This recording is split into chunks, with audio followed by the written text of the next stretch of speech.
Today, the third of a 5-part series piecing together the puzzle that was ancient Pompeii. Its people, their lives, their dreams, all suddenly snuffed out by the most dreaded of natural cataclysms, the eruption of an incendiary volcano. Was it, as some preached at that time, a retribution of gods against Pompeii, the city of sin? An accident? Fate? Today's tale takes us 48 hours before the end. A story of men and women who have still very much to live for. Centurion, will you tell your prisoner, Marcus Rufus, that within an hour, an appeal will be made to the Senate to spare his life? I'm afraid it's too late for that now. What do you mean? He is innocent. Hear that? That lion will decide whether Marcus Rufus is innocent or guilty.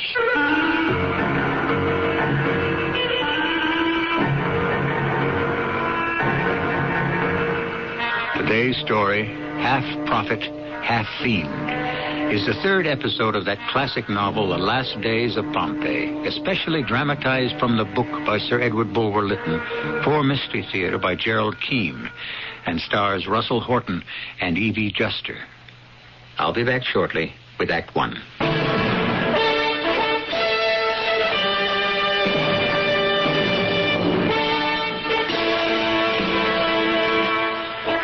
Let me bring you up to date. The date, in fact, is August 22nd, 79 A.D. Yes, 1900 years ago.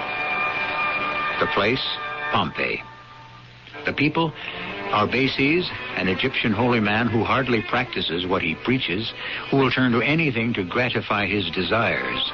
In this case, a young lady called Oriana. There is also Lydia, a blind girl who works as a servant in the house of Marcus Rufus, an Athenian architect.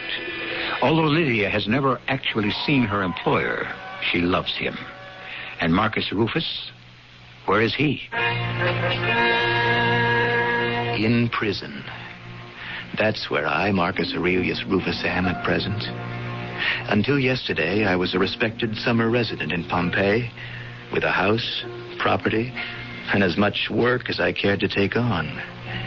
But today, here I am, in the house of the condemned, accused of murdering the brother of the woman I want to marry. Unbelievable.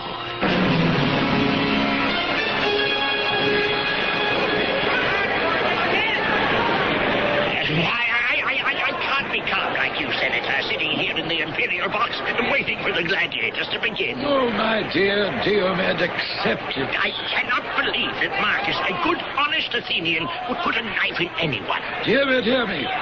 You're a good man. You have no idea what goes on in the minds of certain people. What can drive them to murder?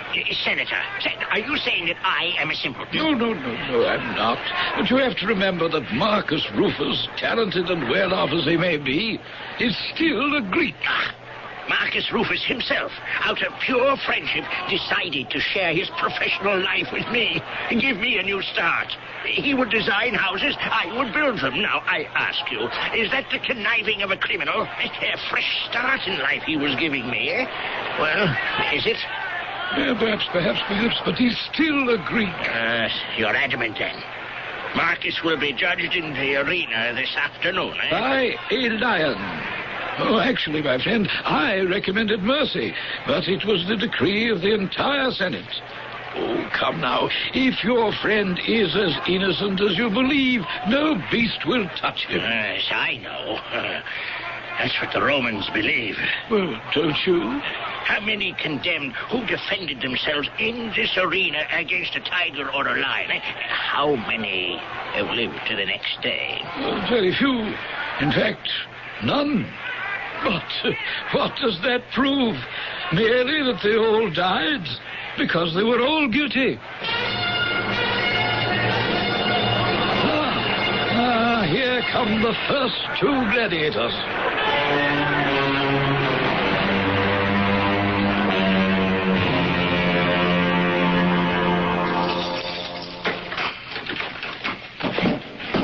What's the matter, Marcus Rufus? You don't care for your breakfast? Tell me, Centurion, do those poor souls who know they're going to be thrown to the lions eat a good breakfast? Some do, some don't. All this doesn't seem to bother you a great deal. Bringing meals to the condemned, selecting the lions. Bother me? Look, I think that you're guilty of stabbing that young priest Abbacides and of killing him. You should be thankful I'm your God, not your judge. How can civilized people throw a citizen to the lions and believe that if the lion spares you, you're innocent, but if the lion does not, you're not only guilty, but eaten. Let's not talk about it. Well, and why not finish your breakfast, eh? You'll need your strength. Centurion, do you know at what hour I am to enter the arena? Well, it's up to the senator to decide. I'll be talking to him. I'm sure he regrets all this. The senator regrets. What in the name of Jove does he know about death? I was caught in a web of circumstantial evidence. As I remembered that night, I realized some kind of drug must have been put into my wine cup, which, as we Greeks say, blew the mind apart. So, I ran from Diomed's party, and the next thing I knew, there was Abbacides, brother of the woman I loved, lying dead at my feet in a cemetery. His blood on my dagger. Marcus, it is I, Diomed. Diomed? Where are you? In the cell next to yours. What? Okay, how are you, my boy? Just a moment. Are you really imprisoned here in the house of the condemned? Yes, under lock and key. I don't understand. Shh. Now, I don't want the guard to hear. Stand near your high cell window and I'll stand by mine. And then we can talk without raising our voices. Oh, Marcus, I was getting nowhere with the senator up in the imperial box. So I went into the forum and I got myself arrested. I still don't understand, Diomed. So I could get near enough to you. This bulletin from the WWJ newsroom. A major fire is raging out of control at this hour at the Ford Motor Company plastics plant located in Milan. The Monroe County Fire Department classifies the blaze as being a 9-alarm fire with 9 different fire departments on the scene at this hour. Sources tell WWJ the blaze is reaching the critical... Leaving your cell door open. Yes. Good. Now, listen carefully. This is what you must do.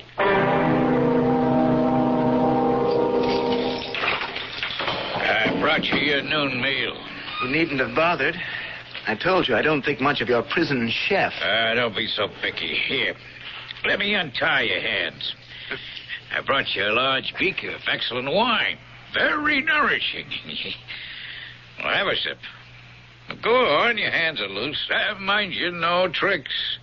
My head is still sore where you threw a bench at me yesterday. What kind of wine is it? Some cheap dregs? Certainly not. The finest Falernian. You're joking. You taste it and see. Nothing but the best for our prison. Here, don't throw that. I threw the entire beaker of wine into the centurion's face, and before he could recover, I'd snatched the keys from his waist, run to the adjoining cell, and unlocked it. My eyes, I can't see. What do we do now, Diomed? Will you run for it? This way. No. That is closed off. It must be the other way. Oh, by Jupiter, I'm lost. No, I'm not. We can get out down this corridor. Are you sure you know how to get out of this prison? You there! You too! That passage leads nowhere. Oh, I thought I was sure. Where do you think you're running, eh? If you want exercise, Marcus Rufus, you'll have to wait until later this afternoon. The lion will be very happy to give you a workout. Now, back to your cells, the two of you. March! I'm sorry. Don't worry, Marcus. I'm not giving up. After all, Senator Publius Cornelius was a guest in my house when all this happened. I have just got to find the right approach to him. He will listen to reason. All right, the two of you. Into your cells. It's not going to be so pleasant anymore. Oh? It was pleasant before. You'll think so when I put leg irons on each of you.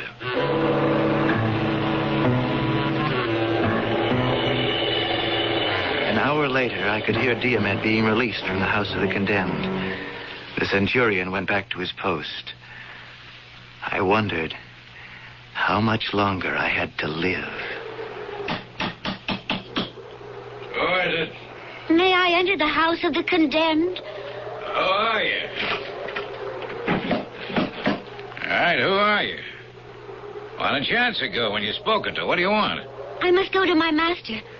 I am Lydia, servant to Marcus Aurelius Rufus. You can't see him. It's not permitted. But I have an important and most urgent message for him. Yeah, you look like a nice girl. Why do you work for a man like that? He's my master. I'm his slave. Bought you, I suppose. Oh, I thank Venus for that. And you're here to bring him a message. Well, I tell you right now, no. But why not?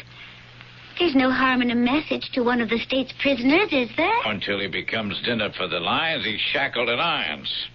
You, Marcus Aurelius Rufus, will try no more tricks, and I advise you to do the same. No tricks. Now, go on home like a nice girl. Centurion, I am telling the truth. I do have a message for him. All right, give it to me. Well, it's not written down. I must tell him myself. It will only take a few minutes. You don't seem to understand. No one is allowed to see the prisoner. Not that prisoner. You don't seem to understand, Centurion. I am not able to see my master. But I must tell him. Oh, you're sightless? Since birth. Oh, I'm sorry, miss. Lydia. Lydia, I'm sorry. I hope it won't be difficult for you in your condition to find another master after the games this afternoon. He is innocent. Then no lion will touch him. So what have you got to fear? Lions and tigers are dumb beasts who shall not be entrusted with human lives. Oh, who tells you that, Lydia? Mistress Oriana. She is teaching me that the real world is not what we in Pompeii are taught. That man has much to know before he will know himself and the truth. Yeah, I believe I've heard about that woman, Oriana. Yeah, the free woman, the free thinker. However, Lydia, I live by the rules, and I value my life too much to disobey orders. Oh, please. Well, all right. Give me the message, and I promise I'll tell it to Marcus Rufus myself, word for word. Well, tell my master that his betrothed, Oriana, has had a change of heart. No longer does she believe he is guilty of killing her brother, and that within the hour, she personally will go to see Publius Cornelius, the senator, and beg him to spare Marcus's life. I think it's too late for that now. What do you mean? He is innocent, I tell you. You hear that, little girl? That's the lion. The very lion who'll decide whether Marcus Rufus is guilty or innocent.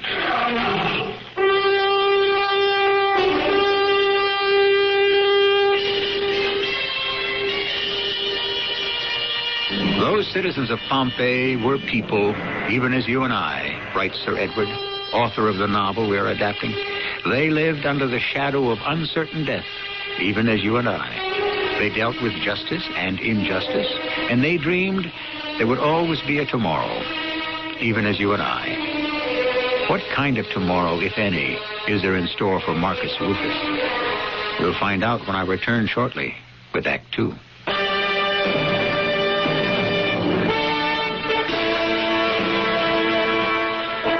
We must bear in mind we're tuning in on a civilization that crowded what is now Italy 1,900 years ago. Although man was advanced in many ways, he still placed his faith in many gods. The Christian belief that thou shalt not bear false witness was laughed at or disregarded. Traditional Roman religion was concerned with success, not sin. Don't you understand, Centurion? Someone is not telling the truth. What do you mean, someone? Oriana says someone is a false witness, and she will tell that to the senator. Young woman, I was that witness. I myself saw the bloody dagger in Marcus's hand, and Oriana's brother dead at his feet. You were deceived, she said. And Arbaces, the high priest who actually saw the murder done, he was deceived also. He was right there at the time. There was someone else who saw the murder. Who? A man I used to work for before I was bought from him by Marcus Rufus. Calvus, the tavern keeper. Oh, why hasn't he come forward? Well, I think he wants money. This morning he came to Oriana's house and said he had proof if Oriana would make it worth his while. Oh, his proof has a price. When she asked him how much, he said, "You decide." And then? She said, "I have decided. Get out of my house immediately." So he left, huh? But he said he'd be back later. Later may be too late. Oh, I hope not. Oh, when do the condemned... Oh, I mean... In the late afternoon. After the gladiators come the prisoners of war, and the last to enter the arena are the condemned. You haven't much time. I must go. I'm charged with finding Arbaces, the high priest, and ask him to come and see Oriana urgently. Arbaces, the principal accuser and witness? Oriana has known him for many years. She believes he may be able to help.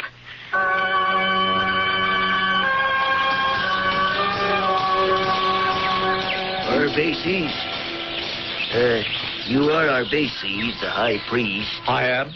I speak with you. You've not yet shared the pleasure, Master. My name is Calvus. I keep a tavern near the bay down by the docks. I wonder, what I have to say to you is such a private nature. Is there any place we might talk? These men fashioning the new marble pillars, they're Egyptian workmen from Luxor. Oh. It's rebuilding the broken front of the temple. Ah, yes, from yesterday's earthquake. Yes, exactly. We can sit here and talk. They don't speak our language. What brings you here this morning, Calvus? Yeah, I know, as do many others in Pompeii, that you have a strong attachment, shall we say, for Oriana. But she is betrothed to an Athenian who in a very few hours, if all goes well in the arena, will no longer be a rival. Unless, of course, the lions leave him alone, or Marcus Rufus is proved innocent. I don't follow you. Don't you? You, of all people, must know Marcus Rufus is innocent of that murder.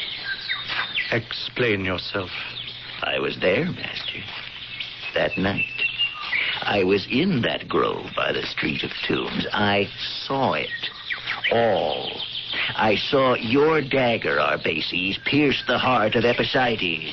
You were alone? Oh, yes, quite alone. Now, I think I should tell you that I went to see Oriana this morning. You're a man with a good business sense.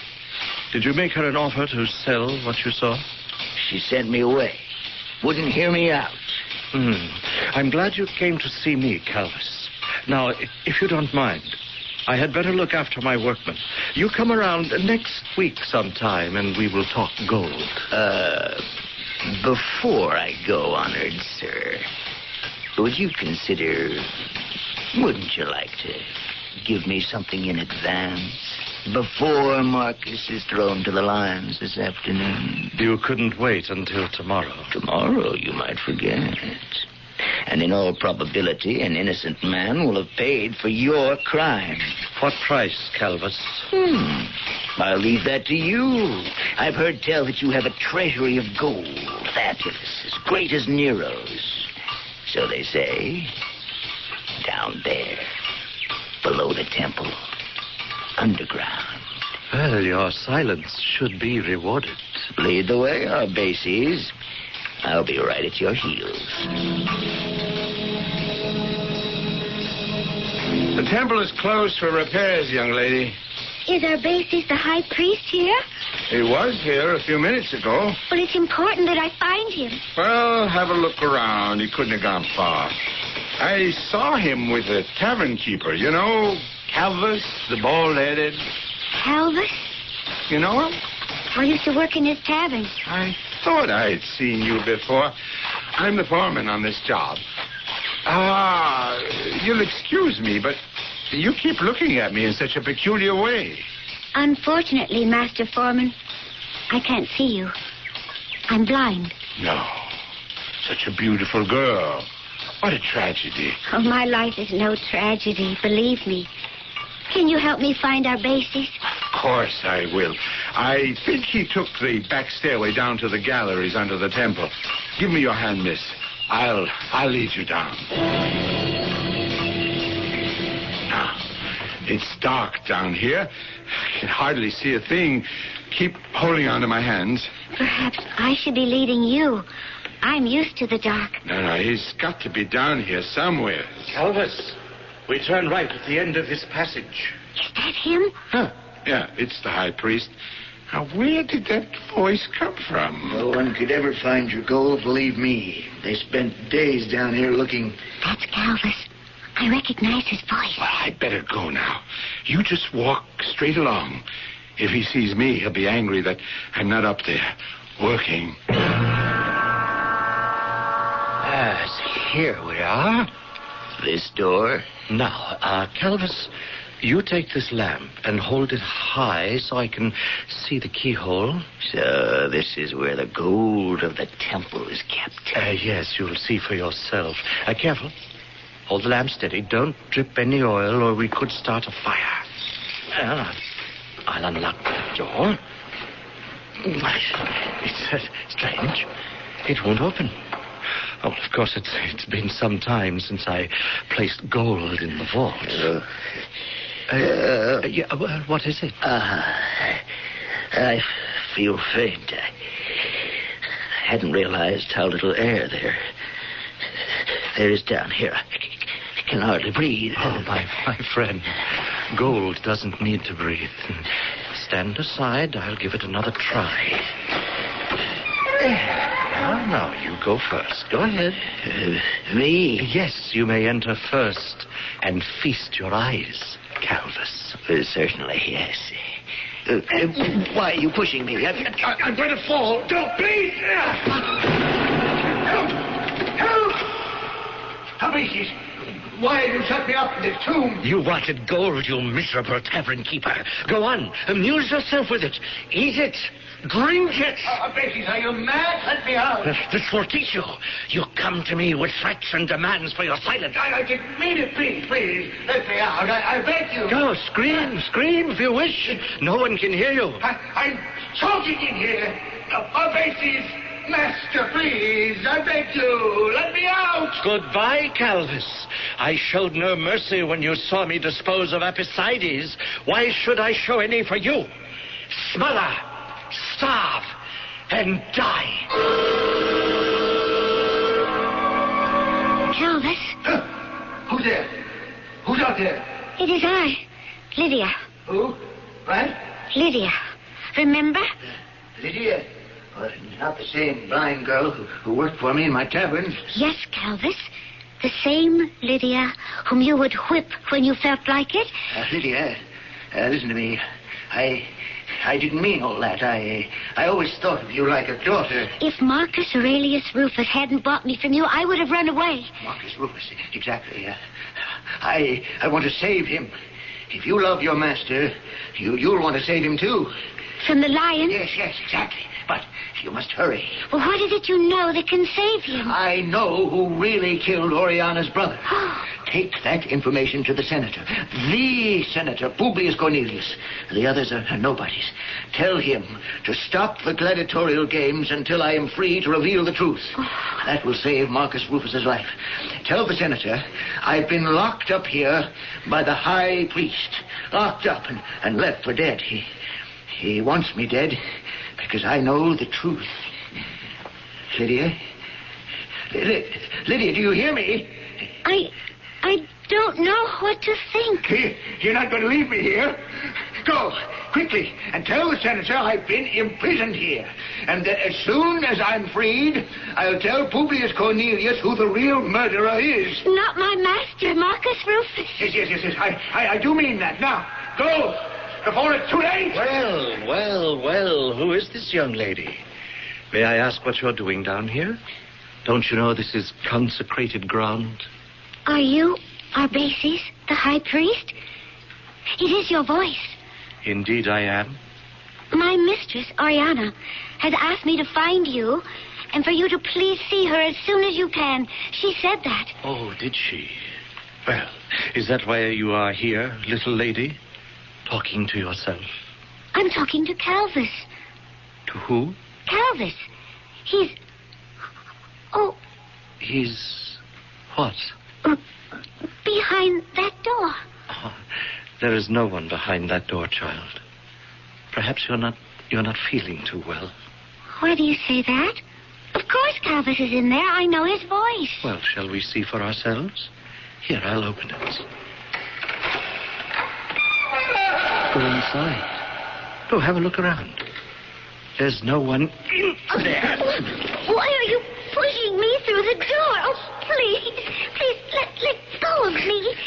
Calvis, come help me. I don't want to go in here. Oh, but you must. You little... Oh, Calvis, help!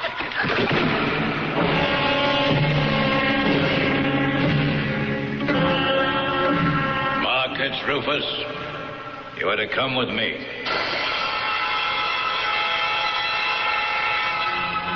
4 hours before noon, I was taken from my cell to one of the cages underneath the amphitheater.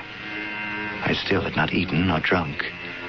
Sometimes strange potions are given to the prisoners, and I was taking no chances. In a cage next to mine roared a very hungry lion. As was the custom, he had been starved to put him in the proper mood for an encounter in the arena. My only comfort was the blessed news from that dear blind Lydia that my beloved Oriana no longer doubted my innocence. I thought much about Oriana and wondered if I should ever see her again.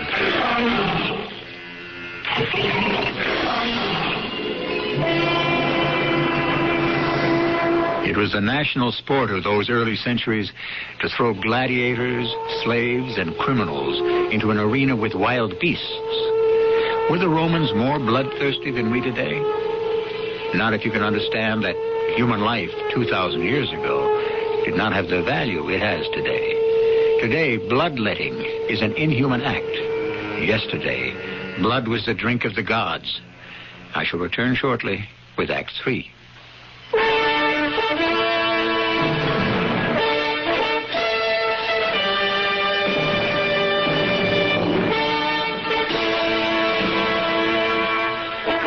Act 3 of the third of the Last Days of Pompeii.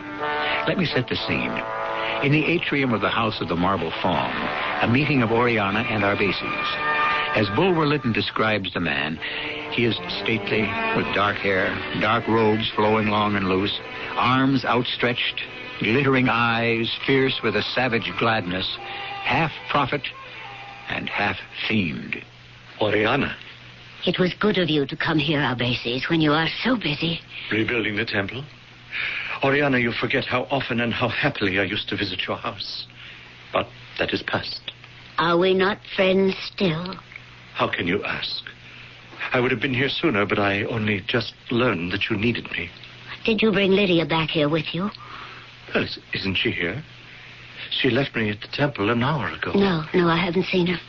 It's not like her to dawdle on the road. Arbaces, forgive me, but time is precious, and I must speak what's on my mind. At first, I mistrusted Marcus, but now I am convinced of his innocence. He did not kill my brother. What makes you believe so? A dream I had last night. I was at Delphi in my dream, and the oracle spoke. Well, dreams seldom speak the truth. Dreams are the visions of the gods. Marcus is no murderer. Well, I wish for your sake that it were so, Oriana. But with my own eyes, I saw him, the bloody knife in his hand. You lie. It could not be. I wish it were not. I hate you, Arbaces, for saying so. Why did you send for me, Oriana? What can I do? Arbaces, use your powers, your influence. If you are able to set Marcus free, I promise you I shall never see him again. I have to know he is alive. Albaces, I beg you. Believe me, if I could save Marcus, I would. Go now to Publius Cornelius and recant. You were the chief witness against him. Say you were mistaken. Anything. I'm helpless. It cannot be. The oracle has spoken. It is not Marcus who slew Apicides. Don't you understand? Marcus isn't capable of murder. He loved my brother. But he was not himself. Suddenly he ran from Diomed's house, shouting strange oaths like a madman. Couldn't you prevail upon the senator and insist that Marcus had lost his mind? He was no longer Marcus himself, but Marcus infected by the god Chaos. Oriana, if I could have Marcus freed, removed from the lion's den, if he made no appearance this afternoon at the gladiatorial games... Could you? I said if. Would you consent to be my wife? Your wife? Has it never crossed your mind that since you are a young girl, I have loved you deeply? Wife? My brother's blood unavenged. The man I love with all my heart. To be torn apart by a wild beast this very afternoon. And you ask marriage of me? Never. But why never? What had I to do with your brother's death, except to have arrived too late to prevent the deed? Albaces, I swear to you on the altar of Isis, if Marcus should die this afternoon, I shall follow him in death. Oh, my dearest, you cannot. If ever you loved me, do not fail me. You have denounced Marcus. Go now and forswear that accusation, or accept my blood as well as his on your hands.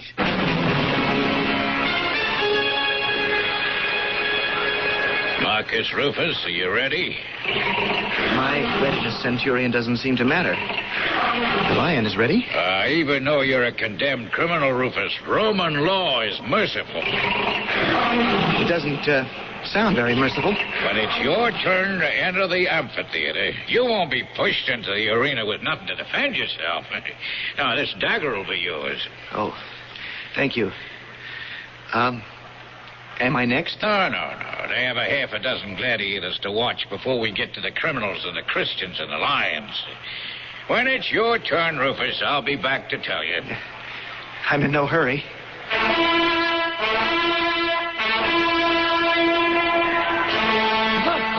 Niger has done it again. How many sesterces did you lose, Diomed? 10, Senator, but frankly, my heart isn't in the games today. What? Because of Marcus? Oh, my dear Diomed, I am sorry about Marcus Rufus, but you mustn't let it spoil the day for you. And now, what? Something's wrong. There's a delay for some reason. Well, how about some wine, eh, Diomed? That'll perk you up. I'll have it brought here to the imperial box. Yes, I suppose so. My dear man, Marcus Rufus may be your friend, but he killed a man. I can do nothing. You there, slave. Some wine and 2 silver cups. Senator, you wished wine? I wished wine some time ago. You certainly took long enough. Offer a cup to my friend first. Oh, here, sir. Slave, haven't I seen you before? Your voice is familiar, sir. All right. Pour the wine. Don't stand there. Take up the jug and pour. Go on, slave. Go. No. Let me pour it. Get out. Now, what in heaven's name are you doing?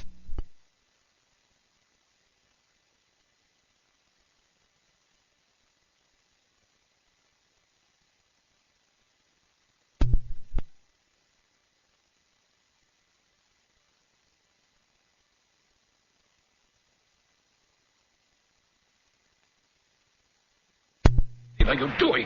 You've spilled wine all over the floor. That is where I've seen her before. Ah, yes, girl, at Calvis Wine Shop.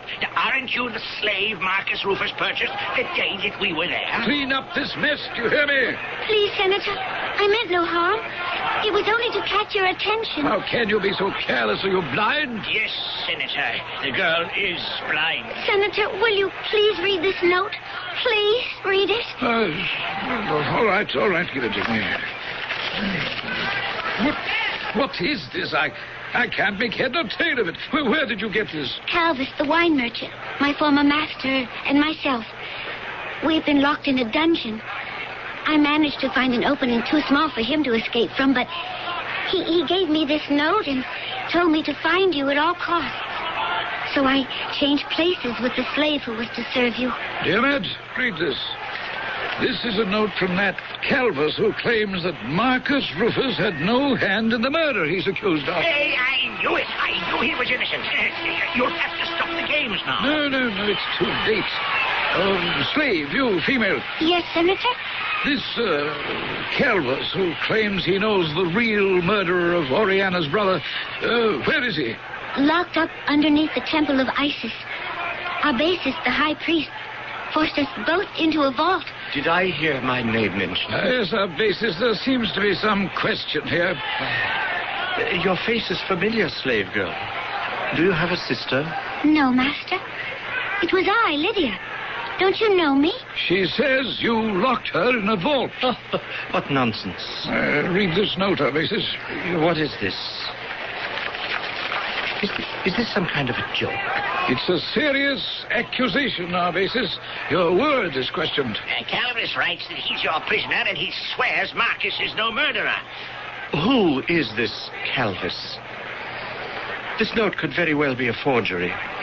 You're not taking the word of a tavern keeper and slave girl against that of a high priest. Oh, who would bother to forge the seal of Calvis? For what reason? It's quite obvious that dear Ned sets his friendship with this Athenian murderer above the law. Well, enough of this bickering, or we'll have a riot on our hands. Centurion! Centurion!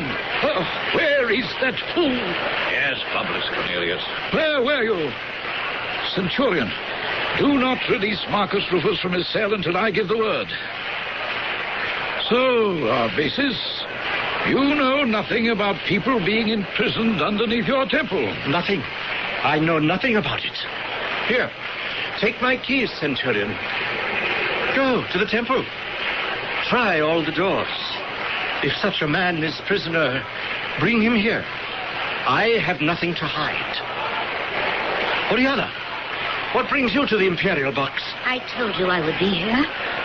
With your kind permission, Senator. You shouldn't have come to the amphitheater. Madam, are you Oriana? Am I in time? I don't see my Marcus in the arena. Arbaces, is it you? Have you been able to put a stop to this? Oriana, may I introduce myself? I am Diomed, an old friend of Marcus. It has been decided he is not going to grapple with the lion. Oh, great Zeus. Oh, who do I have to thank for this? Aye, madam. I ordered a delay in the proceedings. Oh, thank the gods for that. Great Caesar! What is happening down there? It's Marcus. He is walking into the arena. Senator, you said he wouldn't be released. The Centurion must have arrived down there too late. But, Madam Oriana, if Marcus Aurelius Rufus is innocent, he will not be harmed. You are an insane fool to believe that.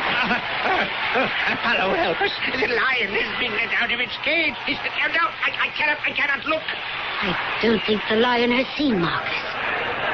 Marcus is standing there, his arms folded. He has a dagger, such a small blade. Now, the lion sees Marcus, but the lion backs away. It's turning now, circling the arena. How strange. Tell me. The lion looks as though it were trying to run away. Get out of the arena. It tried to leap over the parapet between the arena and the first row. It's fallen back. It's crawling. Actually crawling close to the earth. This is madness. Wherever did they get such a cowardly beast? Oh, these games will be the laughing stock of the world. Mistress, what's happening now? The lion is creeping back to its own cage. I've never seen such a look on the face of an animal before.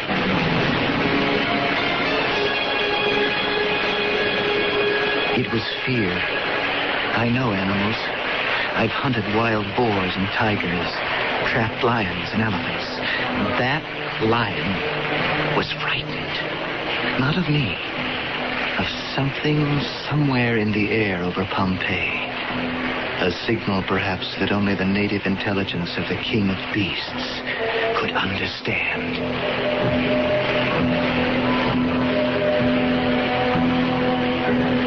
Today, with a greater knowledge of man and beast, we can comprehend what in those days only an animal could sense. Through the ages, we have learned that an animal can spot danger long before man. Instinctively, that lion wanted to hide. But the people of Pompeii, never once did they look over their shoulders at the smoldering Vesuvius. I shall return shortly.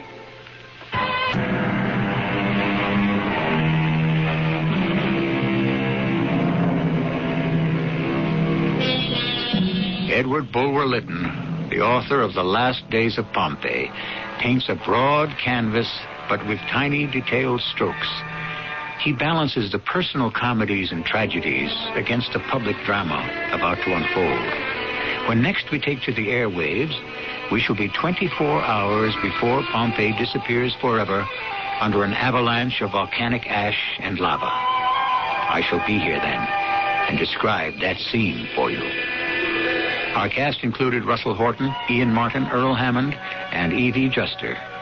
The entire production was under the direction of Hyman Brown. And now a preview of the fourth day in our special series, The Last Days of Pompeii. Danger, love, and death. You go back upstairs to the Imperial Box. Go up this way and around. It's safer than crossing the arena. I'll walk you along the arcade to the steps. There he lies in his cage, poor creature. He's more frightened of me than I am of him. I don't think he likes you. He likes me well enough to have spared my life. Didn't you, old boy? He's broken out of his cage. Oriana, don't move. Now, stand where you are, behind the door where it swung open. Hey! Now inside his cage, quick!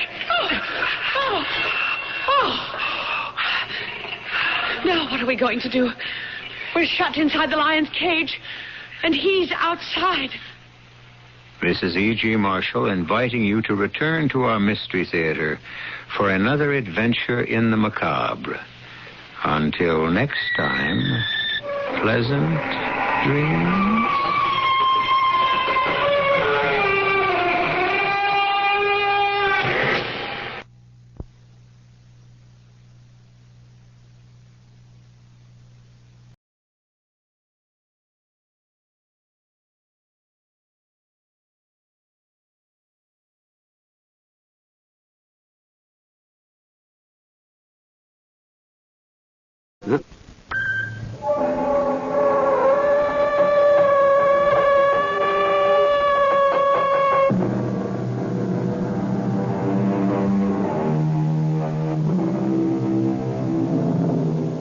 Come in.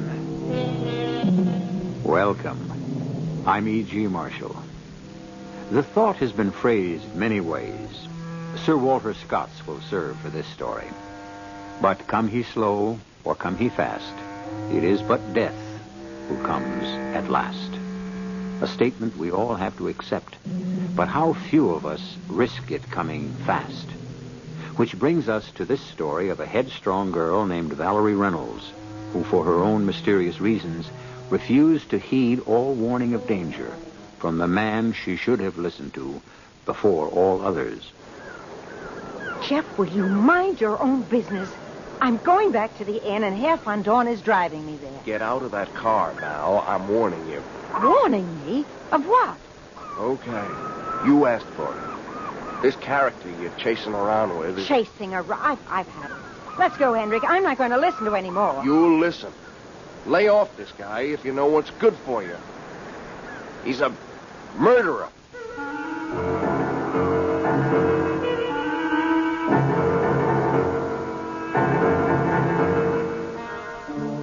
Our mystery drama, The Mills of the Gods, was written especially for the Mystery Theater by Ian Martin and stars Joan Copeland and Tony Roberts.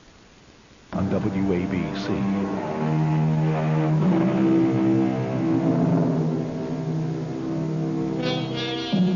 Paris in the summer is just as gay and just as lovely as the spring. But like most big cities, it is hot. And it is crowded. Not so much with Parisians as with tourists. The bulk of them, as always, American. But there are other Americans in Paris, too. And if they are old hands looking for a familiar face, they head down the Boulevard Saint-Germain at the aperitif time for Les Deux Magots, the sidewalk cafe that is the crossroads of the world. Dick!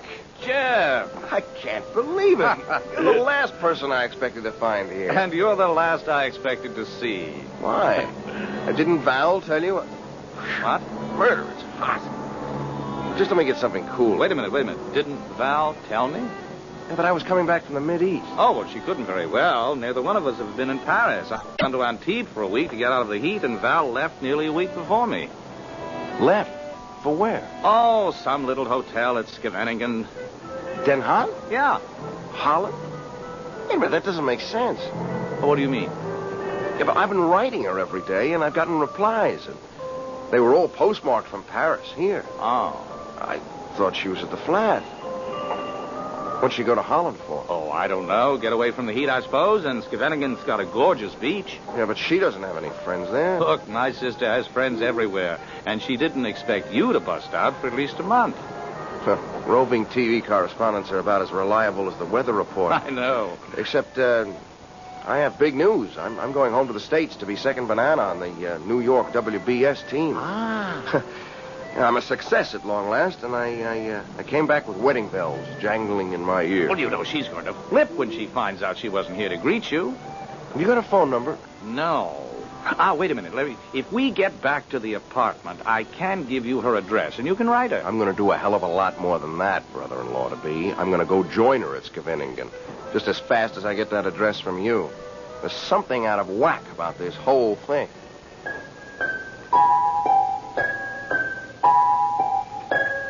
You'd have to know Val as well as I do to understand why I was worried. I mean, really worried.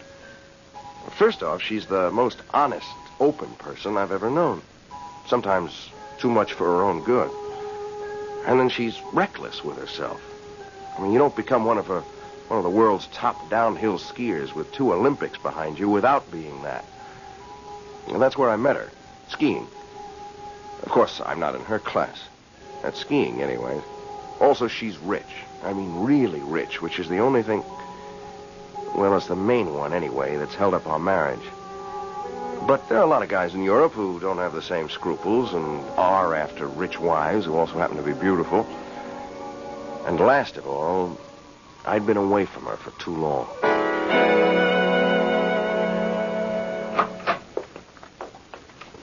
Well... At least the concierge cleared up the mystery about the letters. No, he didn't clear it up at all. He only made it worse. Why would Val have been sending him letters in an envelope addressed to him to mail to me as though they came from Paris? I don't know. You got me. Doesn't make any sense.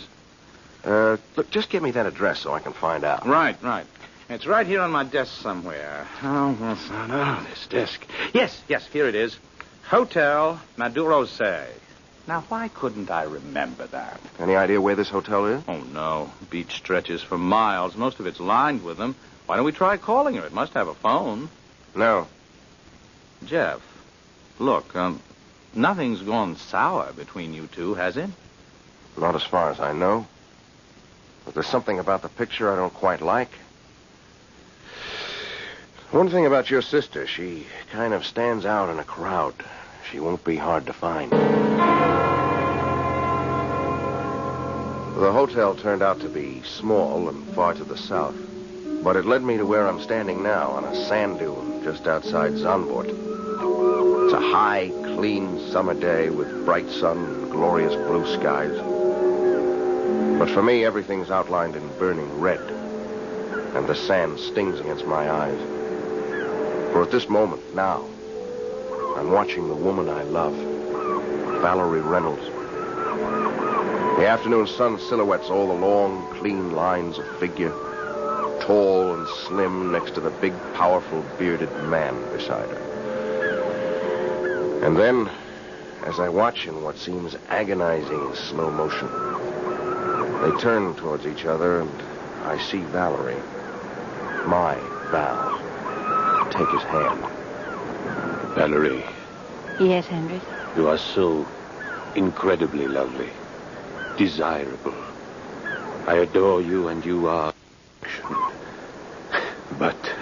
But you know that. Hardly. If I were perfection, I wouldn't be a real flesh and blood woman. And if I weren't a woman, how could I be in love? With me. Oh, please. Let me go, Henry. Why, have I said something wrong? Done something? Scarcely. At least not yet. Then why? Why do you resist? Ah, how stupid of me. Of course, I have been in too great a hurry, rushing things. It is a matter of time, no? No is right. It is more a matter of tide, since we're not dressed to swim. How? The next wave, or at least the following one, and we'll really get our feet wet. Now, if we don't move, the tide's coming in fast. Shall we go? You are right. And it is the next. Run, Valerie, run. I'll race you to the dunes. And if I catch you? As we old Yankees say, first catch your fish and then... Oh! Are you all right? Did you turn your ankle? No, I'm fine. I just stepped in a hole. Would you help me up? No, I have a better idea. Look, we are beyond the tide line. I'll join you. Sit beside you. The sand is warm. The sky is so blue. Maybe I will just lie here a moment. How beautiful you are. Between the wind and the sand, I'll bet. Like some Greek nymph washed shoreward by the restless sea. Love words. Challenging. Enticing. Like your music. You make more music for me than I ever can from the piano. My words are all of love. We were speaking of love, remember? Yes. And my question still remains unanswered. I love. Do you?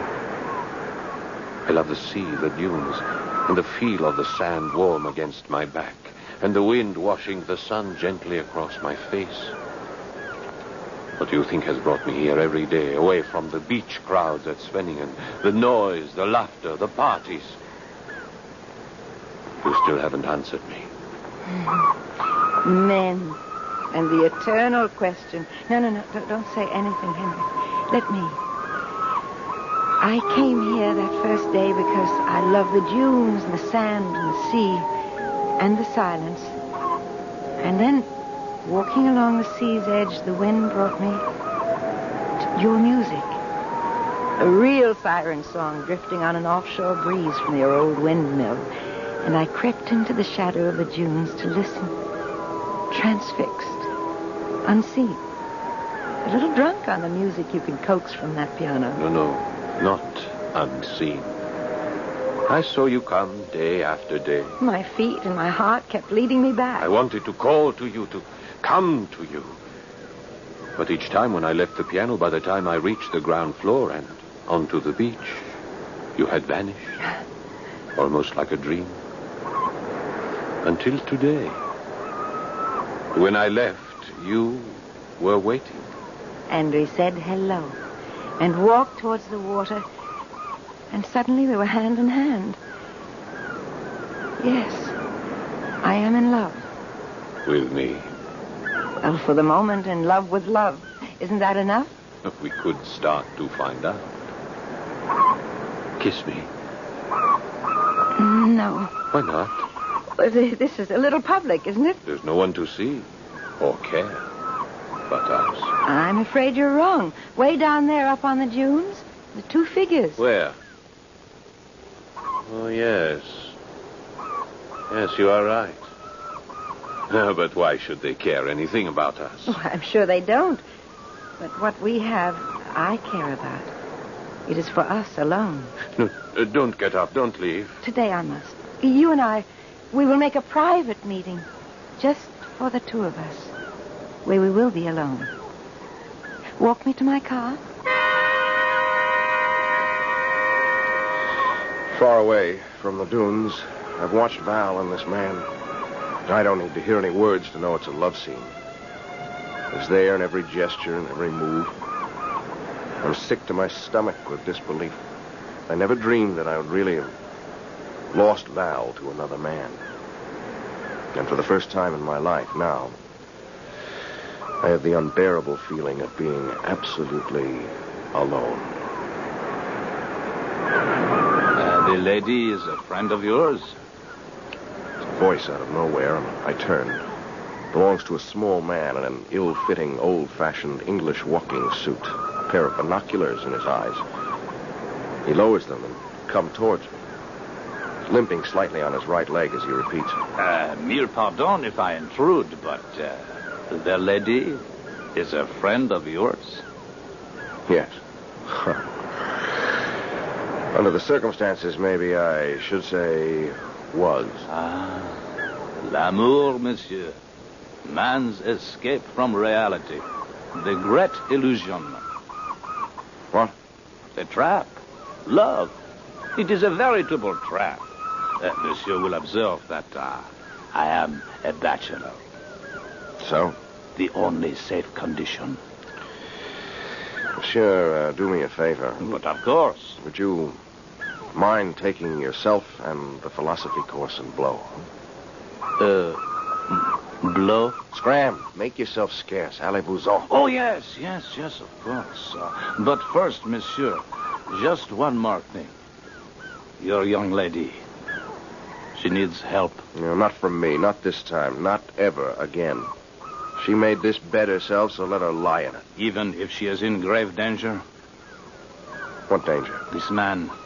Take it from me, I know. To my certain knowledge, he is responsible for the deaths of at least 3 young women. In short, monsieur, this is not a man. He is a murderer. He looks up at me, this little man who is materialized beside me from nowhere, his eyes quizzical and as brightly black as a bird's. I have no idea who he is, but something about him, somehow, makes me know that he's telling me the truth. And suddenly, I find myself running across the dunes, running to intercept them and ready to do battle with this stranger who has stolen my love from me.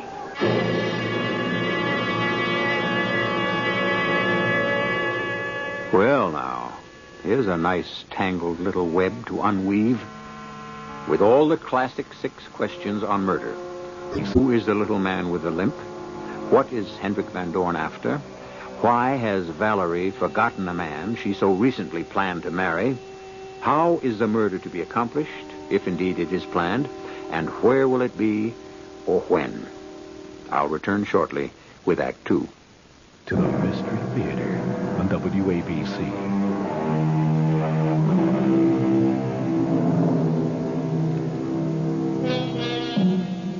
As Valerie and the big bearded man walk slowly on the beach, up on and over the dunes, they are slanting away from the running Jeff, unaware of his approach. Then, as they clamber up to the road on top of the dike, Hendrik is obviously urging her back to his windmill. But Valerie turns resolutely towards her small sports car, parked precariously on the inner edge of the dike. But I want to show you the inside of my my sanctuary. Come to my studio inside the windmill. I will play for you. Oh, I'm dying to see your studio and the inside of the mill. Today I have a luncheon appointment at my hotel, and I must get back. Then allow me to drive you there. Oh, no, I wouldn't think of it. It must be 2 or 3 miles. It is a lovely day, and I enjoy a good walk back for exercise. Am I that important to you? Oh, in fact, I shall insist. Unless you can assure me that I don't have a rival. Oh, I can assure you, Hendrik, you have no rival. There's no one I'm more interested in than you. Then, when can we be alone together? Shall we make it Sunday, 2 days from... Val! Val! Here comes a young man in a hurry. He seems to know you. Val, darling, wait. Well, why don't you wait for him? He seems to know you very well. I thought you said... Well, for heaven's sakes, Jeff Garrett. Where on earth did you pop up from? What are you doing here? A few minutes ago, that's what I was asking myself. Well, this is a surprise. How are you? You're looking well. Frankly, I wish I hadn't been. Hadn't been what? Looking well at the two of you. Oh, I'm sorry. I don't believe you two have met. Hendrik, this is Mr. Jeff Garrett, roving TV correspondent for World Broadcasting back in the States. A very brilliant young man. Jeff, this is an equally brilliant pianist, Hendrik van Doorn. Pleasure to meet you. I'm glad you think so. Well, the pleasure isn't returned. Jeff! Move over, Val. I'm driving you back to the hotel. Just a moment. I believe you are mistaken. I think Miss Reynolds prefers to have me drive her there. Not on your life, Bud. Jeff, what's the matter with you? Have you lost your mind? It seems to be about the one thing I haven't lost. Don't talk silly. Then you stop acting that way. I think you're the one who's acting out of turn. In what way? As if you owned me. Haven't I been given every reason to think so? Oh, all right. That's enough. I'm going back to the hotel, and Herr van Doorn is driving me. Get out of that car. Or move over. I'm warning you. Warning me of what? This character you're amusing yourself with. Amusing myself? Okay, brother, I'm not listening to any more. Oh, you'll listen to this. I'll lay off this guy if you know what's good for you. He's a murderer. Oh, well, now that really tears it. Hendrik, please, get in the car. Look, if you don't believe me, look at his face. If that doesn't convince you, ask... Get in, Hendrik. Ask who, Jeff? The little guy back there, the one with the limp. Hey. What happened to him? Where'd he disappear to? I don't know, but I suggest wherever it was, you there, too. Oh, wait a minute, Val. Now, why don't you pay attention to me, you fool? Get away from me. There's never been anything between us, and I never want to see you again. That's really the way you want it? How else? That's just the way I want it. You've almost spoiled everything for me. Please, let's go, Hendrik. Your wish is my command.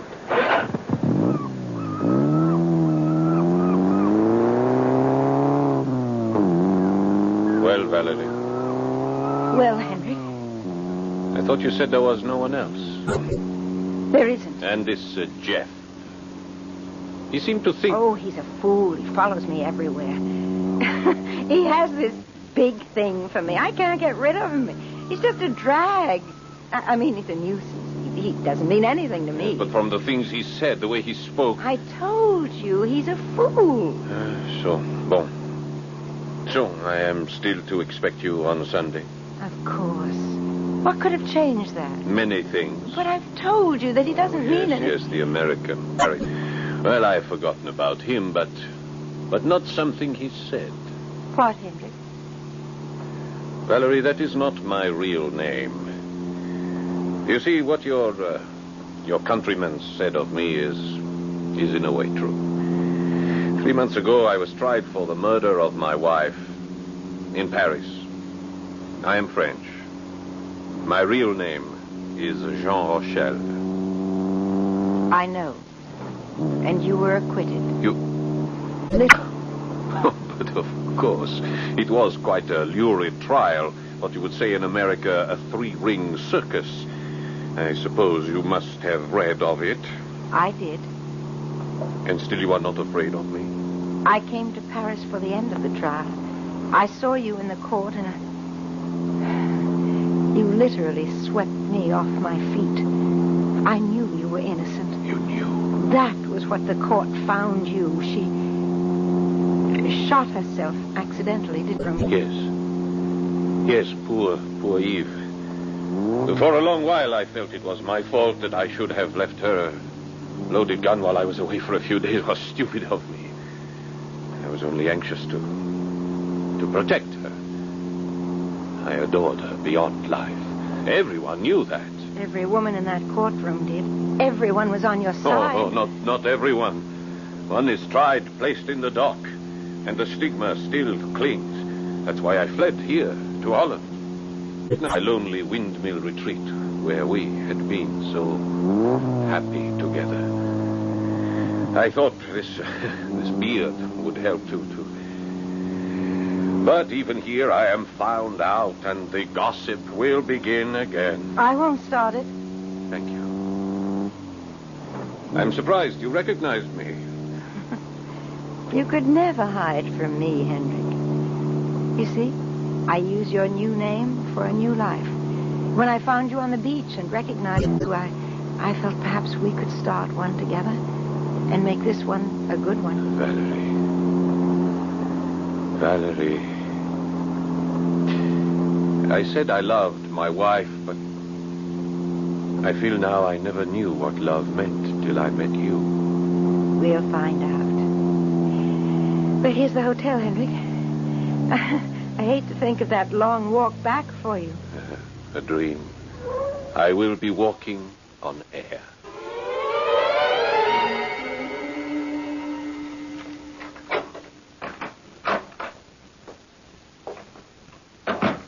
Bonjour, mademoiselle. Then also, excuse, you will pardon my presence in your room uninvited, I hope. How did you get in here? In my profession, one has ways. Unofficial sometimes, but as you see, effective, huh? Who are you? Permit me to introduce myself. Inspector Michel Beauvais, Paris Police. My credentials, here. Oh, the Sûreté. Uh-huh. Of course, the little man with the limp. Pardon?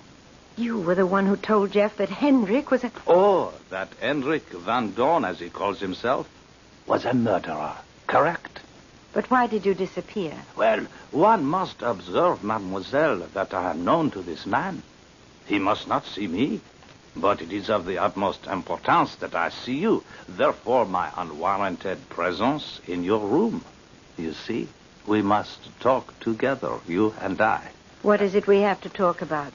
Oh, about your safety and a very dangerous man.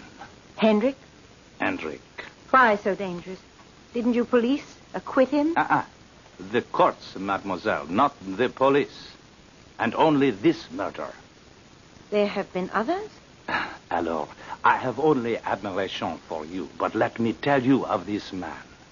He has a magnificent talent for the piano, vraiment. And he is an heroic figure, sans doute. For years, he has used these gifts to trap, shall we say, at the least, trusting women. First, money and jewels, and when that is not enough, marriage, settlements that make him the one to inherit. And then, unfortunate accidents. 3 times that we know of, he has been married.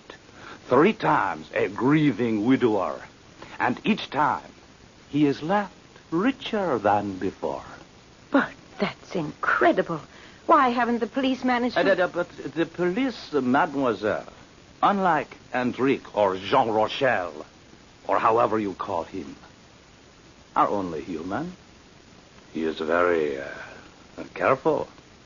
This last time, we actually thought we had him trapped, but enfin, alas, he slipped our noose again. What matters is that I am here to warn you. He is a vicious murderer. You don't have to warn me. I know. Ah? You know? Now it is my turn to talk, Inspector. You see, this last wife of his, Eve Stallings, was one of my best and closest friends. We grew up together. We went to the same schools. We skied together. We were as close as sisters. Now, I was back in America because my father was very ill, but I knew that Eve had flipped over this Jean Rochelle. And it wasn't until I was coming out of the sadness after my father's death that I heard about her death and the trial. I left for Paris immediately. But why? Because I wanted to be a witness. I knew Eve could never have killed herself. Oh, so you believe, as I do, that this was no accident. Knowing that, how can you risk your life with this man you believe murdered your friend? He likes attractive, young, and rich women. I am young, I'm attractive enough, and unreasonably rich. Huh? And you had some idea of taking the law into your own hands? I can't tell you exactly what I had in mind. But I knew from a letter I'd gotten from Eve that they had this little hideout in an old mill at Sanford. Uh-huh. And the authorities seemed to be letting this louse get away with it. So while I was waiting for the man that I loved to return from the Middle East, I thought I'd try to measure up for Eve's sake. Mm-hmm. What was your plan? To rope him in if I could first, and then... And then what? When the whole Paris Sûreté, the police, had failed, how did you hope to succeed? Well, I might be able to make him confess the truth. Could we not work together, you and I? That brings me to a question of my own. What are you doing here? Like you, I am unsatisfied by the turn that justice has taken. Besides, it is my vacation. I am a bachelor. I have no ties. But no jurisdiction here in Holland. No, none. My hopes are as flimsy as yours. Until now we have met. Now I think together we could trap him if you would risk it. I do not think you have to fear him so much if you are not married to him. Married to him? I don't think that's Hendrik's general notion. Oh, but of course it is. Do not delude yourself for a moment. He has not recognized you. You satisfy the two cravings of his soul. Soul, if he can be said to have one. What? You are very beautiful and very rich. Parbleu, you are the perfect piece of cheese to catch a... Mademoiselle will, comme on dit, forgive the figure of speech, huh? If I looked strange, it wasn't because of that. It was Jeff. The headstrong young man I met earlier. Huh? I've hurt him so terribly. How can I find him to explain? Don't worry. You must allow me to do that. No. I want to do it myself. Now, trust my instinct in this, please. For once, it would be better for a policeman to do it than a woman, even one so desirable as you. Now, let us make our plans together, how we must trap this rat.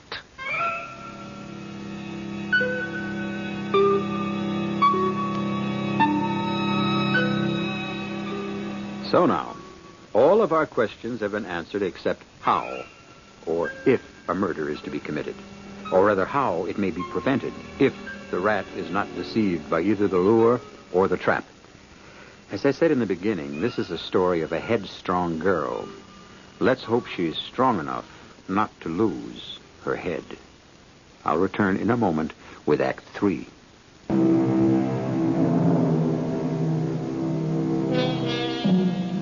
It's Sunday at the old windmill on the beach. A day of peace and quiet and tranquility. The breeze off the water under cloudless skies is less than 5 knots. Outside, the vanes stand fixed, unmoving.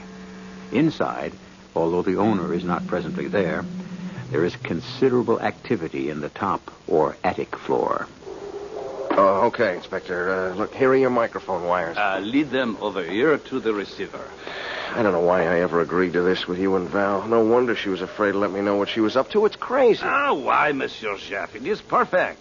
Here we are on the 3rd floor of the windmill. Exactly below us is Hendrik's living quarters, which, as soon as I attach, these last wires are totally bugged. And if there is any danger, we are 1 flight of stairs away. Oh, it's my girl who might be in danger. It's not yours. Oh, but she is armed, and so are we. Today, he is not interested in money, or jewels, or annuities, the factors of his own peculiar profession. Today, he's only for the woman herself, for love. Yeah, well, that gives my morale a real lift. Is this electronic apparatus really going to work? Oh, you should know. You are on TV. I'm on camera, not off. I'm no engineer. Be of good heart. Why don't you descend for a moment and make a test so I can be sure? Yeah, you're too right. This has got to be it. All right, now say something, not too loud. I'm standing in the middle of the room, near the piano. Walk around the walls. Keep talking. 1, 2, 3. Testing, testing, testing. I hold the Mary of armor in the dale. Can you read me? And if you can't, why the blip, blip, blip? Can't you, for the love of blip? You read me? Parfaitement. Come upstairs now and close the door at the bottom.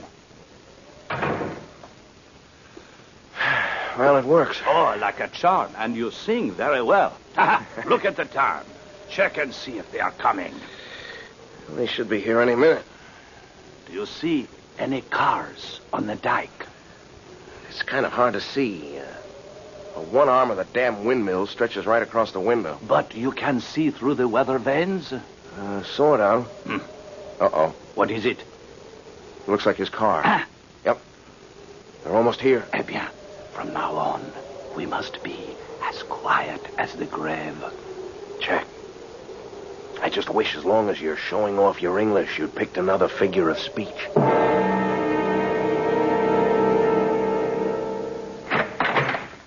Enter my castle, Valerie. Ooh, it is like a castle. Medieval. The Dark Tower. Well, what's this, the dungeon? Nothing so terrible. This is where they put the flour in the bags. And that great wooden chute that comes down from the ceiling? The millstones ground the grain and fed it down that chute as flour to be bagged. Oh, it's a strange, musty smell. Oh, upstairs we will be away from it. Come.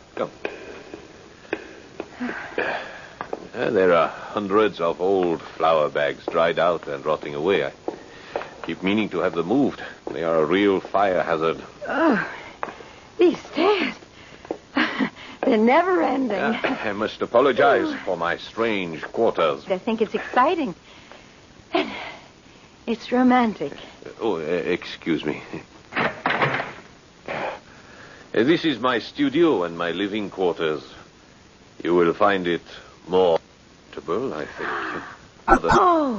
Oh, it's so wonderful. And how unique.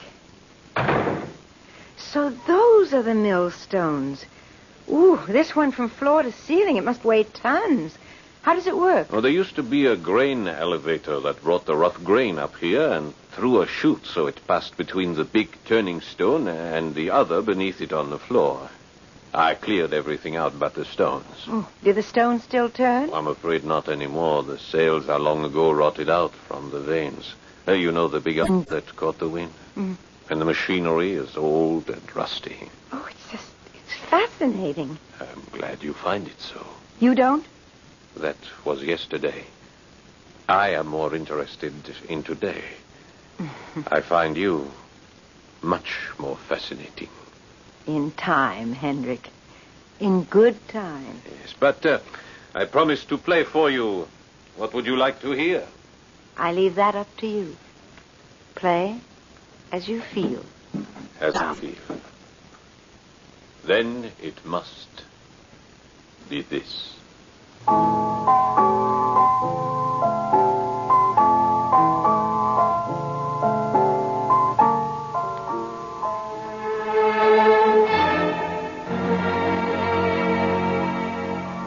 What's going on down there, Inspector? For the love of...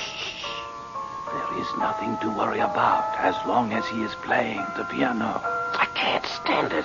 I mean, we've got to do something. We are, monsieur. We are waiting. Well, how long? Who knows? The trap is bedded. We are waiting for the rat to make himself ready to bite.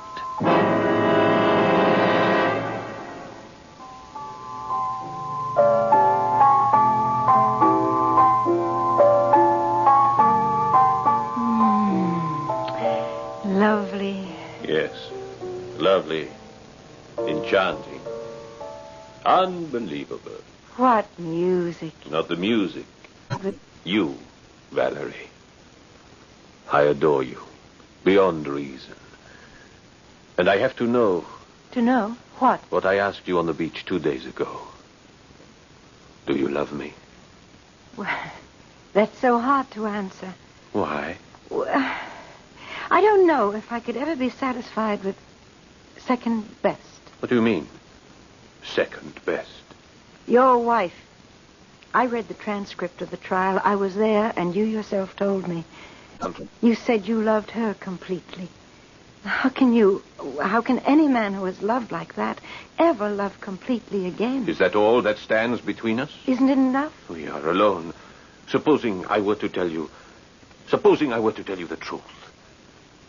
That I hated her. That I couldn't stand her. But you said that While I was on trial, I could scarcely admit it. But it's true. I loathed her. I was trapped. She was like a stone around my neck. You almost sound as if... As if I had actually murdered her. I didn't say that. But that's what you meant. If I had a wife. And she stood between you and me. And there was no other way out but murder. I would do it for you. You would kill her? Shoot her? Anything. Anything to possess you. No, Henry, please. You're too demanding. Please wait. Wait, what for? You and I, we have something beyond this world. An excitement beyond bearing. Well, when I see you like this, I almost believe you would dare anything. Anything. You did kill her. You killed your wife, Eve, didn't you? All right. If that is what you have to know, yes. Yes, I killed her. That is what you needed to know, wasn't it? It's what I had to know. Had to? No, don't touch that handbag. You're hurting me. Give me that bag. A gun. Jeff! Inspector, he has my gun! A trap! Oh, You please. tried to catch me. The door and this bar that holds it are of solid oak, Valerie. Your inspector and your boyfriend can hammer at it for 1,000 years without so much as shaking it. It's no use, Hendrik. They have your confession recorded. The small good it will do them. What are you doing? Breaking my kerosene lamps. Fuel to light a funeral pyre. No, you must be mad. You can't mean to burn us all. Not all, my darling. Just you and your friends. Oh, no. I shall be leaving. No. Please don't move, or I'll shoot you. I need this lamp from the piano to light my way out and to set fire to those old dry sacks down there. The mill is all wood, dried out by years of sun and wind. It'll go up like a torch. No, you're only making things worse for yourself. If I were caught, how many times could they guillotine me? Besides, everyone will think I have been roasted to death here with you. Now, before I go, I have a score to settle with you. Must you kill everything you love? What have I left to love? Me? Henrik, we could still go away together. I'm rich. We could be married. I'd never You tell. betrayed me once. You'll betray me again. Oh. Keep away from me or I'll shoot. What are you looking at? The millstone. What? It's turning. The brake. It's not holding. Let go of my arm. Drop that gun. My foot. It's caught. No!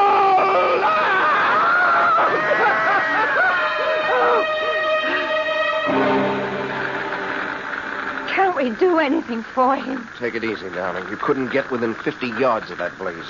When the roof went, it became one almost chimney. Don't waste any tears on him, Val. No, I'm not. He deserved to die, but not the way.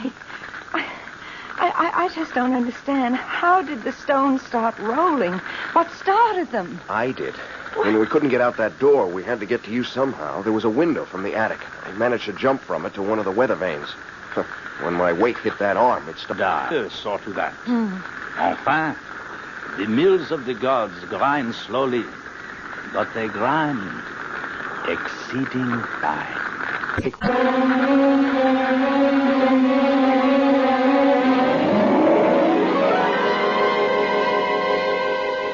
The inspector's words were prophetic, for the fire was never brought under control, and the old windmill burned to the ground, a mass of charred cinders and ashes. Only the gigantic wheels remained, undamaged, fallen together to the ground, and embedded there, upright, standing like two great tombstones. But of the corpse they marked,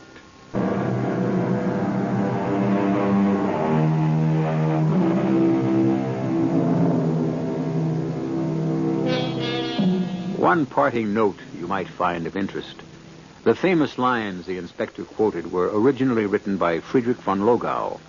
Longfellow only translated them in a poem called Retribution. And there are two more lines which are not so familiar, but in this case, very apt. Though the mills of God grind slowly, they grind exceeding small. Though with patience he stands waiting, with exactness grinds he all. Our cast included Joan Copeland, Tony Roberts, Paul Hecht, and William Redfield.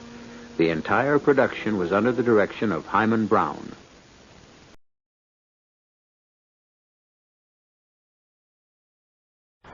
Radio Mystery Theater presents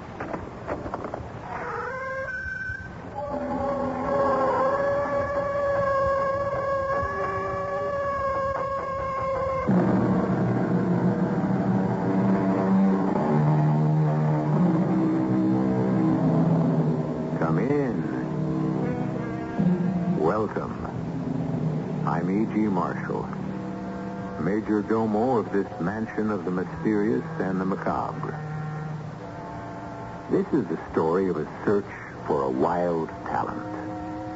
You'll learn all there is to know about wild talents very soon, and you won't like it. In a sense, this is a treasure hunt. But the prize isn't money or jewels or pirate gold. No, nothing like that. And there isn't any ancient treasure map. No, just a very modern telephone directory which a man carries with him in his car as he drives from address to address throughout the city. Mr. Buchanan? Yeah? May I come up, please? Who are you? My name is Davis. John Davis. What do you want? I want to offer you a reward, Mr. Buchanan. $5,000. What? You heard me. $5,000. If what? Well, why don't you let me come up and tell you? $5,000? Okay, come on up.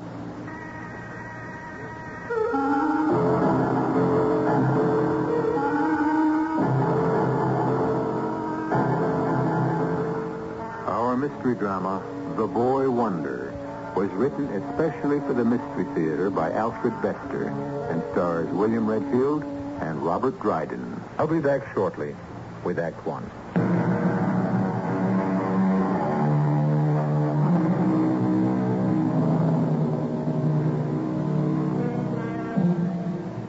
The treasure hunter is named Marion Perkins Warbeck.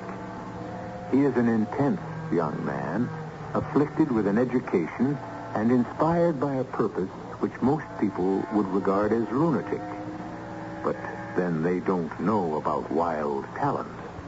Marion Warbeck has been telling lies about himself and his search all through the city. And he's lying now to Jason Buchanan. Yeah, it's me, Mr. Buchanan, John Davis, with that reward. $5,000. Right, but I said if. May I come in? Sure. This way, thanks. Now, what's all this, anyway? Nice apartment, Mr. Buchanan. Looks lived in. You got a family? Yeah. Now, about that $5,000. Is this some kind of fancy put-on? Oh, no, not at all. I'm from the Science Institute.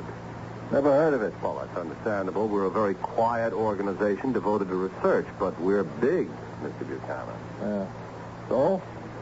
What about the $5,000 reward? Well, we've got a new research program fully funded to check out the flying saucer mystery.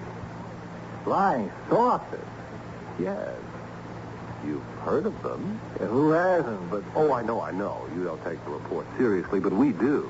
Very seriously. You see, we're trying to put together firm reports of flying saucer sightings, and we're offering a $5,000 reward to reliable witnesses who will be willing to come forward and give evidence. You guys must be crazy. No, not at all. Have you ever seen a flying saucer? No. Oh, that's too bad. Anyway, that's a lot of bunk. Flying saucers? Well, you're entitled to your opinion. Have your children ever seen them? What? Your children. You do have children, don't you? Yeah, but they... How many? 2. Them flying saucers never... Are either of school age? What? Your children, school. Do they go to school? Yeah, the boy's 28, the girl's 24. They finished school long ago. Oh, I see. Either of them married? Both. Do they have families? What's this got to do Just with... answer the question, Mr. Buchanan. Do you have grandchildren? Yeah, 5. Ah, living in this city? No, they didn't like it here, so the families took off. I see. Too bad. About them flying saucers, you scientists, doctors, ought to... We are. Thank you very much, Mr. Buchanan. Sorry about that 5,000. Don't bother to see me out.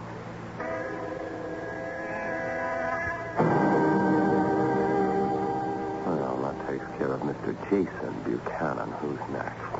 Let me see. Here we are. Alfred Buchanan, 776 Post Road. Yes, as listed. Who is it? Is Mr. Buchanan in, please? No. Go away. Is this Mrs. Buchanan? Yes. Go away. My name is Cook, Mrs. Buchanan. David Cook. May I come in, please? I don't let strangers in when my husband's away. I'm here about free prizes, Mrs. Buchanan. What? Free? Prizes? For who? You? From who? Well, if you'll take the chain off and let me in, Mrs. Buchanan, I'll explain. Well, you don't look like a crook. I'm not, ma'am, on my honor. I always tell the truth. Come in, Mr. What'd you say your name was? Cook, David Cook. This way. Thank you. Want some coffee? No, thank you. Sit there. No. What's all this about prizes? Free prizes. Well, I'm from Worldwide Broadcasters.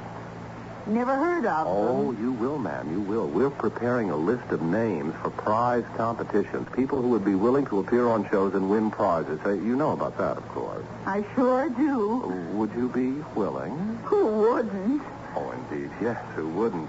Have you ever won a prize in a contest? No, I never, because I never got a chance. Well, maybe you will now, Mrs. Buchanan. Did your husband... Did my husband what? Ever win a prize? Who, Al? Never. He never got a chance either. Well, maybe he will, too. And what about your children? Children? Your children. Have they ever won prizes? Ain't got no children. Oh. Nephews named Buchanan? Ain't got no nephews. Just me and Alf, Mr. I forget your name. Wook. D.H. Wook. Thank you very much, Mrs. Buchanan. You'll be hearing from us.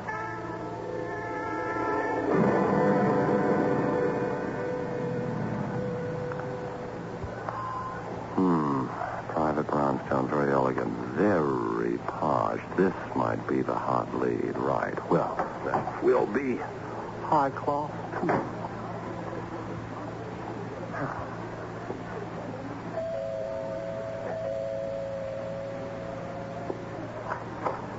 Yes? I beg your pardon. Sorry to intrude. Would it be possible to see Mr. Foster Buchanan, please? At this hour? Well, I know it's rather unconventional, but I'm from the Business Safety Council, and I... Are you, indeed? Oh, yes, I am, indeed. And if you'll tell Mr. Buchanan that I won't take more than 5 minutes... I'm Buchanan. Well, how do you do, sir? My name is Acorn. Roger Acorn. I'm here from the Safety Council. I heard you, Mr. Acorn. Do come in. Thank you, sir. This way, Mr. Acorn. Tonight is servants' night out, so I'm managing myself. I think we'll be comfortable here. Can I offer you a brandy and soda? I'm about to begin myself. No, thank you, Mr. Buchanan. You said 5 minutes. For what?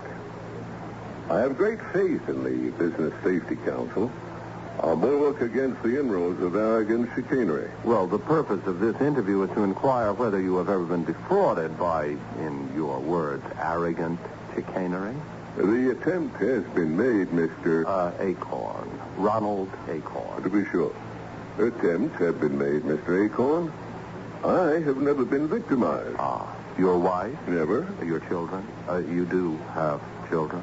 My son is hardly old enough to qualify as a victim of confidence tricksters. Indeed. Interesting. Well, how old is he, Mr. Buchanan? He's 10 years of age. Well, is it possible that he's been tricked at school? There are crooks who specialize in victimizing children, as we know at the safety council. Not at my son's school. He's well protected from such riffraff. What school is that, sir? Germantown. One of the best. One of the very best. Did he ever attend a city public school? Good heavens, never. I see. Any other children, Mr. Buchanan? A daughter, 17.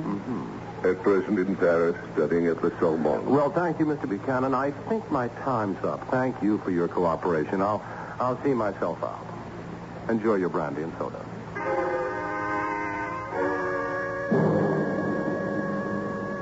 Hey, mister.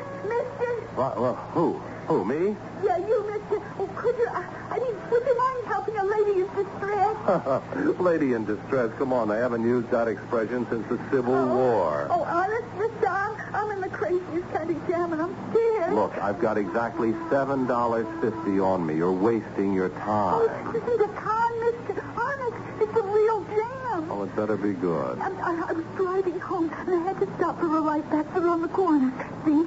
Yeah? Suddenly a guy jumps out at my car. Yeah? He yanks up in the back door. Yeah? And he slams it and beats it. And that's your jam? No, it's what he left behind. And what did he leave behind? A gun. A what? I couldn't figure it. So the first thing I did was look in the back to see if he ripped off anything. He didn't. He didn't. All he did was leave a gun. And I don't believe it. The gun's there. I saw it. I didn't dare touch it. I didn't even go near it. I got out and ran for a cop. Then you come out of that house, so I ran to you. Are you telling the truth? Why would I lie? Am I trying to hitch you for anything? No. So come and look for yourself. Maybe you can figure out what I should do. Trouble is the last thing I want. Come on. Well, I still don't believe you, Miss... Daisy Telford. I still don't believe you, Miss Telford, but I'm incredibly curious. My one vice. Would I make up a story for the sake of $7.50? You didn't know how much I had on me. You look like you have more. That hurts. Frankly, no. So trust me a little. Here, this is my car. Go ahead. Look. You said the back of the car? On the floor. Well, I don't see any gun. On the far side, behind the driver's seat. On the far side. A gun on the floor, she says. Dropped by a mysterious stranger. Oh, Joe. You didn't have to hit him so hard. He's such a nice guy. Daisy, baby, when Joe Davenport cools him, he cools him for keeps. Okay, let's move it out. Mr. Harrod's waiting. Come on, rise and shine. Everybody up. All right, that'll do, Joe. I think he's coming around. You shouldn't have clobbered him so hard. He's such a It's nice... all yours, Mr. Harris. Mr. Warbeck. Mr. Warbeck, can you hear me? Can you respond? I won't keep you very long. You'll leave laden with apologies. Just as soon as you tell me what kind of crook you are and who's behind you. What? Crook? Who? Mr. Warbeck, please, pull yourself together, or Joe will have to resume with his muscle, which can't be very pleasant. I can make it a lot less pleasant, Mr. Harris. Mr. Warbeck, can you tell me why you, ostensibly a harmless school teacher, have suddenly decided to cut yourself in on my Buchanan caper?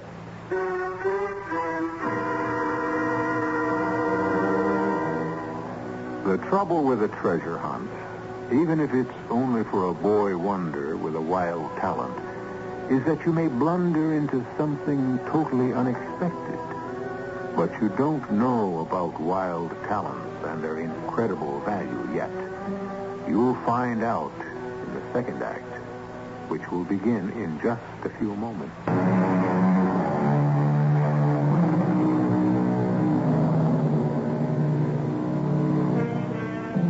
You're on a treasure hunt which involves people named Buchanan.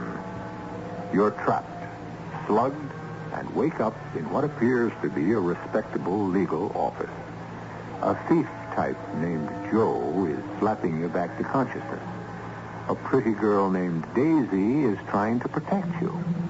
A hearty legal type named Herod wants to know all about you and your connection with people named Buchanan. Mr. Warbeck, why have you, ostensibly a harmless school teacher, suddenly taken it upon yourself to cut in on my Buchanan caper? Come, Mr. Warbeck. No stalling, please. My name's Herod. Walter Herod, attorney at law. I've been going through your wallet. Your name is Warbeck. Marion Perkin Warbeck. Right? Yeah, that's right. My name's Warbeck, but I never admit the Marion to strangers. Why this interest in the Buchanan? Why yours? I'm asking the questions. Joe's been tailing you. You've seen 5 Buchanans per night. 30 so far. What's your angle? You got no right to kidnap me and grill me. Your papers and ID tell me that you're a teacher by profession. Assistant principal of a public school. I thought teachers were supposed to be legitimate. How did you get mixed up in the inheritance caper? Caper? Racket. The inheritance racket. The heirs of Buchanan caper. What are you using? The personal approach? I don't know what you're talking about. I honestly don't know. You're stepping on my toes, Warbeck, and I don't buy it. I'm taking $75,000 a year out of this caper, and I'm not going to let you cut in. Now, look, I'm an educated man. Mention Galileo or the lesser Cavalier poets, and I'm right up there with you. But there are gaps in my education, and this is one of them. I can't handle the situation. Too many unknowns. All right, I'm going to spell it out for you, Warbeck, so we'll know exactly where we stand. And you won't be able to dummy up. Please do. The inheritance racket is an old, long-term con. It operates like so. The story is that James Buchanan, 15th President of the United States? Yes, the same one. Buchanan was a bachelor. The story is that he died intestate, leaving a fortune for heirs unknown. Thrilling news.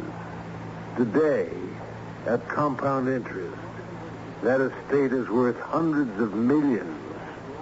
Understand? So far. Anybody named Buchanan is a sucker for this setup. I send them a letter. Tell them there's a chance that they may be one of the heirs. Do they want me to investigate and protect their possible share in the estate? It only costs a small yearly retainer. Most of them buy it. And now you... Wait a minute. Don't belabor the obvious. I can draw a conclusion. You found out I was checking Buchanan families. You think I'm trying to operate the same racket? A caper? You think I'm trying to cut in? Cut in? Yes, cut in on you? Well, aren't you? Oh, heavenly guardian angel, that this should happen to me. Thank you. I'll be forever grateful. I think you must have made him a little crazy with that clapper, Joe. Well, aren't you trying to cut in? No. I'm not cutting in on you, Mr. Herod. Look, you will accompany me to my office in the school, and I will show you why I'm interested in the Buchanan. Now, just a minute, Warbeck. I said I'd make it up to you. We'll have to use your car, Miss Telford. Mine's probably been towed away by now. Herod, I'm going into partnership with you three.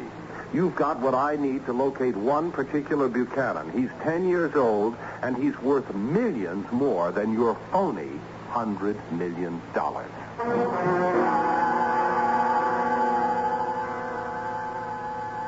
This is my office.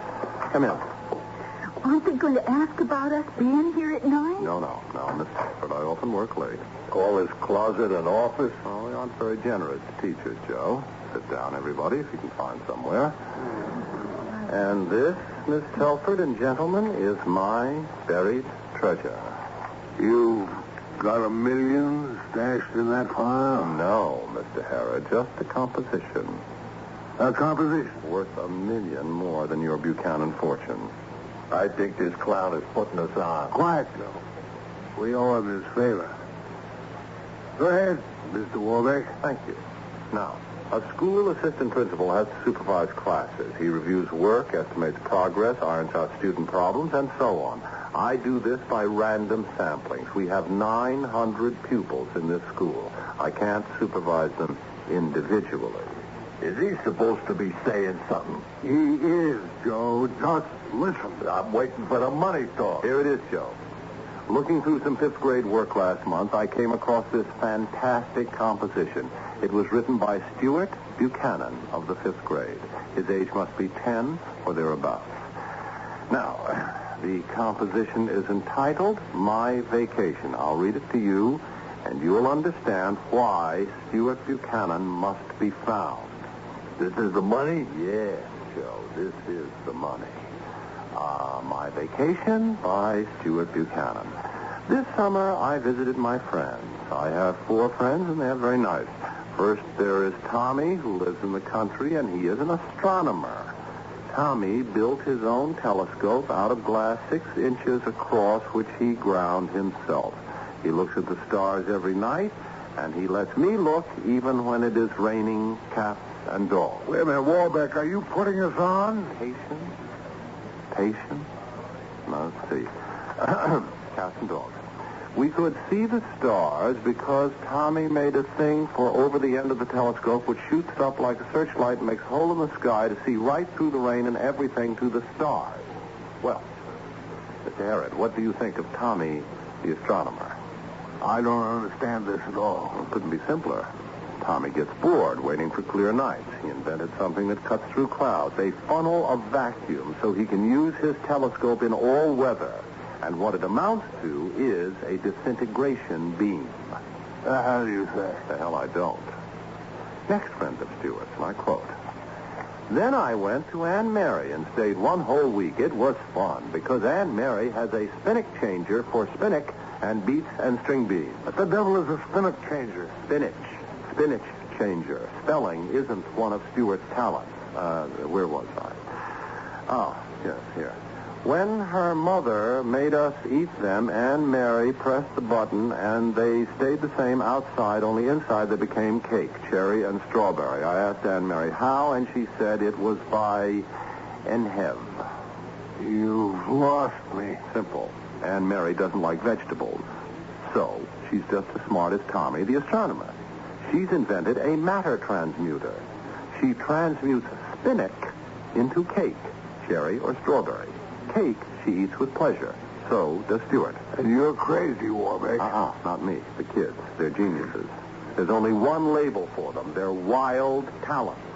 Wild talent? What's wild talent? Later. Let's finish up with Lazy Ethel. I continue to read Stuart's composition.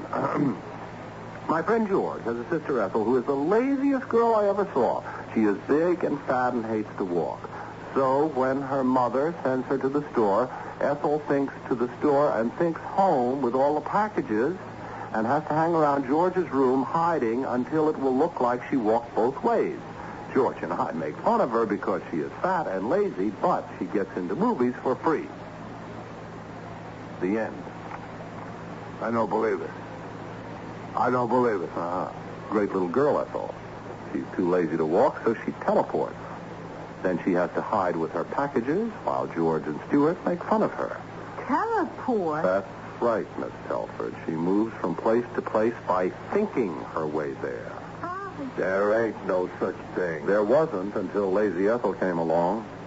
There wasn't any disintegration beam until Tommy the astronomer invented one. And Anne Mary invented a matter transmuter because she doesn't like spinach. That, friends, is wild talent. Children accomplishing incredible things for childish reasons. I still don't believe it. That kid's got a wild imagination, that's all. Possibly. You just give me 5 minutes with this Stuart Buchanan. I'm a lawyer, and I'll find out. I had the same idea myself. I'm a teacher, and I can find out, but I can't. Why not? Because Stuart Buchanan's done the impossible. He's disappeared. Lock, stock, and barrel. Gone without a trace. He can't be found. Well, which proves he was lying. You caught him in the lie, and he ran. You still think this was just his imagination, Mr. Herod? Well, what else? I'll tell you what else. And that part about Anne Mary. Where is it? It's the one who doesn't like spinach. That's the one, Miss Telford. Yes. Ah, here. Now, quote. And Mary pressed the button, and they stayed the same outside, only inside they became cake, cherry, and strawberry. I asked Anne Mary how, and she said it was by Enhef, end quote. That's E-N-H-V.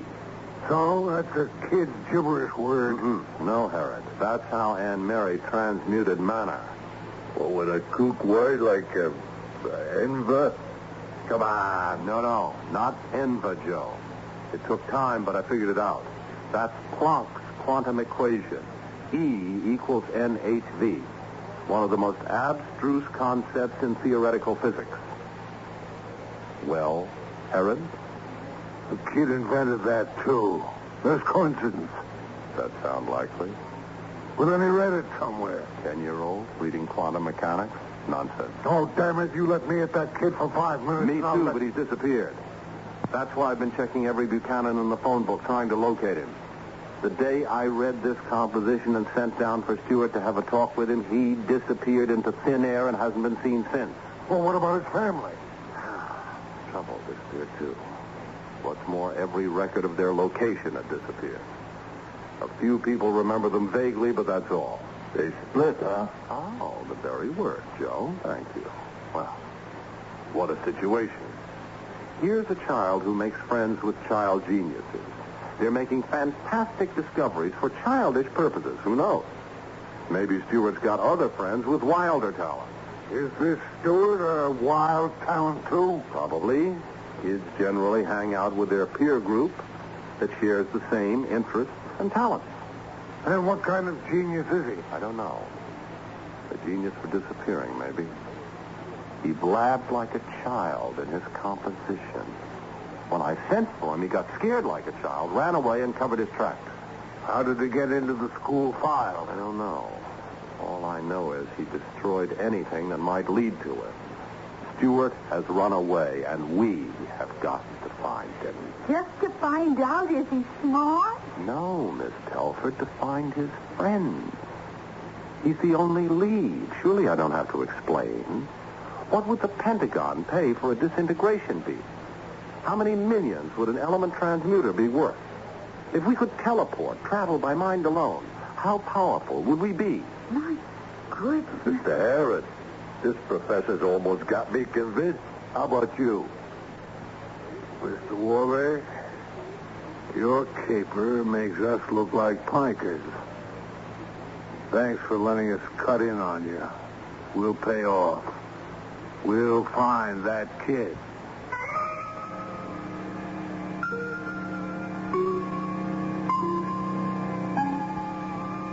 It's been suggested that children are really alien creatures, thinking their own strange thoughts to themselves and performing incomprehensible alien acts in their own private world, which no grown-up is ever permitted to enter. Is Stuart Buchanan a doorway to this alien world? And if he's found, what will his world be like? Act 3 will tell us in just a few moments.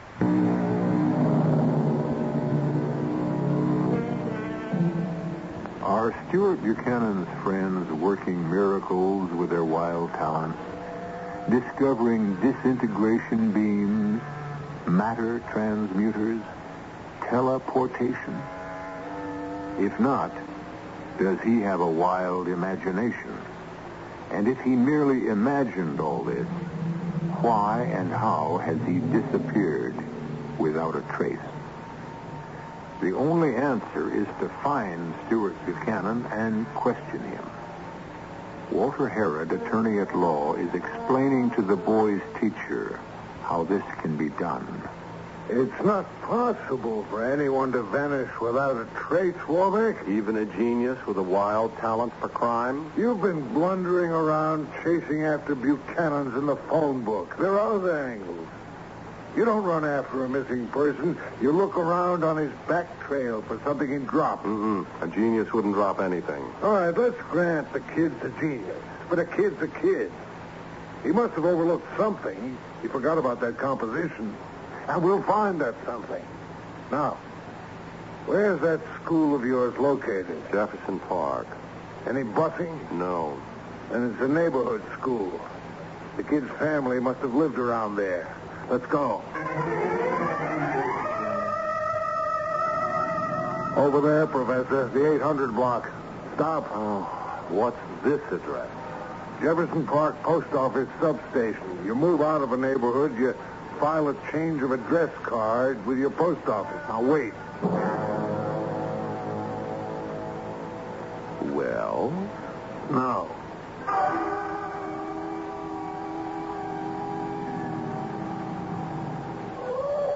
And what's this? Election board. All voters are registered. If a voter moves from one election district to another, provision is usually made that a record of the transfer be kept. Ah, clever. Stewart could hardly think of that. No, I'm hoping. Wait for me. Well? No.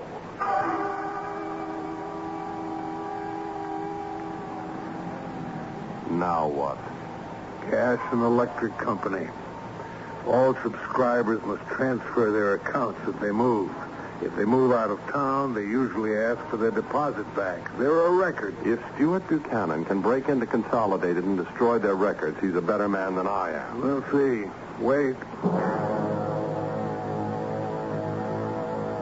Don't tell me he's a better man than I am. Yes. All right, let's go. Motor Bureau.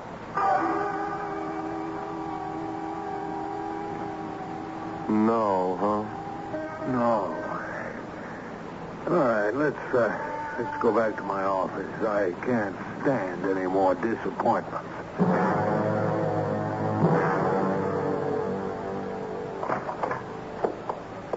Hi, Mr. Harris. Hi, Professor. Any luck? No. You? Well, maybe yes, maybe no. Please, don't be mysterious, Joe. I'm not. I'm spooky. What about? Well, me and Daisy and Charlie the Clown been covering the Jefferson Park maid. What? You let Charlie in on this caper? No. Just brought him along for window dressing. He gets along great with kids. Yes, and? Idea was to locate one of his Stewart's little pals and find out where the kid went. Well, did you? Nah. But Charlie located the block where the Stewart kid used to live. Good. Daisy took off to find out what real estate company handles the block. Ah, that was smart. And Charlie the Clown took a powder. He what? Disappeared. 1 minute he was with me, the next he was gone. Did you see him go? He was walking behind me. When I turned around to tell him something, he just wasn't there. Holy saints, what have we got ourselves into? You think Stuart Buchanan had something to do with his disappearance? What else can I think? Well, there's got to be some rational explanation. We're going up to the Jefferson neighborhood, Joe, and look for Charlie. Warbeck, stay here and mind the store.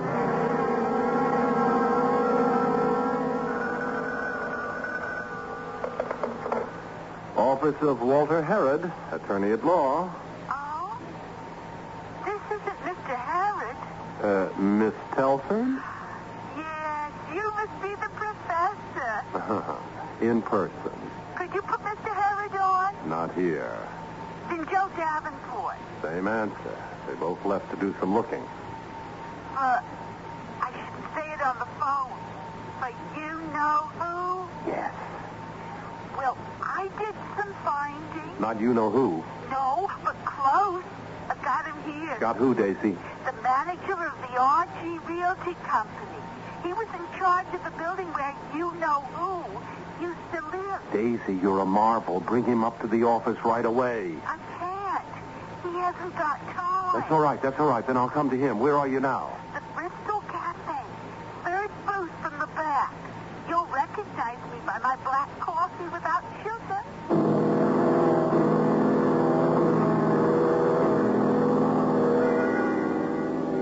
Over here, Professor. Oh, I got here as fast as I could. Where's the manager of RG Realty? Couldn't he wait? Oh, he's still here at the bar. What did you get from him so far? Well, he doesn't remember the family much. Kind of vague, you know. Yeah. He remembers the family signed a lease for a 4-room apartment in the Jefferson Lawn. Uh-huh. Did he show you the lease? He couldn't. Why not? It wasn't in the files. It was gone. Oh, I might have known. Everything about the family was gone. We've been wondering what kind of wild talent Stuart Buchanan has. Maybe the boy is a thief genius. How does he get at every trace, every record, and destroy it? Now, what's taking RG Realty so long at that bar for? Are you sure he didn't take a powder? Run out on you? No. His hat and coat are hanging right here. He must be at the bar. In a check jacket. Oh. I don't see any check jacket. Do you? No. 3 men there, and nobody checked. Daisy, I'm afraid we've lost another. Oh. I think he's knocking us off one by one.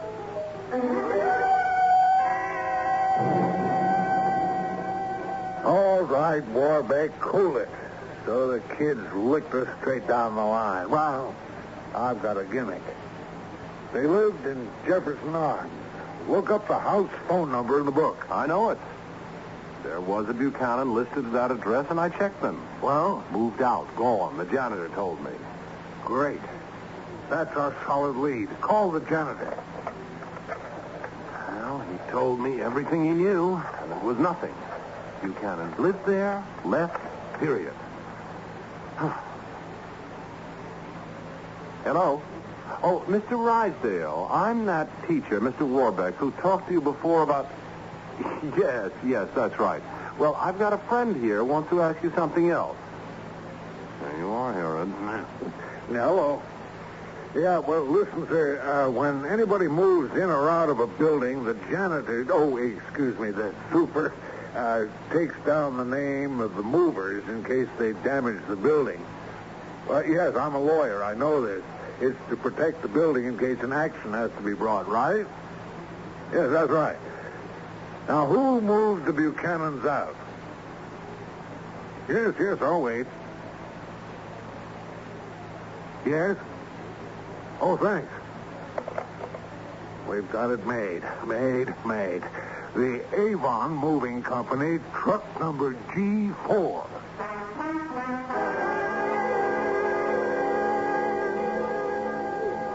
Now, this is why you're here, Daisy. Warbeck and I couldn't get anything from the Avon Movers. They had no record of moving the Buchanan family. Well, the kid was pretty thorough. I'm dying to meet him. But they did have a record of the men who worked truck G4 that day. We contacted one of them, and he's going to meet us here in this bar after he quits. What for? Tell us everything he can remember about the job. Including where he moved the Buchanans to. So why me? You want I should ask him something? No, Daisy. I want you should soften him up. You know, ask him. Here, hold it. This must be the guy. Oh, good evening, Mr. Moore. It is Mr. Moore. Yeah, Patty Moore. Are you the lawyer guy? Yes, Herod. I've been thinking about what you asked me on the phone. And I asked the rest of the crew, all we can remember about that Jefferson Park job is that it was an all-day proposition. Why all day? Because it took us all the way to hell and gone from Jefferson Park. Where to? Old Town suburb. Old Town? What street in Old Town, Mr. Moore? Maple something. Maple Road. What number? I can't. I couldn't remember. Kid again. Well, we know the street, and I think Daisy may be able to coax Moore into remembering the number. Daisy, love, why don't you and your friend Patty Moore... Daisy? Daisy? Where'd she go? She was right there. She just up and gone. Just like that. Gone.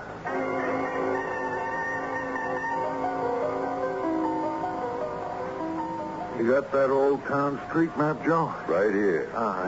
There's Maple Row. 12 blocks long. See? All right. 12 blocks, 4 apiece. We cover every house and every apartment. Now, we've got to be careful.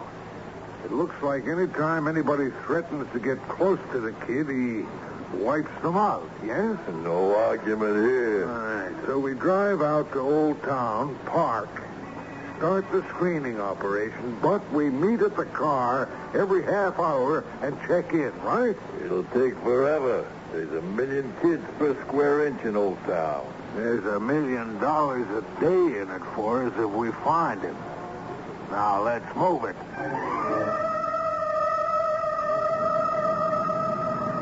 Professor? Present and accounted for, thank heaven. Where's Joe? Coming. I got mixed up in a stickball game. Did you case the kids playing in the street, Professor? I looked them over. No Stuart Buchanan. And we don't know whether the kids playing on Maple Row live on Maple Row, so we stick to the apartment search. Any leads so far, Joe? Nope. Professor? Negative. Nothing in mind yet. All right. Let's keep trying.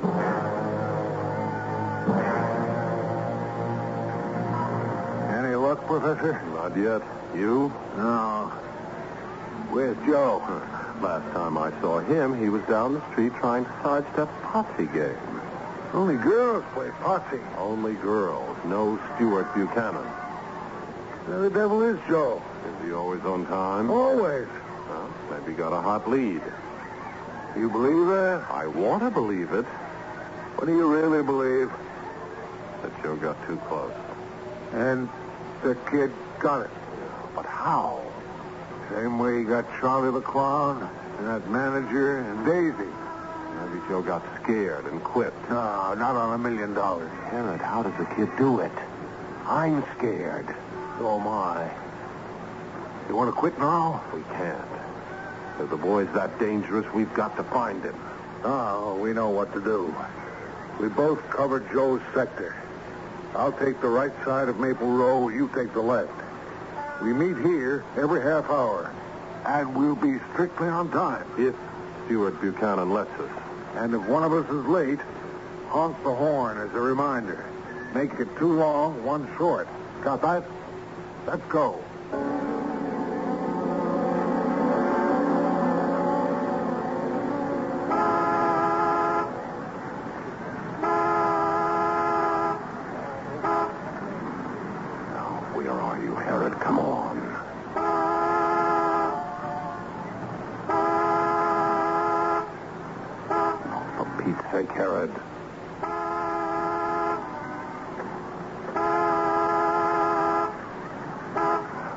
A weapon, something he invented with his wild talent, something silly like the others.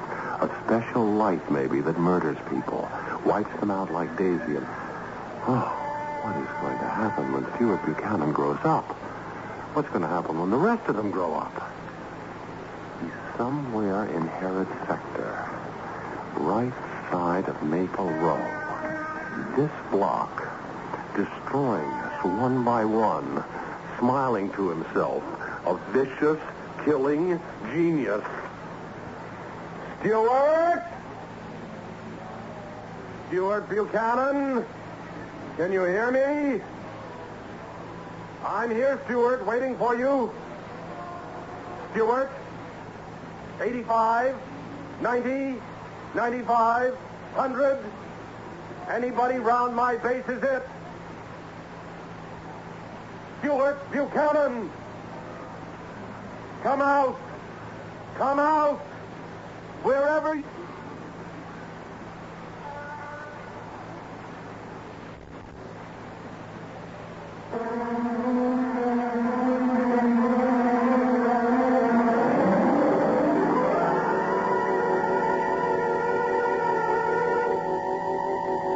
Buchanan, come out, wherever you are. Where is he? In an alley behind Maple Row, deeply involved in a game of hide and seek, aged 10, wearing sweater, jeans, and sneakers, hiding behind ash cans, determined not to be caught. He looks up at the sunset sky and sees the evening star and whispers, "Starlight, star bright, first star I see tonight. Wish I may, wish I might. Grant me the wish I wish tonight. I wish that anybody who tries to bother me would go away forever." I'll be back shortly.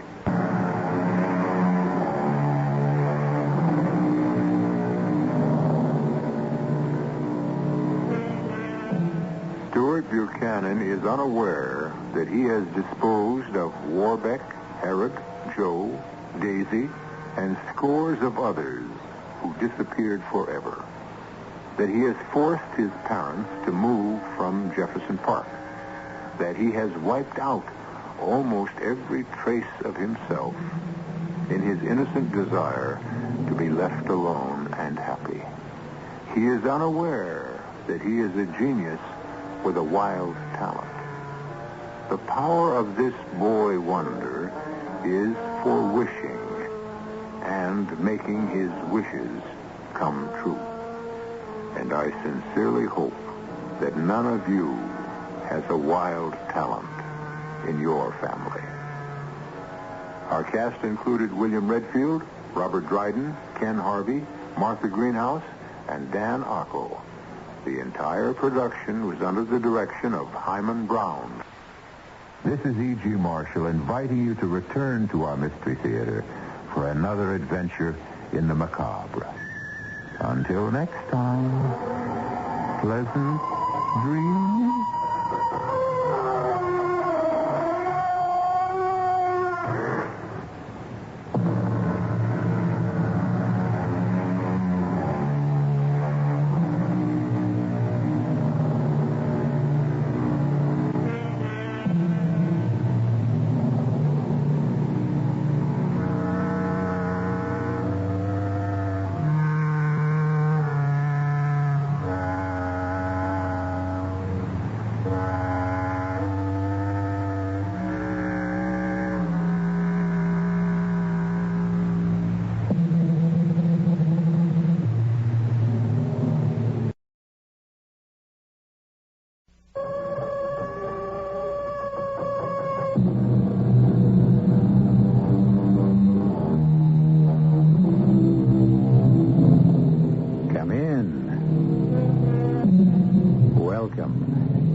Marshall.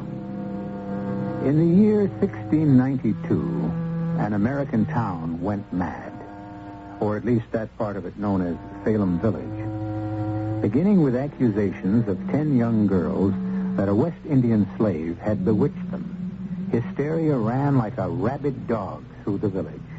Within 4 months, hundreds were arrested and tried, 31 of whom were hanged or burned, and one pressed to death with stones.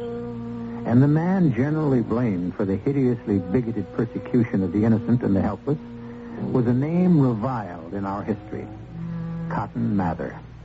Hear me, witch maids! If you do not confess your unholy wickedness, you shall not even be accorded the mercy of being hanged. Instead, we will burn you alive.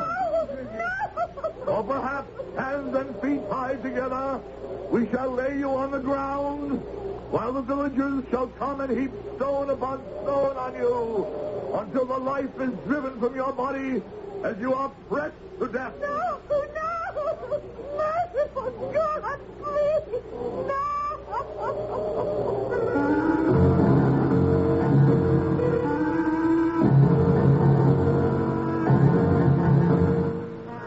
Our mystery drama, Burn, Witch, Burn was written especially for the Mystery Theater by Ian Martin and stars Howard Da Silva.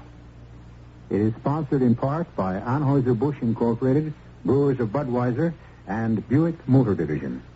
I'll be back shortly with Act One. At the time of the witch hunt, no man in our country was more feared than Cotton Mather. The picture of this dark, imperious, infamous man who led the persecution, who in his perverted zeal and fanatic Puritanism saw men, women, and even children condemned on the flimsiest of evidence, who swept down from his Boston pulpit like a scourge, and whose blind conviction in his righteousness in the name of the Lord spread terror like a plague, is strangely... Oh, but then I should say no more. For what I was about to say is a large part of this story. Burn, witch, burn! You should welcome the fires of hell, since ye would not repent. The abomination of the body you defiled remains to be purified, while the flesh is consumed and returned to the earth and ashes, while the bones melt and run into the fire. Sisters, brothers, let us lift up our voices in prayer.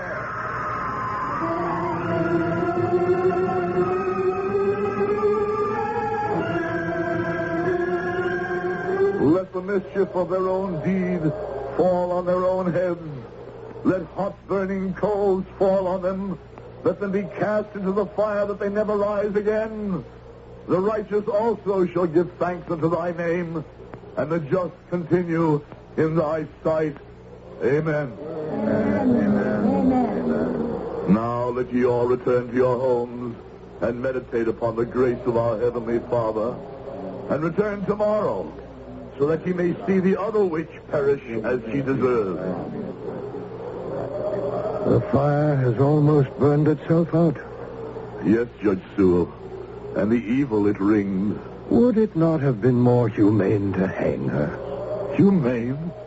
Speak you about a witch?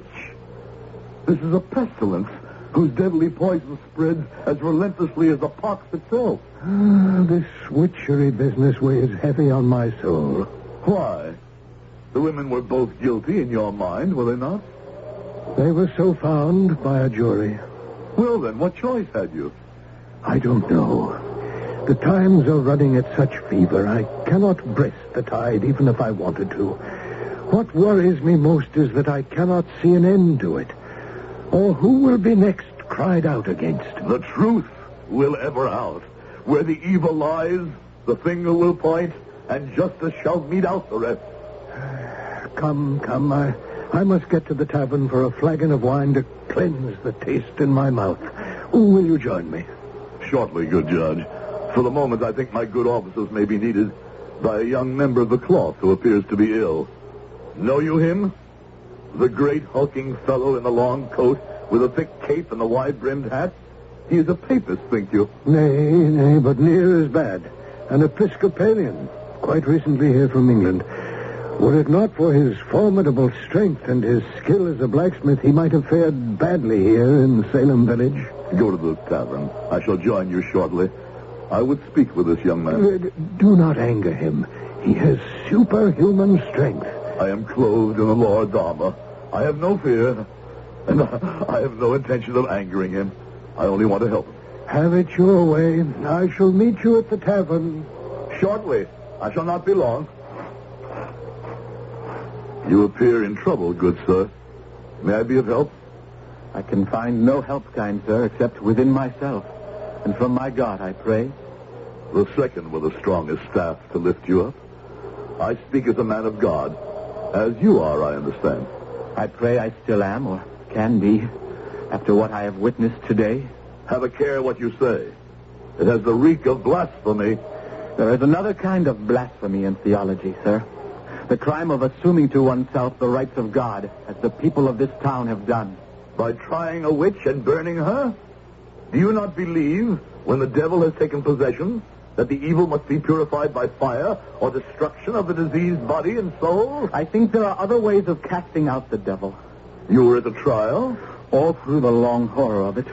And you did not find these witches guilty? I found the evidence circumstantial and more than easy to comprehend two ways.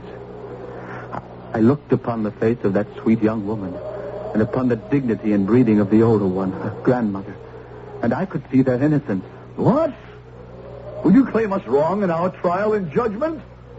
Is it because you are not either a true colonist or of the true faith? As to being a colonist, this is my chosen country. I have left England behind me. As to the true faith, my religion is a matter I prefer not to argue. There are many faiths, but most of them lead to God. You are a strange young man. What is your name? Gilbert Caton. And may I ask yours? The Reverend Cotton Mather of Boston. You? If I'd been in my right senses, I would scarcely have passed the time of day with you. What does that mean? Turn around, sir, and look at your handiwork.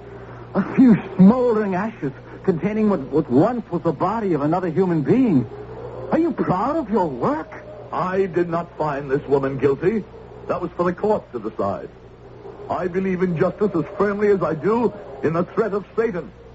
But where the fiend is proven to flourish, he must be stamped out. But where was this fiend and these women?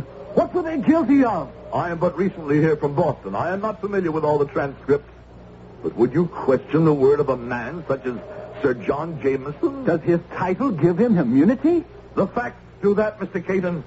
That these women drew his body from his bed in the night, brought him by occult means to their cottage in the forest to try to lure him into lechery and original sin with the younger of the two witches. Is Sir John so good a man? Has he led so good a life? Is it not possible? Quiet, sir!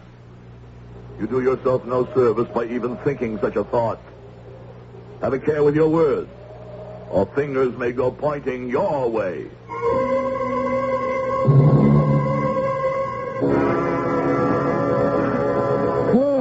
Egad, I'd near given you up, Reverend Cotton. I believe you have the acquaintance of Sir John Jameson? Your servant, sir. The Reverend Cotton Mather. He needs no introduction to me or any man of goodwill. It was an honor to have you with us for the witch burning. You were not here for all the trial, I believe. No, just for the last day. It was with a heavy heart that I had to bring the charges. But the evidence was monumental. Is it not so, Judge? There was enough of it brought, but I cannot banish the woman's cries from my ears as the fire reached to her. And the face of the young girl we condemn to die tomorrow has troubled me for nights. Must we then, because of a round cheek and melting eyes, shrink from doing the Lord's bidding? Evil is the way of such a maid, and more to be dreaded than all the hags in Christendom. Strange rumors are afloat regarding her. This woman she called Granny, who was burned this morning, did pray not for her own life, but that the witch maid be saved. An uncanny thing that one witch should desire good to another witch. But if they were kin... Fool! Can you not perceive the work of the devil in this? The witch who died at the stake would have the other saved so that her own black spirit could pass into the fair young woman's form, and thus, with double force, the two could continue to wreak havoc on the world. For the sake and peace of the community, she cannot be destroyed too soon. I must go visit the prison. I wish to question her more closely. Question her? About what? The evidence has all been established. The factual evidence I care little for. That is and was the court's business. I wish to find out if she will recant, so that perhaps her soul might be saved. That would be a triumph supreme for me to accomplish in the name of the Lord.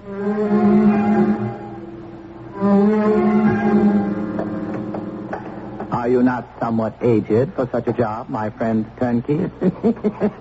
81, going on 82. Just the man for the job.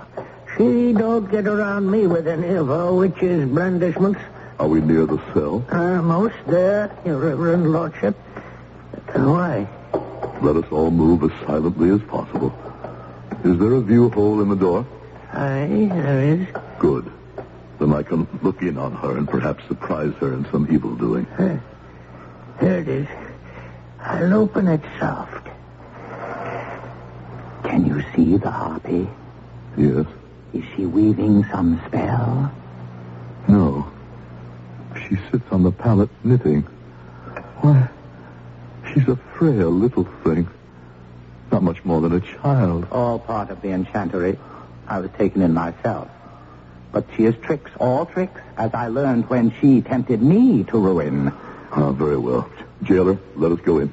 As your little trip desires. Hey, my little she-devil. Here's two gentlemen of quality to see you. One is of no quality. I know him only too well.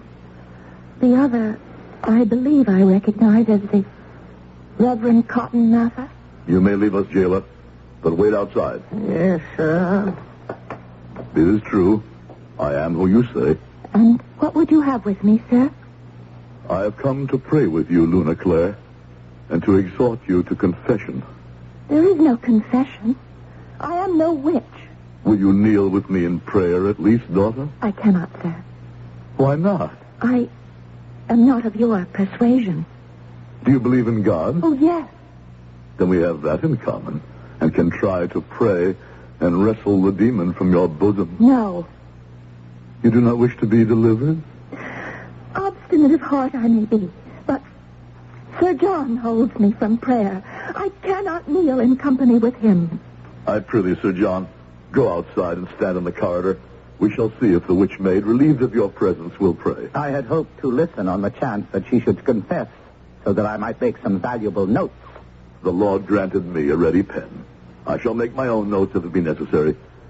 If you will excuse us, Sir John. You have only to command, Pasta, and I to obey. If you should need help of any kind, I shall be just beyond the door.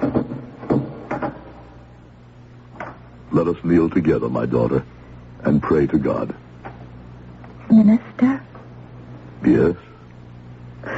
What shall I pray for? My life?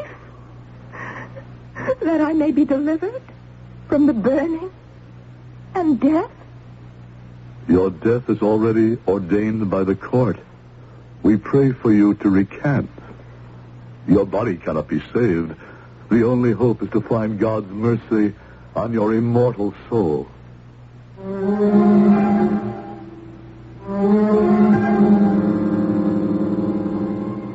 On the stone cold floor, the slight figure of the maiden, a girl not yet in her 20s, sways and sags at the harsh dictum of the man beside her. He, Cotton Mather, kneels ramrod straight. His voice rasps as he speaks aloud unending platitudes, devoid of hope. Beside him, the maid prays to herself, the tears running down her pale cheeks. There is talk of God and the right and goodness and light, but not one trace of pity here. I shall return shortly with Act 2.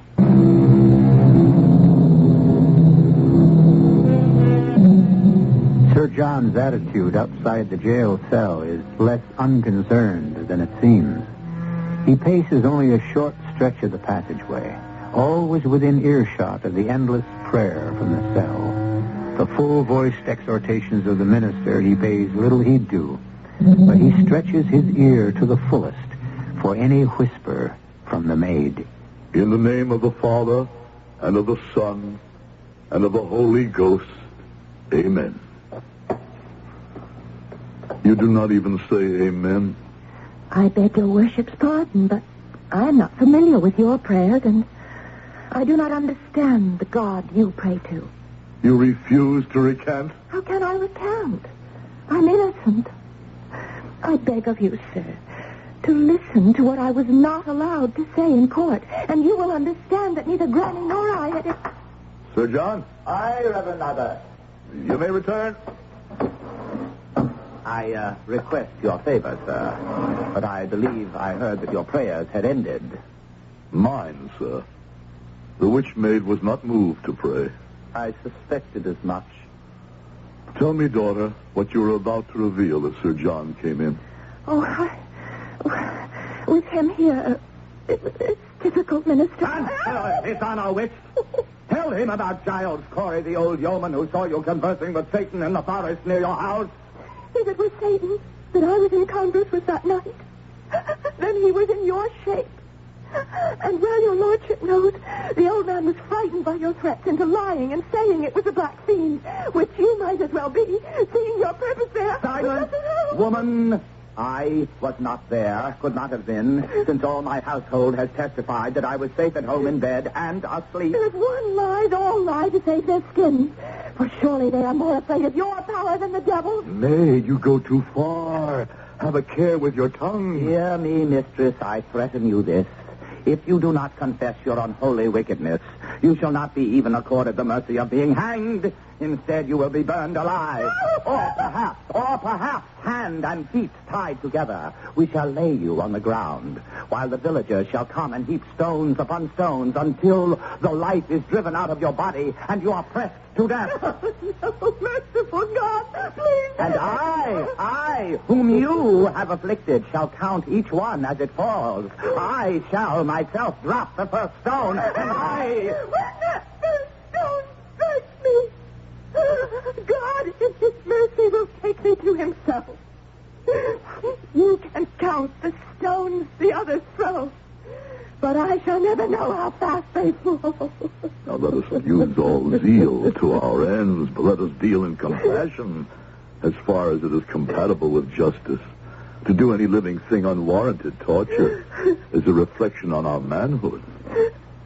One last word. Will you confess at last that you are a witch? I cannot confess what is not true. Come then, Sir John. Let us leave her to ready herself for death.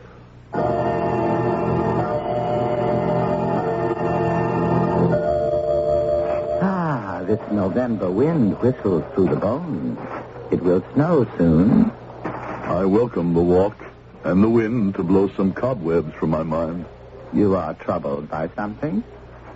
This affair savors ill. Her last cry awoke strange feelings, and my heart turned within me. You are a man of God and compassion, but have a care. Her powers of enchantment are strong and wicked. If only I could have reached her. No one can do that.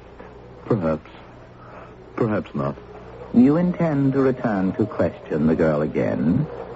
No, let her rest in what peace she can find in the little life left to her to lead. Are you then for your room as soon as we reach the inn? No. I have an errand I must pursue. I have my coach at the inn yard. I should be honored to take you anywhere you desire. Thank you.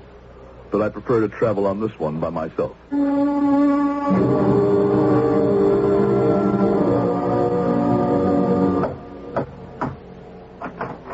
Master Mather, what brings you here? I wish to ask you a question, Master Caton. Will you enter? No, thank you. I have not even hitched my horse. I have other riding to do. Then ask your question. Were you aware that the witch maid who is to die is an Episcopalian? Yes, I was aware. Then that prompts others. Why did you not go to her to bring her comfort or to help her cleanse her soul? I would have gone to bring her comfort, but they barred me from entering the prison. If I arrange it so you can enter, will you go to her?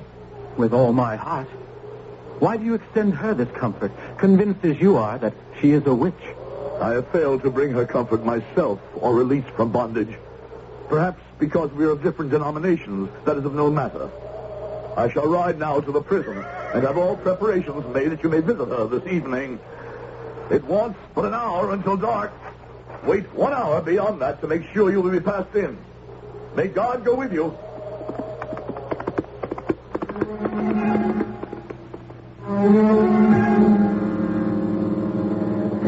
All these comings and goings over a little snip of a girl whose heels might as well be dancing in the wind and snow already. It sounds as though you were already celebrating this spectacle. Well, a man has little enough to amuse him with winter upon us. Here, when you come out, do you lock up tight behind you? Bring me the key in the common room. 'Tis too cold to wait upon you priests in your eternal preaching in these freezing hours. In you go. You, a witch, visitor, I see you. Who is it? Give me the torch, turnkey. Well, how am I to find my way back to the common room? 'Tis known ground for you. Feel your way, if not else. How could I, a stranger, find my way without one? Lord of mercy. Well, hold it then a moment till I find my way to the stairs. Go then, and hurry. Have no fear. The cold will move even my old bones like the young. And so,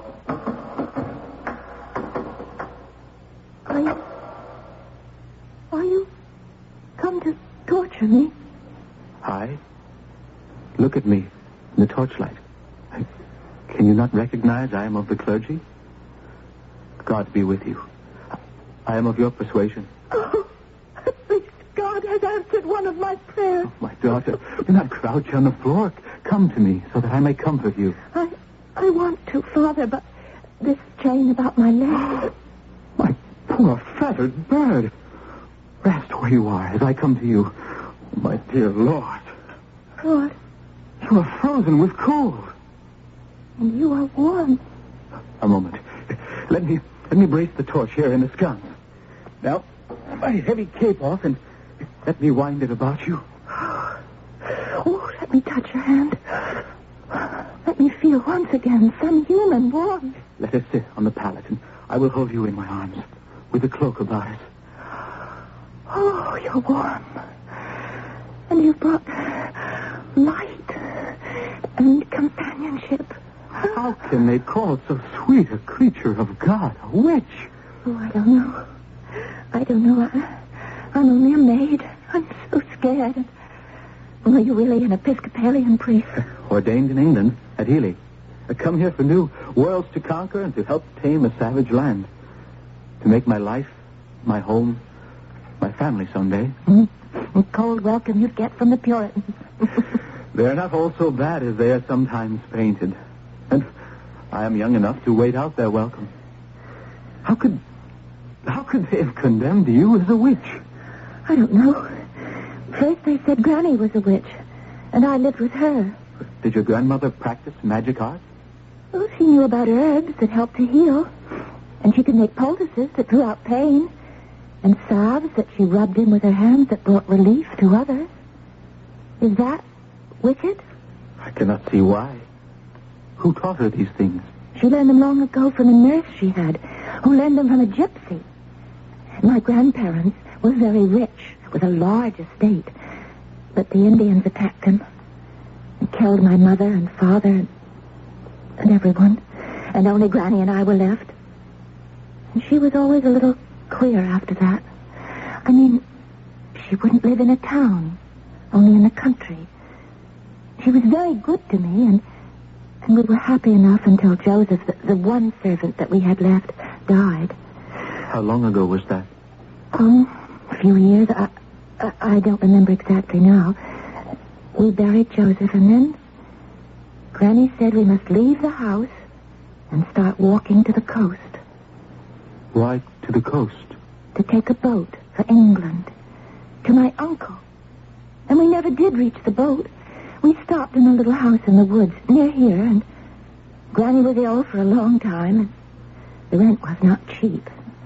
At last the money was gone. And then Granny made some money with her healing. And she was also a midwife until...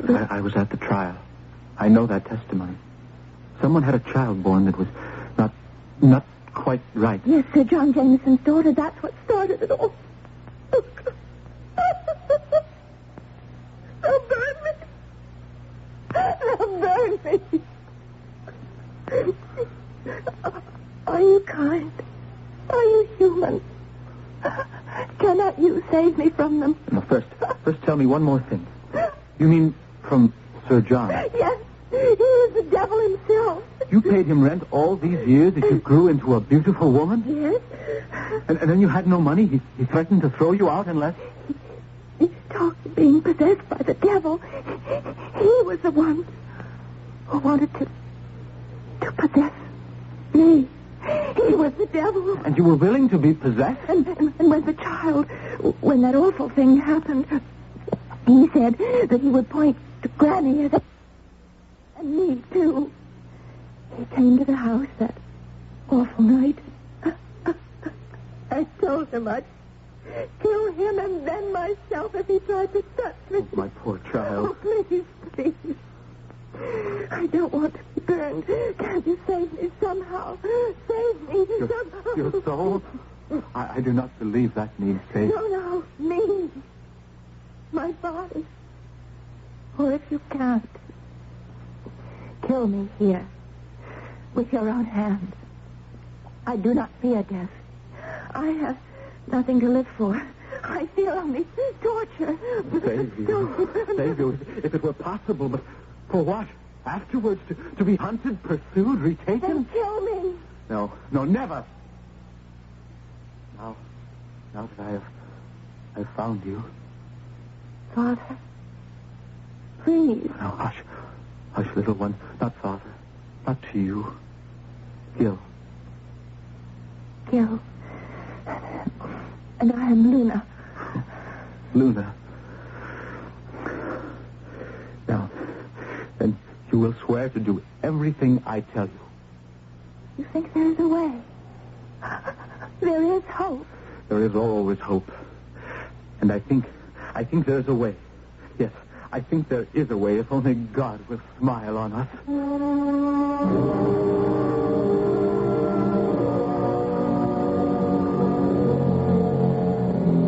A man and a maid, and under the most harrowing and desperate of conditions, from the blackness of adversity, nurtured by the strength of their faith, the first seeds of love are planted in both hearts.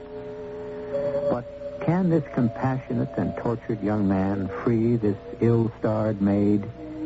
And even having done so, where can they find safety or sanctuary?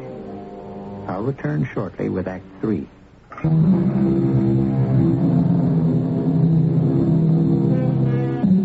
In the dim, dank, freezing cell, Gil Caton stands with the torch held on high, his eyes searching, his mind racing, a wild plan formulating in his mind, frustrated at the very outset by the leg iron which binds Luna to the wall.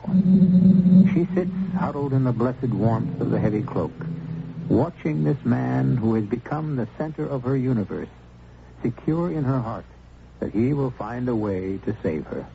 The first problem is the leg iron. Once I get you to my house, I have forge and anvil and tools to cut it away. The wall is the only hope. But the ring is buried in the masonry. Not quite. In the mortar. Now, between the stones. Now, here, hold the torch. I can brace my feet against the wall. And pull it out. The Lord must have had some reason to bless me with this extra strength. That is starting from your brow. No matter. If this ring starts from the wall, one more. Pulled it out. You pulled it out. That's more than human strength could do. Never underestimate the power of prayer. Now listen to me, Luna. Yes? You must trust me to the uttermost. Now, let me lift you and see how heavy you are. A feather. It can be done. What can be done? Now, I'm going to put you on my back and carry you out of the prison beneath my cassock. Oh, I see. And I'll be very still. Oh. Forgive me now, but you must take off your frock. My frock? Well, you must arrange it in the corner with a stuffing of straw to look like you. Oh, of course. I'll do that. When I take off my sash and cassock. Oh, if I can just arrange it so they'll believe it to be me, it might give us more time. Oh, what is it? What have you done? Oh, I just slipped my cassock all the way from below the waist to the neckband to make room for you. How clever you are. Adversity sharpens the brain. Now, quick. Now, climb on this stool. So, now, arms around my neck. Yes. First, now, the cassock. Help me slip it over our heads. Oh, that's fine. Fine. Room for us both. Now, to help support you, I bind my sash tight around us both. Oh, too tight? Can you breathe? Now, I must lock the cell door. There. I must douse the torch. The more we are in darkness, the safer we are. I trust in you and your strength. and your belief. And in the Almighty. Jailer! Jailer! Oh! Guard! Sanky! What to do? Is it the pest? Where's your light? The witch has blown it out and left me in the darkness. I had to lock her back in the cell against the danger to us all. Stand me if I'll come down again in this blackness. You say you locked the cell? Is she secure? As secure as she can be. Well, then, find your own way up in the shadows to the prison door. The light there is poor. It's just what I wanted. Now, if you ever prayed, my little one, pray now. Freedom is just a few short steps away.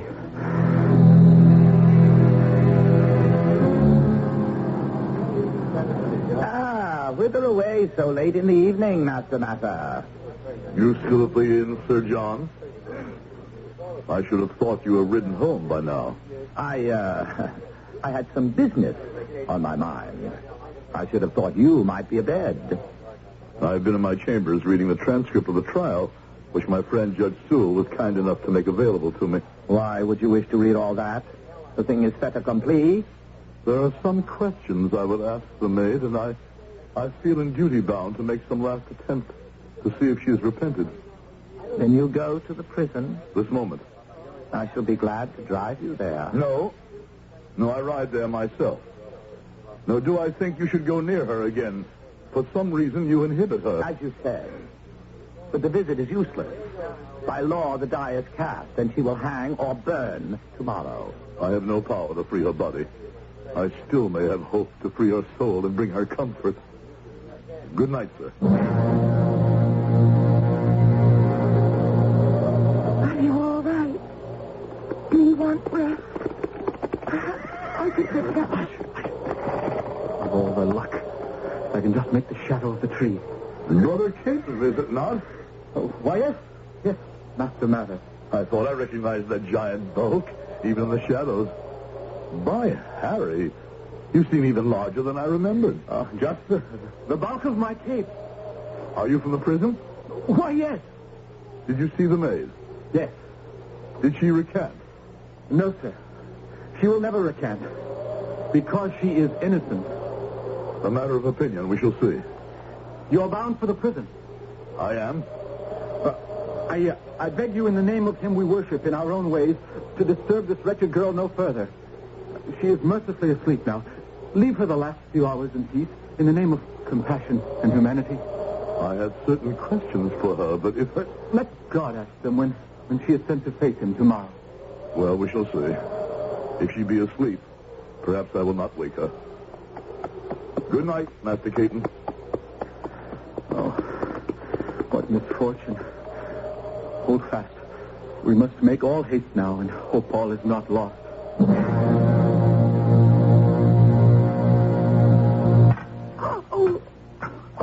Oh, forgive me. It's just that time may be so important. Oh, any hurt is worth being free. Strike away. Try the file now. And once my fetters are off, what then, Joe? Oh, I don't know. The hue and cry will be raised all over this bloody town, which has gone mad. I have no horse to give you. I had hopes, perhaps, by boat. But I have neither money nor contact to see you safe away. It must be on foot. But be of good faith. Somehow the Lord will provide. How can I ever thank you with all that I feel in my heart? Oh, just let me see that smile break across your lovely face, and 'twill be thanks enough. Strange way to meet the man I dreamed of. Hush. We're almost through.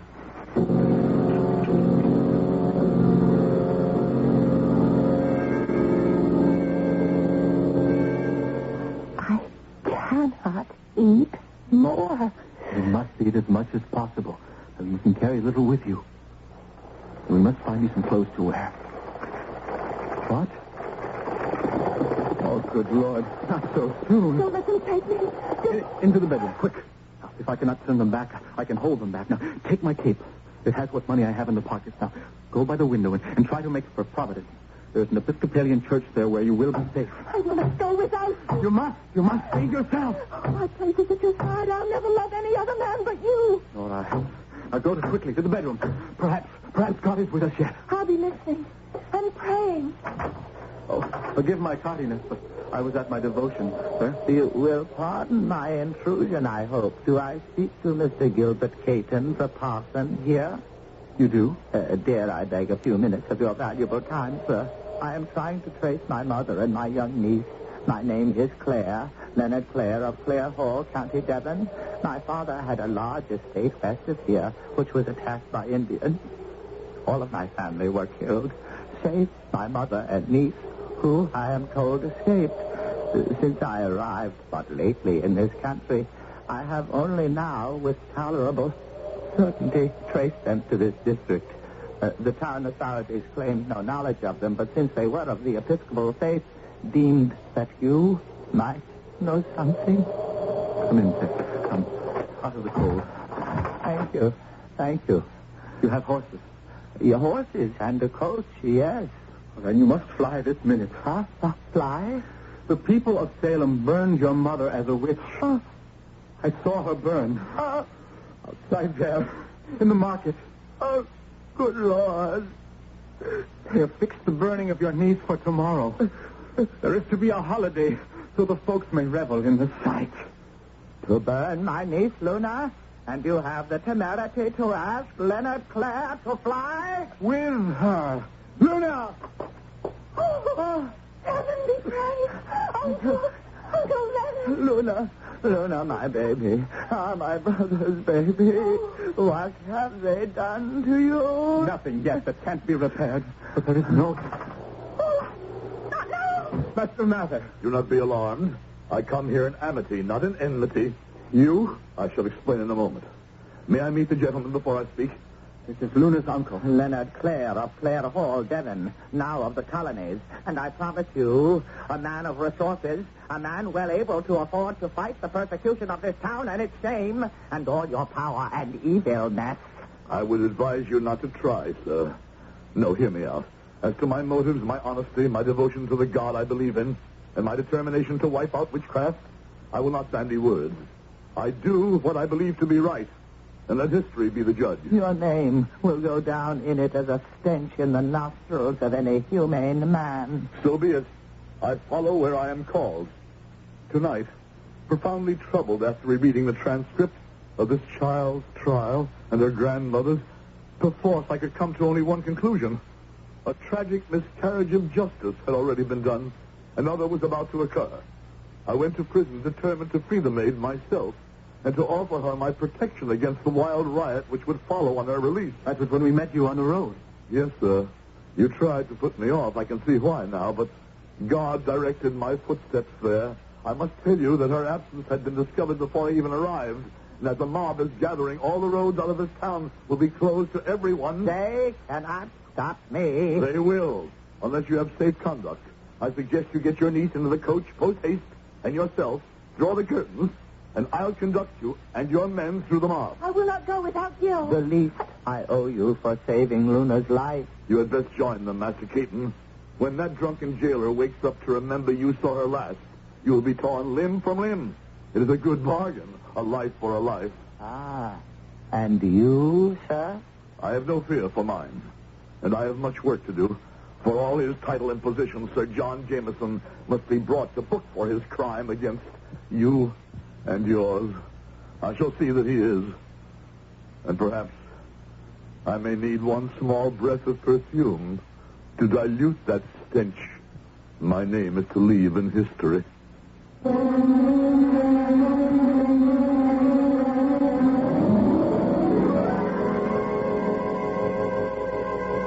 While the account you have heard is a fictional one, it is a somewhat sad thing that Cotton Mather is painted as black as he is.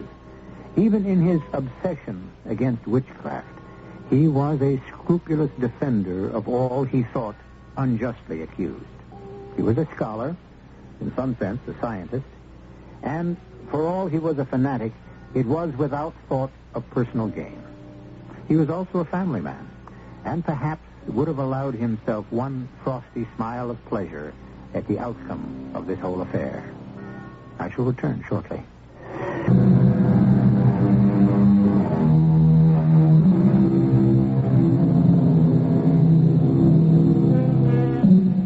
The madness at Salem was of short duration, and the good people of that unfortunate town soon returned to their senses. Gil Caton and his wife Luna did not return, mostly because of tragic memories, but also because the first of a long line of little Catons was well on its way. They were married in Rhode Island, one of the colonies most noted for its freedom of thought, and lived out a long and happy life together, nurturing their own children and that other larger group of children, the congregation of Pastor Gil Caton's church, which flourished in all good things, temporal as well as sacred. And so, amen. Our cast included Howard Da Silva, Marion Seldes, Kurt Peterson, William Redfield, and Court Benson. The entire production was under the direction of Hyman Brown. And now, a preview of our next tale. Let me give you a hand. No. Don't you touch that case.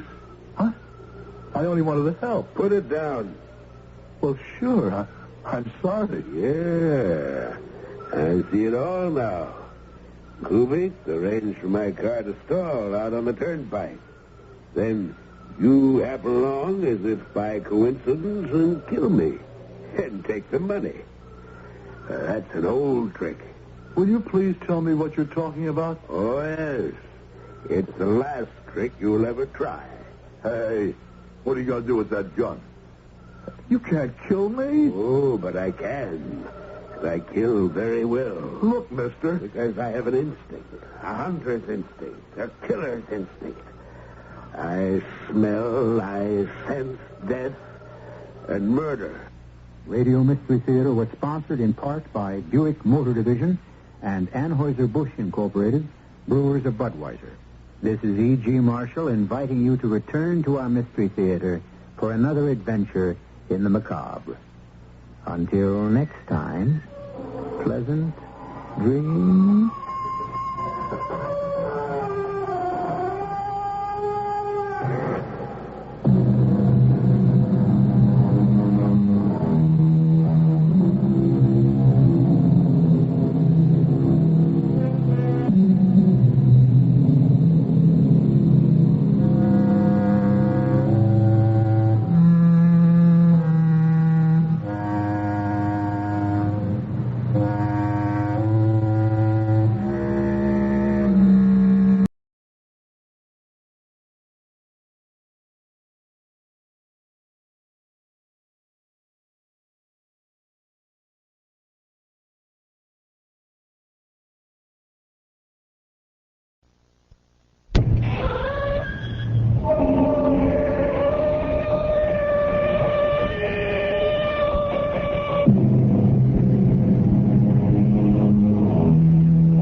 Welcome to the world of terrifying imagination. Make yourself comfortable for the moment. You know, evil has a vitality that defies time. Its power can be curbed, denied, defeated, but only temporarily. And when it returns, its force is more malevolent than ever.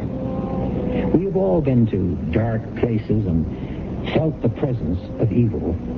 And we've all seen things beyond our power of understanding. But, like Tom Fairley, we feel there are explanations for everything. Or are there? Cold. Bitter cold. The smell. Decayed.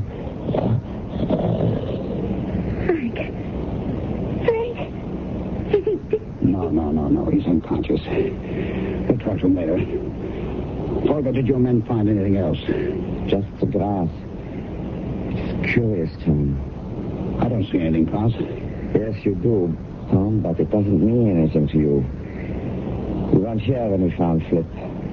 The area is flattened. It was the same strange discoloration. What's all this got to do with Frank here? I don't know. But I promise you, I'll find out.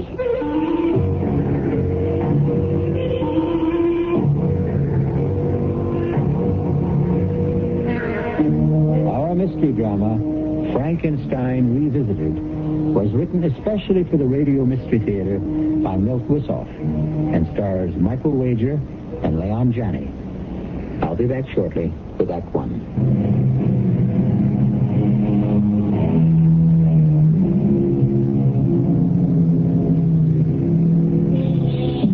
We move now from the friendly people who make these broadcasts possible to the monsters who will make it impossible for you to sleep, I hope. Our drama opens on a story conference in the Madison Avenue bar. It will end, I assure you, in terror and fear. Over here. Here, Tom. You sure picked a great place for a meeting. Yeah, well, you're late. I didn't have to fight my way to the mob at the bar. I might have been here sooner. All right, what's on your mind, Frank? Well, I've been looking for a special that we can use as a springboard for our new horror series. And what's more appropriate than the old Frankenstein legend? You mean Boris Karloff and his magic electrodes? No, Tom. Not the hokey monster brought to life by the mad scientist. That was cooked up by Mary Shelley. It doesn't rate with the Gothic tale everyone in Germany knows about the infamous Baron von Frankenstein and his terrible death. It's got all the elements of a superb spook show. What's more, this is the 400th anniversary of the Baron's death. So what? So this, old buddy. The monster is reputed to return every century looking for fresh blood. It won't work, Frank. I was stationed near Darmstadt, only a stone's throw away from the Frankenstein castle after World War I. I've seen the place. It doesn't look like much. Even the burial crypt has been turned into a potato cellar. Well, how about the incidents you mentioned at cocktails the other night? That's what really put me onto the show. Oh, those killings I blabbed about had nothing to do with any monster. The police were satisfied the murders were committed by a fanatical group of neo-Nazis who call themselves the werewolves. Who's going to be interested in a defunct castle on an anniversary nobody celebrates? Well, they will this year. We're going to billboard the 400th anniversary with a gala festival. Well, who's going to show? The peasants used to have a fit when I even mentioned the Baron's name. That was almost 30 years ago. Oh, they'll come. We're going to have sausage and beer, fireworks, and a dandy house of horrors to set the stage for our countdown to midnight. A fake documentary, papier-mâché, razzle-dazzle. The storyline is sound. It should scare the heck out of people. Now, if you don't want to direct the special, then speak up. All right. Count me in. Good. Come on, square with me, Tom. Why all the bull about the potato cellar? You don't want to go back there, do you? No, Frank, I don't like the place. Then why not back out?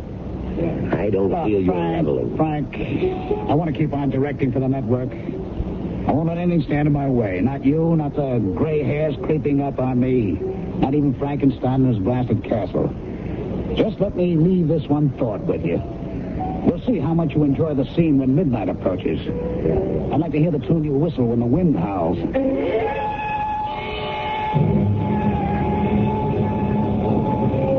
Mr. Larkin. Mr. Larkin here. Oh, so good to see you again. And you too, Mr. Shelley. Oh, Klaus, I'd like you to meet our little company. This is Eileen Garrett, who will play the Baron's ward, Laura. And a charming one, I'm sure. Him, I like. And Flip Johnson, also known in the industry as The Voice. He'll do the descriptive background at the festival and the castle. The interviews with the man on the street. He will also double as Rolf, the suitor for Eileen's hand. That won't take much acting. In that case, you might do. This is Klaus Folger, our local representative, who will be our strong right hand during the production. When do we meet Mr. Helmut? Very soon. You'll find he makes an admirable Baron. That's very strange. I've never heard of him. Oh, he's quite a well-known actor, I assure you. Now I think it's time to leave for the castle. It's not the plaza, but I hope you will find it comfortable. Well, I'm sure we will. Who goes with whom? There's enough room in the limousine for all of you. The baggage will follow in a small wagon. Truck. How about you, Klaus? Aren't you coming with us? No, Tomorrow, Frank, I will see that the baggage is not consigned to München by mistake. But I will join you later. I wonder what Mr. Helmut, our Baron, is like. I have a feeling. Oh, Eileen, now you sound like gloom and doom fairly. He's probably just another average, run-of-the-mill weirdo.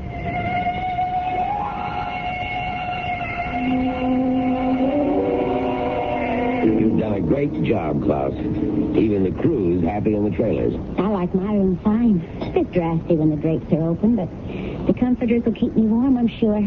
How about this lunch? I haven't had wild boar since the last time I was here. Oh, is that what it was? It tasted like suckling pig. There's a secret to the marinade trip. I see. Klaus, why don't you get the ball rolling?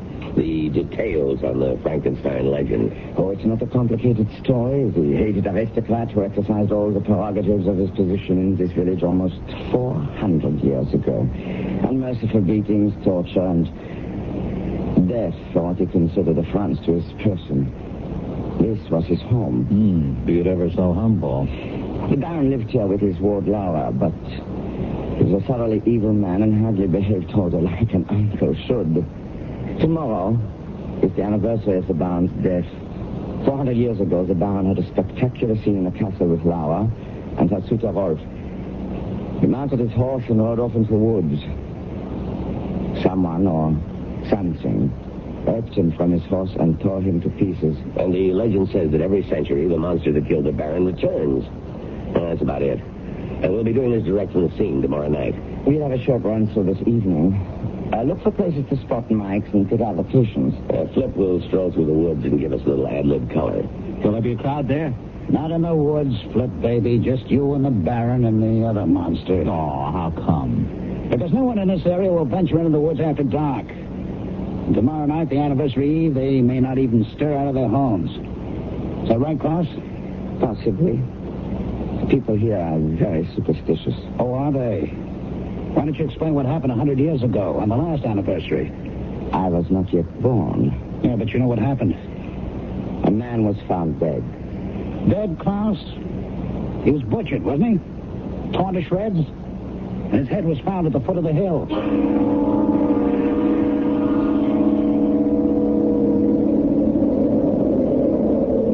Well, Frank, this is it. Well, I hate to admit it, Klaus, but Tom may have a point about the castle grounds. It is kind of tacky. Well, I'm not sure I agree.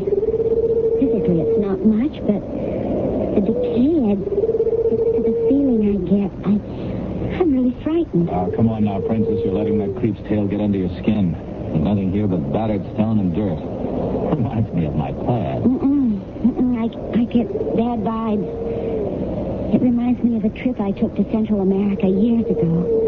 The ruined pyramids, the bloody altars where thousands were sacrificed to bloodthirsty gods. It had the same aura of evil. You are most perceptive, Miss Garrett. Evil is everywhere. Who are you? I am Paul Helmut. He will play the Baron in our production. How did you know my name? No mystery about that. You are the only actress in the cast. Of course. Oh, forgive me, Mr. Helmut. You came upon me so suddenly. Yeah, well, where did you come from? I never saw From the Baron's bedroom. A passage leads directly here. The place is honeycombed with such passages. But there are no other cars around. How did you... I arrived here several days ago. You've been here several days alone? Oh, I don't think I'd enjoy that. I like to get into character, Miss Garrett. Well, now that we're all together, I'd like Flip to walk through the woods and give us his impressions. Oh, swell, off the top of my head? Exactly. Anything you see and feel, don't force it. I want this played low-key, sound natural. It'll help build the finish. He's all hooked up, Frank. He can start at any time. Well, listen, are you going to tape this? Yes, but only so that we have a record of it. Tomorrow is for keeps. Go, Tiger. Get the demons in the woods. Well, I'd play the scene better if Eileen kept me company. No, there's no moon, Flip. And I'd hardly call this a romantic setting. Ah, romance is where you find it, Mama. Is everything set, Klaus? Yes. My assistant is about 100 yards in. Flip should be just about there now. I don't want to interfere, Frank, but just what's going on? It's a surprise for our boy. It should make Flip less Flip. Yeah, we have our men play slightly off the path. We make small noises, sounds, create an atmosphere. Does Flip know? Of course not. That would defeat our purpose. Flip reacts beautifully. It will all be a surprise to him. Frank, that's a dirty trick. Suppose something happens. Oh, now what can possibly happen? It's just a small forest, trees and grass. Well, I don't like it. Flip? It's no use, Miss Garrett. He cannot hear you. Klaus, give your man a cue and bring Flip in. Well, I'm about a quarter of a mile into Baron Frankenstein's woods, and it's pretty much Dulceville so far. I was just thinking how strange it is. Haven't seen any animals around. Wait a minute. I think I just heard something. Probably a rabbit. I hope. Hey, there it goes again. Weird. Everything's so deathly still, and then suddenly just the faintest whisper of a sound, like something dragging. Hey, who's there? What do you think you're frightening me? Okay, I'll go in after you. The eyes. I can see them growing. My God, it can't be. Oh, no, it's...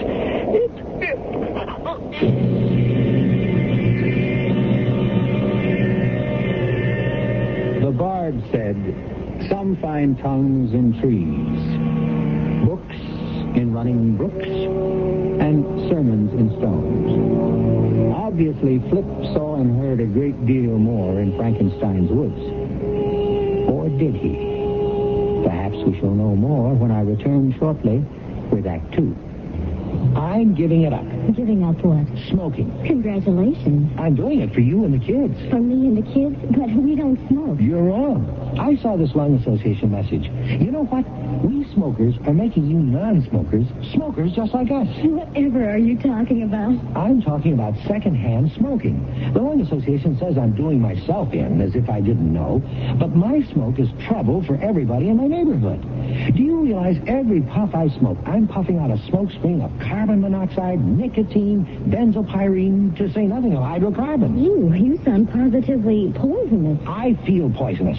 I'm quitting. For me, darling. Yes, and for me, darling, I want to be loved. Your Lung Association says the smoker who quits for more than one person. He's clearing the air for everybody. You might say it's a matter of love and breath.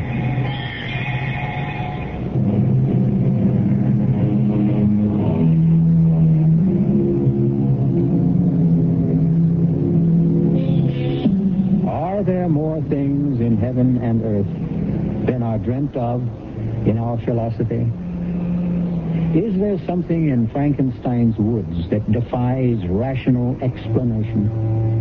Or was Flip Johnson the victim of his own imagination? Perhaps if we push on with our little tale, we shall have the answer. Flip, are you all right? Wait a minute. Yeah, I think so. I don't know. I was just strolling along, and wham, the lights went out. What did you see?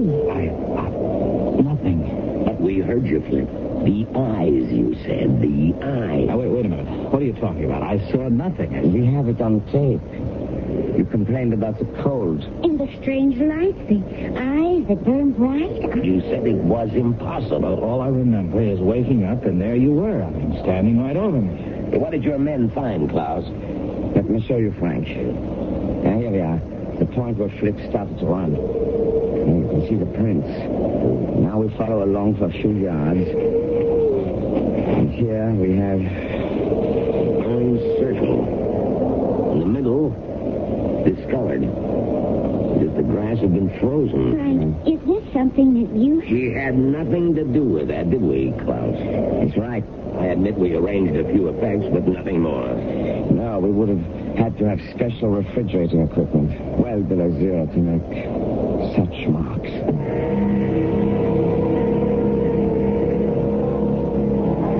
Well, how do you like it, folks? It's fantastic. Instant carnival by Frank Rockin. No, Tom. Give credit where it's due.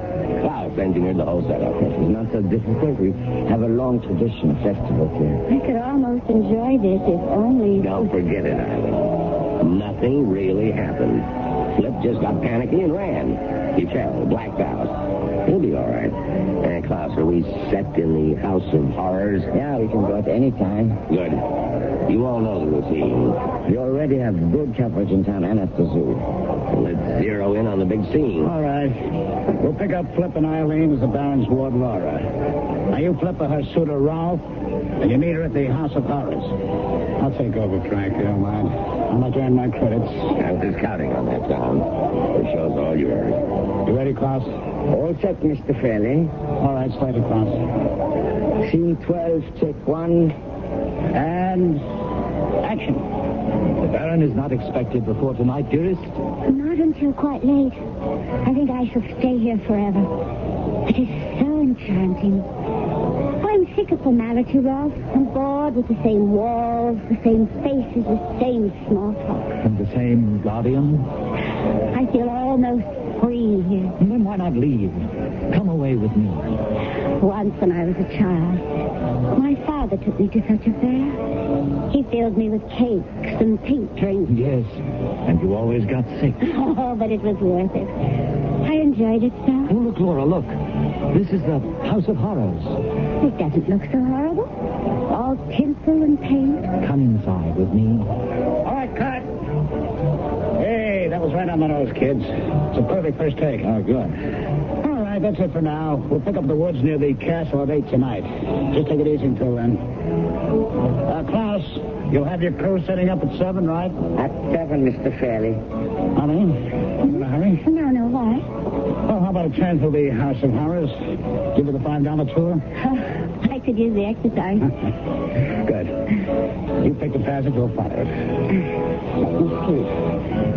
It's the teeth, jibbity, zippity, Sam. Sam it is.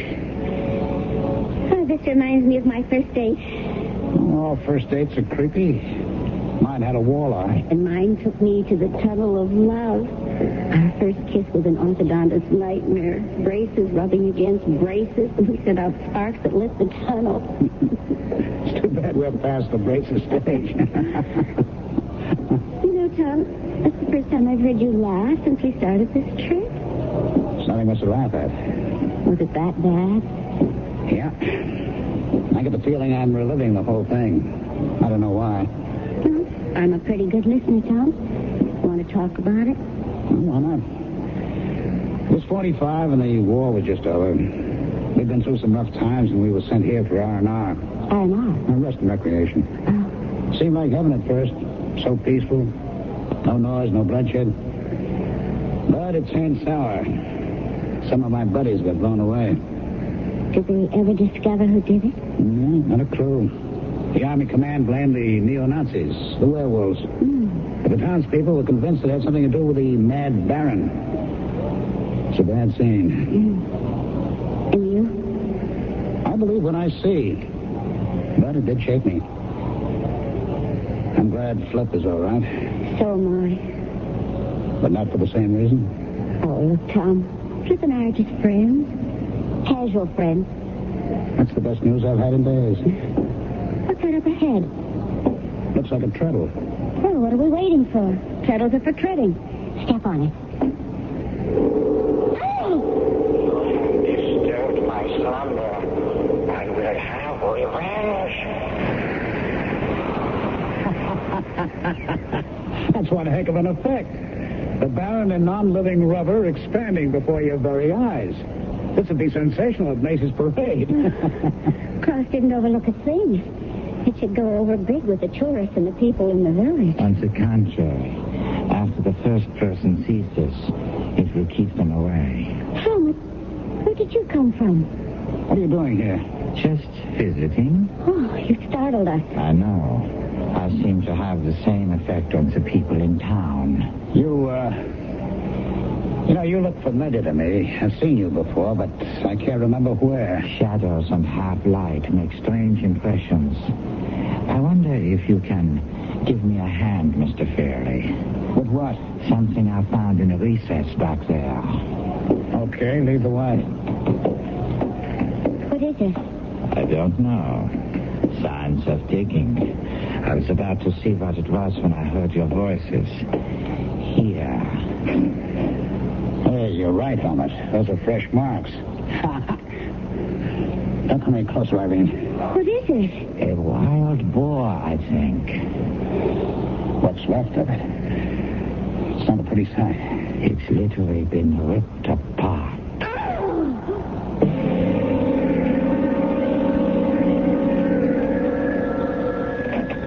Yes? I understand.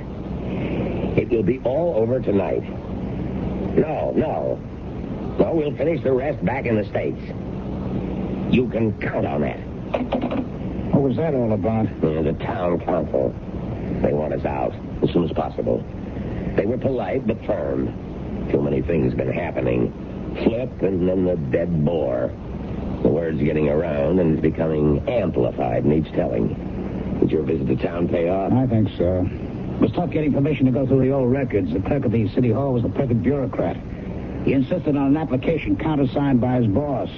I threatened to go to the burgomaster, and he caved in. Now, how about the newspaper? They were reluctant, too, but greedy. A few marks in the right palm paved the way. Well... All right, see for yourself. Here's a reproduction of the paper's front page 100 years ago. Take a squint at the guy who was separated from his head. I don't know. It's pretty well faded.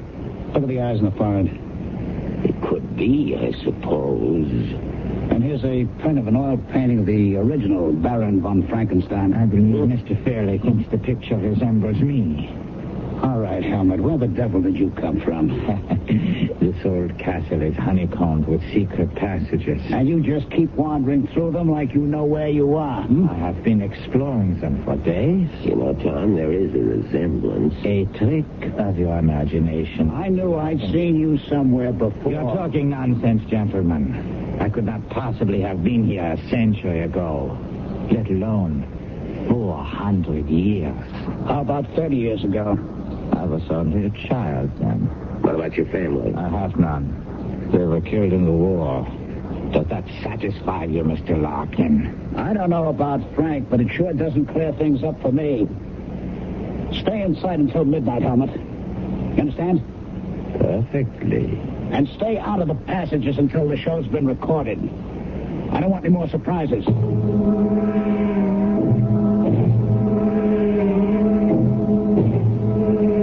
This place is beginning to get me. I'd be glad to get it over with. Dinner is ready. We'll eat in here tonight. Just as long as it isn't boar. Hey, where's Eileen? She has a headache. Well, I'd better go up and see if I can do anything for her. It's not necessary. I've sent some food up to her. I have some bad news. 3 members of the crew quit. They were all as frightened as the townspeople. Bad news? That's all we need. Well, I have replaced them, but with such short notice, I'm afraid I've not been able to run up the most competent technicians. I don't imagine what's happened today helped much. Well, that's all right, Klaus.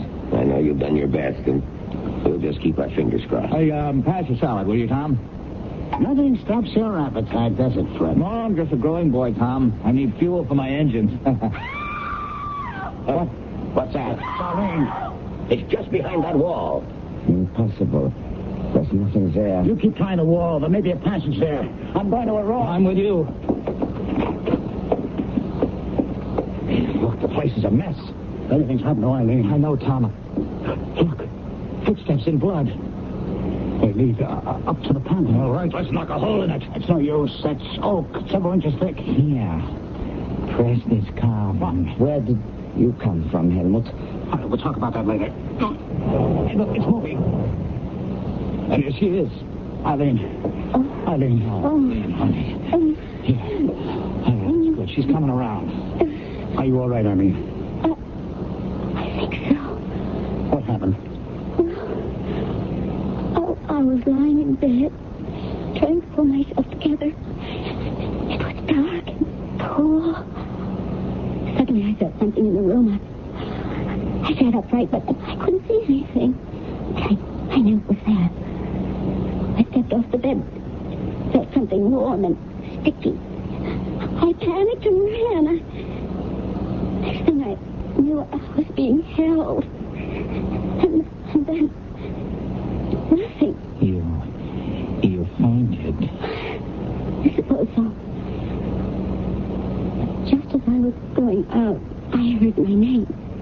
Who was it? I don't know. It was just a whisper. A nightmare, perhaps? A nightmare? With a German accent.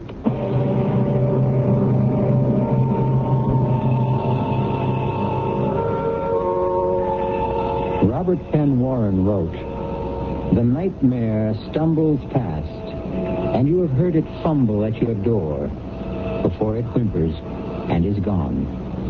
It acts like the old hound that used to snuffle your door and moan. But who, your host inquires, has heard it speak with accent foreign?" We shall return shortly with more on the Castle of Bad Dreams in Act 3. This is Mel Blanc, and voices are my business. In Warner Brother cartoons, you probably know me as the crazy little character... Daffy Duck. or, Porky Pig. or... Bugs Bunny, Doc. We all have a voice in matters that affect us in our community, and it's necessary to speak out to get the best possible community services. One community tradition, which really deserves vocal support, is the library. The library has been serving up all kinds of information ever since this country began. After all, you can get thousands of voices in the library's books, on film, records, and tapes, and you can borrow these voices freely. But the library can't give you such good service without a lot of vocal and personal support from you. This means you need to write or call your community officials and speak up for the library. It's all in the air, folks. At the library. A public service message from the American Library Association and this station.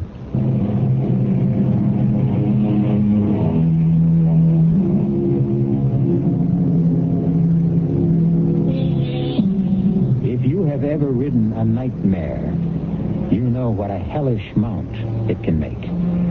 It carries you unwillingly beyond anguish and terror, through deadly whispers and pools of blood. But oh, the relief when it's over.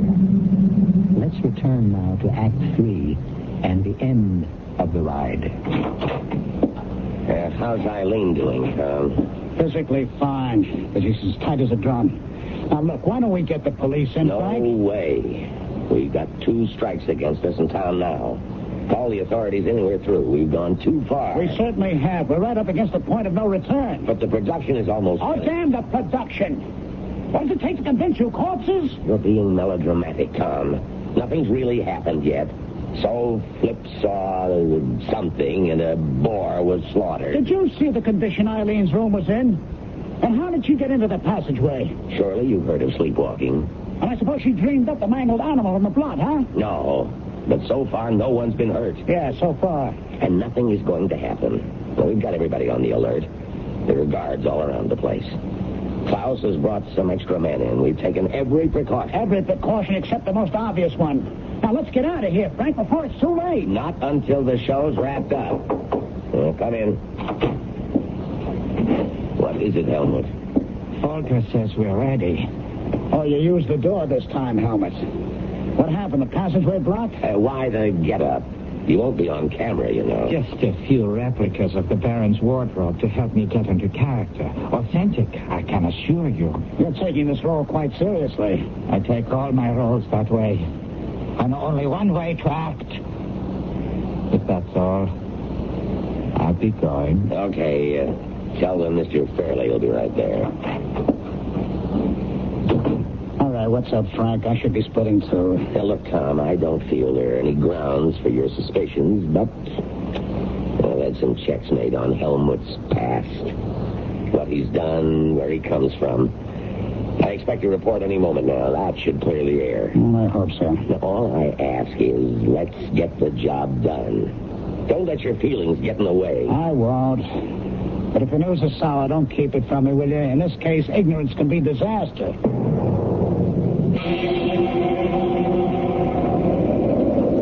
Oh, boy, it's getting cold out here, Tom. What's taking them so long? They're almost set. How do you feel, Eileen? About like Flip. Cold and miserable. Oh, I could use a fireplace and a hot toddy. That's just what you'll have as soon as we finish this scene. It's short, but not sweet. Now, you and Flip, as the Baron's ward and your suitor, are returning to the castle. You got it? You're frightened, and Flip is trying to comfort you. Ah, good. That's one scene I'll truly enjoy. Mr. Fairley, why didn't didn't you answer me on the talk back? I didn't hear anything. The equipment must be out. We're set to go. Oh, good. Where's Frank Larkin? I thought he was with you. He left us some time ago. Did he say where he was going? I assumed he was coming here. He did say something strange. What was that? Something about being convinced at last. Does that mean anything to you? It sure does, Klaus. Send your men through the woods and the castle grounds.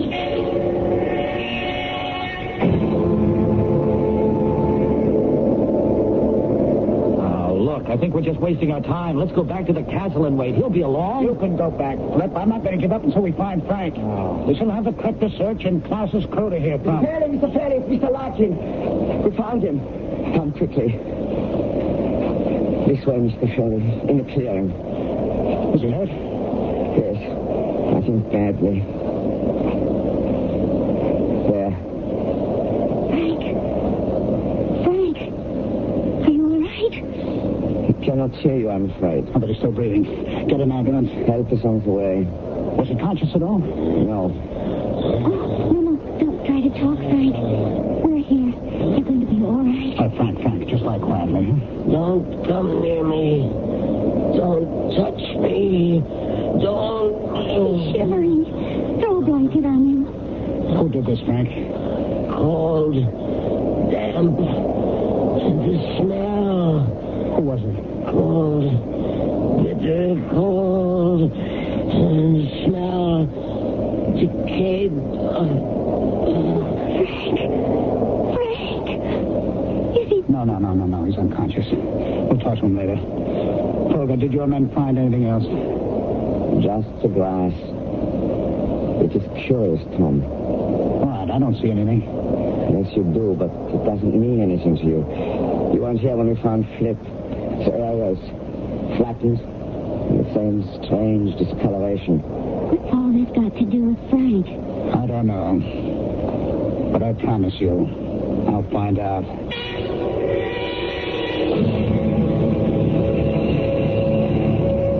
Hello? Listen, I'm calling about Mr. Frank Larkin. The patient in room 305. You understand me? Oh. I'm sorry, I didn't mean to shout. I see. Thank you. Tom, what did they say? His condition is stable.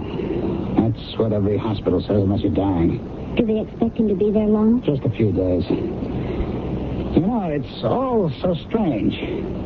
So many things have happened. Flip, you, and now Frank. And nobody's been really hurt badly. There are a few mangled animals. Yes, well, that's what's bugging me. The animals get slaughtered, but people are more frightened than hurt.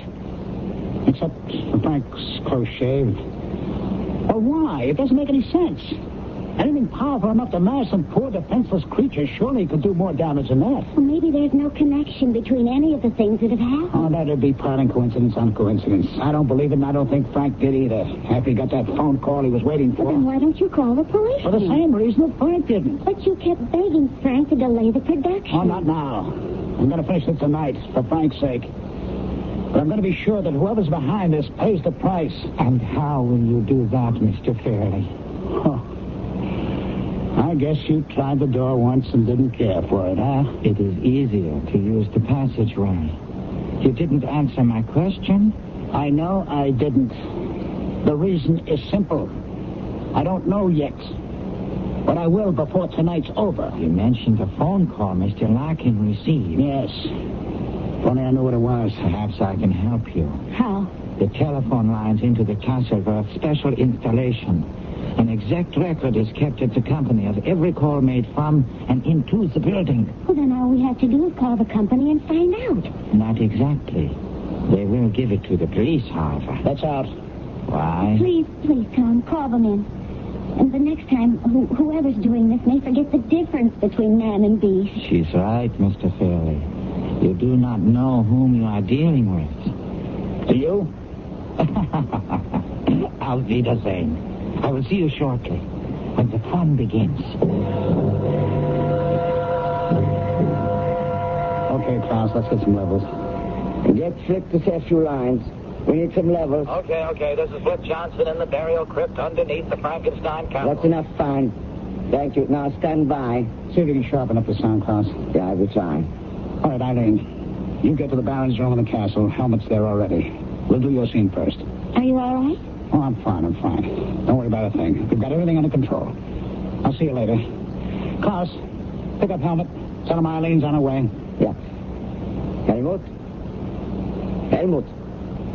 Mr. Fairley would like to speak with you. Get on the talk back. Helmut? Are you there, Helmut? Get to the talk back. Give me that, will you? Helmut, this is Tom Fairley. I'm here, Tom, but no sign of Helmut. Where the devil is he? I don't know. Oh, damn. Ask one of the men outside the door to check. You stay put. He says he saw Helmut heading for the crypt some time ago. Klaus, see if you can find him. I'll handle things here. Yeah. Flip, do you hear me? Yeah, loud and clear, Tom. You ready for me now? Have you seen Helmut? Nope. He's supposed to be here? Just stand by. Eileen, have they found Helmut yet? No. What's going on? I don't know. I think we had better go to the crypt scene first. I've seen him through the passageway, but there are no signs of Helmut. I guess you're right. Flip? Yeah, what now? Start your narration, and if you spot Helmut, let me know, huh? Okay. This is Flip Johnson in the burial crypt underneath the Frankenstein castle. It is said that every century the monster that slew Baron von Frankenstein returns to feed his bloodlust. And every century the Baron returns from his grave to meet his fate again. We are less than a minute from the hour of midnight, when all this is supposed to take place. The question is, what will happen here tonight? In just a few seconds we shall know. This burial crypt is one solid room cut out of deep rock. Behind the crypt is a tunnel leading to other burial vaults and to passages that have never been truly explored. It is reputed that 1,000 years of Frankenstein lie buried here. But, wait a minute, cut it, Tom. I have to stop. Listen, are you picking up any sounds? Yes, something that sounds like dragging. Do you see anything? Oh, no, but the sounds are getting louder. Tom, are you trying to pull something? Well, no, Flip, believe me. Why would I try to pull it? Something seems to be dragging. I hear breathing. At least that's what I think it is.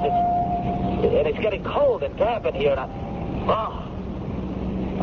smell something horrible. Get out, Flip. Get out as fast as you can. All right, close in, men. Get into the crypt as fast as you can. I want every man in there. I can see them now. Eyes. Evil. Bright as cat's eyes. Glowing. And enormous. Oh, God, help me. I can't move. It's here. It's here. Who are you?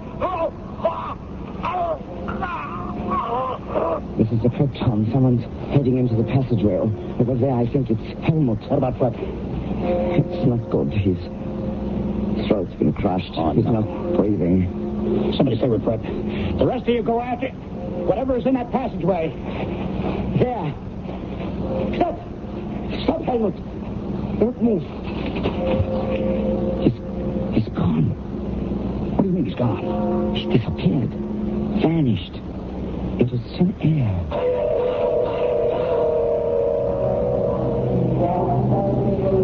So, this is goodbye, my friends. Yes, and I can't say I'm sorry to go. Tell me, what will you do with the tapes? We'll make a show out of them. Add a few scenes, and we'll be ready to send some shivers down our listeners' spines. The publicity should help. I suppose so. But I can't help wishing it hadn't come at such a price. Poor Flip. It was a costly show. Klaus, we've been sparring around for quite a while now. Let's stop avoiding the subject. Who was Helmut? An actor. That is all I know. But without a past. The report I received was completely blank except for his acting credits. Nothing. He was just an actor. Obsessed with a role. Do you really think so, Klaus? What else can I think? Then how do you explain what happened in the crypt? After he attacked and killed Flip, you and your men closed in on him? And he vanished. Right before your eyes. But there must be an explanation. You know every inch of the castle and the grounds, every secret passageway. Then you don't think he met the fate of the Mad Baron? There were no signs of his remains. Just some flattened, burned-out blades of grass. It's an unbelievable climax for a legend. Legends have no climax. They go on and on. Drop us a line when you find out what really happened. I promise. But if you don't hear from me soon, you may have to wait another century for the facts.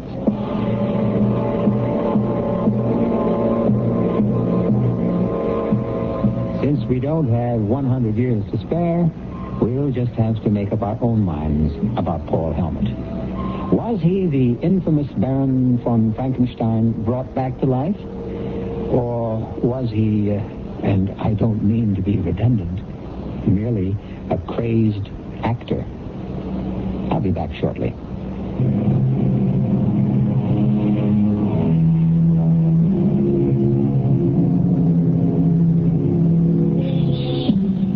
There is no need to look for a supernatural source of evil. Man has shown himself capable of every wickedness. But regardless of where it arises, evil has a vitality beyond time. Its power can be stemmed, but it will return. Our cast included Michael Wager, Leon Janney, Ralph Bell, E.V. Juster, and William Redfield. The entire production was under the direction of Hyman Brown. Now, a preview of our next tale. She ran out into the moor without a cloak. But Heathcliff's horse was not in the stable, and no one knew where he had gone. Catherine returned after midnight in the midst of a thunderstorm, soaked to the skin, and coming down with a severe chill. Oh, Miss Catherine, you must let me help you to bed. He's gone, Nellie. He's gone. And my nightmares are coming true. You'll feel better when you've had some sleep. I'll never sleep again. I've been abandoned. Oh, it's just like my dreams. I saw myself tapping on the window, begging, "Let me in, let me in." Oh, hush, child. And no one answered. And my hand broke through the glass, so the blood was running down my arm. Oh, get the blood stains off, Nellie. Get the blood stains off. This is E.G. Marshall inviting you to return to our Mystery Theater for another adventure in the macabre. Until next time, pleasant dreams.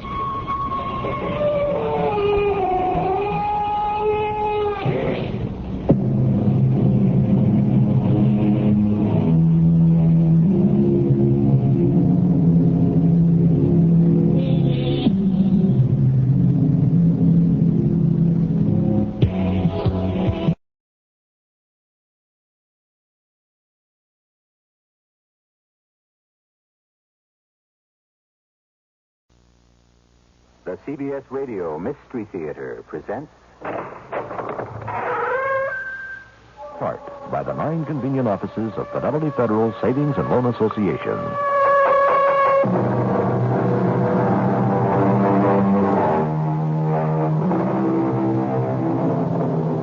Come in.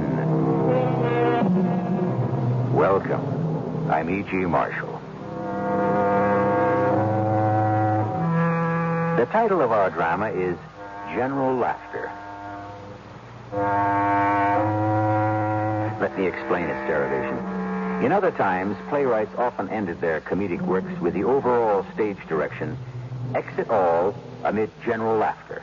That meant that the characters at the finale should joyously troop off the stage the quickest way they could, thus leaving the audience with a warm glow of satisfaction that everything had, after all, turned out all right. However, by so informing you at the start as to our play's title, we by no means intend to reassure you as to its outcome.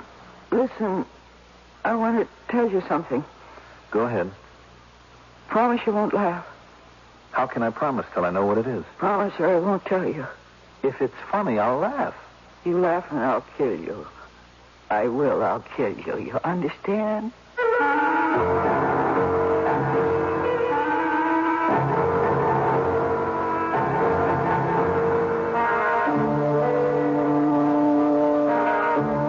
Mystery drama General Laughter was written especially for the Mystery Theater by Elspeth Eric and stars Mercedes McCambridge. It is sponsored in part by True Value Hardware Stores and Buick Motor Division. I'll be back shortly with Act One.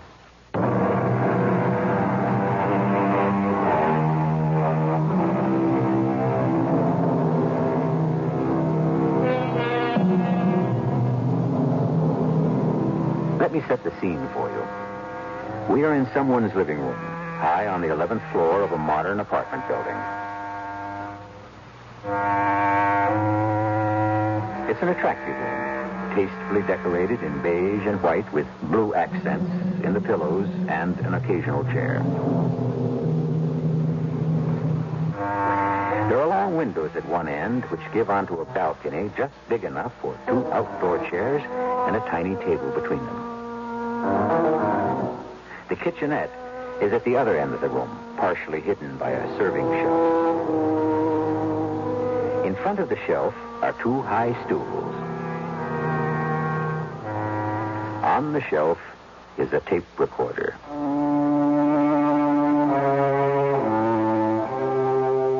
I want you to listen to this. It only runs about 40 minutes. If it doesn't strike you as the most asinine thing you ever heard, well, I shouldn't say that. I shouldn't call it asinine. That sounds cold and unfeeling, and I honestly don't think I'm that kind of a man. I really don't. But you'll have to admit, after you've heard it, that it isn't exactly the kind of thing a man likes to come home to after a hard day's work. If you can listen to it dispassionately, not become all bogged down by emotion, it'll give you some idea of what was going on. Now, there's nothing for a few seconds. She didn't know too much about setting up a tape recorder, so it takes a little while. You'll see. I have never recorded anything before, except voiceover commercials, and that was in a studio where they had engineers who took care of all those grubby little details. I've never before had the urge to tape record a suicide.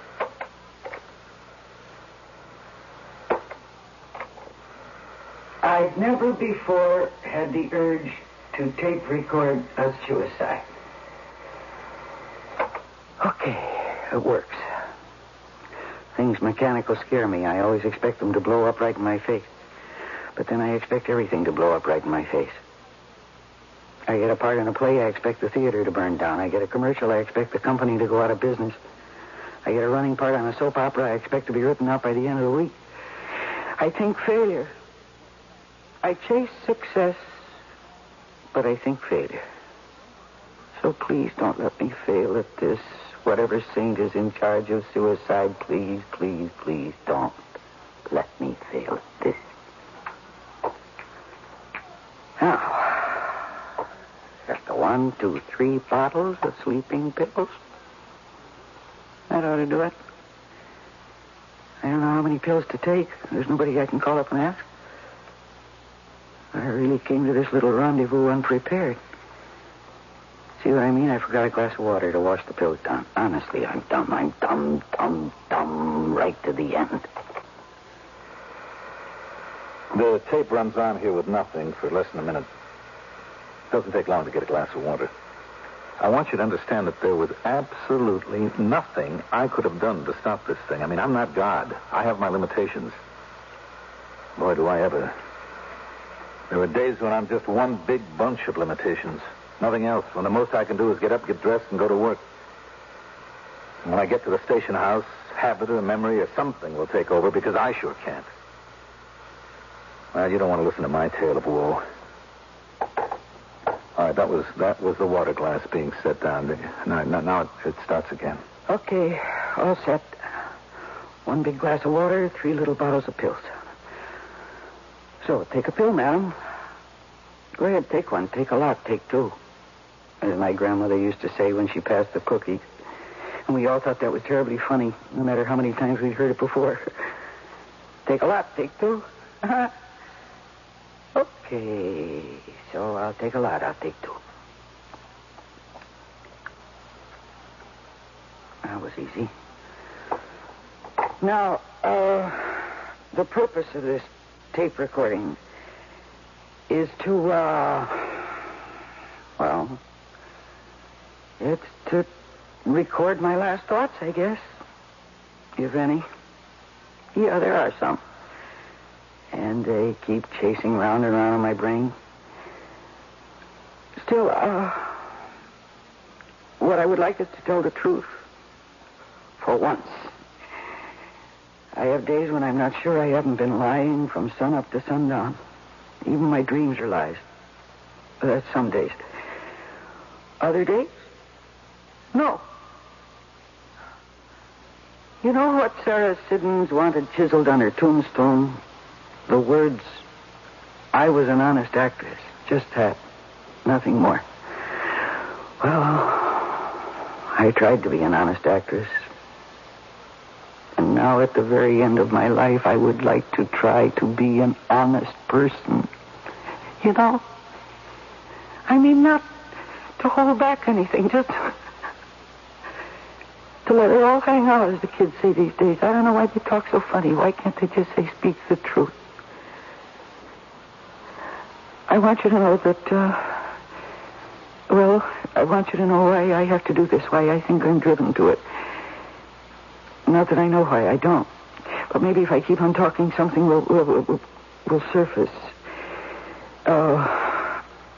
I've chosen to put this on tape instead of writing it down because when you write things down, there's always the temptation to go back and read it over and change it, make it look better, make it read better. I don't want to do that. See, what I want is for every word to register precisely as it comes out of my mouth, out of my head. And that's why the tape.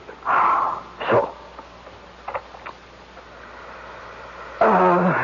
to begin with, I don't feel anything. Maybe a little music could help. Wish I had a record of Peggy Lee's Is That All There Is? That'd be perfect. That'd be the absolutely perfect thing for right now.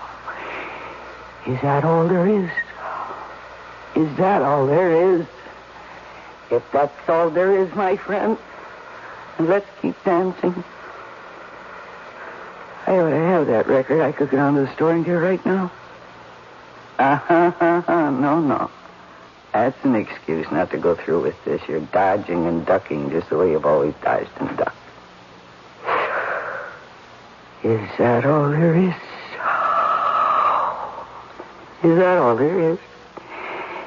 If that's all there is, my friend, it isn't enough. If that's all there is, it isn't enough. I can't go on any longer. Who was that Hollywood mogul who said in the ambulance on the way to the hospital, he said he looked up at his wife and he said, it's too tough, it's just too tough, and he died. Right then and there he died. I think it was Harry Cohn who said that.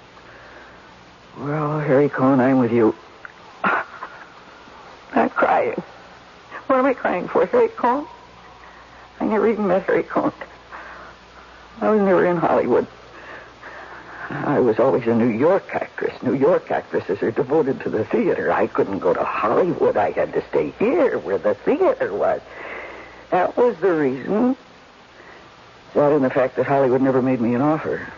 It's truth-telling time, all right. I never had a decent offer anywhere. What's more, the last time I saw anybody about any kind of a part in the theater was almost 6 months ago. A little pipsqueak of a producer nobody ever heard of said to me, I see nothing for you in my first 3 productions. Jiminy. So I am reduced to parts on daytime television where I never know the lines, not really, no matter how hard I study them. And I know what he'd say. He'd say, nobody's forcing you to be an actress. Of course, as usual, he's right. Only I know that as long as I live, I'll never be able to stop trying. Ergo, stop living. Which brings me right back to where I started, with the pills. Why don't I feel sleepy, at least? I don't. I feel wide awake and I feel hungry. Oh, no. I can't feel hungry. Nobody in the process of taking her own life ought to be hungry. Now, that's too much. That's embarrassing. Nevertheless. Time out here for a minute or so. It's true. I did used to say, nobody's forcing you to be an actress. I admit it. I wasn't always sympathetic. Actually, I hardly ever was. Because to begin with, it's always seemed to me that being an actress is 9/10 suffering and hardly any joy at all. In fact, you have to be pretty much of a masochist to even think about being an actress. All that being rejected over and over and over again. I know I couldn't stand it. I wouldn't stand it. I'd kill somebody first and go to jail. Here she starts up again. 2 saltines. That shouldn't interfere with anything. And I'll think better if my stomach isn't empty. Maybe. I suppose if you feel hungry, you don't really want to die. That's what all the smart people would say. They'd say, don't be silly. If you can eat 2 saltines, you can go on living. Well, smart people, poo-poo to you. It's not so easy to end everything. It's not easy at all. And maybe that's my last message to the world. If you think ending it all is a snap, you better think again and think hard, because that's what it is, hard. It isn't just slipping out of the world the way you slip out of a room at a party you found boring. Well, I feel something. Drowsiness or wooziness or something. I never felt so clear-headed in my life. Oh, I feel something. I didn't even eat the second cracker. Didn't eat any breakfast, no lunch. I ought to feel something. Oh, Lord. They're not going to trick me up on this, too. Not the last gesture of my life. They're not going to make this ridiculous, too. Like everything else, they're not going to make me a failure in this, too. I won't stand for that. I won't. I'll take the rest of the pills. I'll take all of the pills. Where's the bottle? The other bottle. This one's empty. What does that say there? 1 capsule 3 times a day for longer, stronger nails?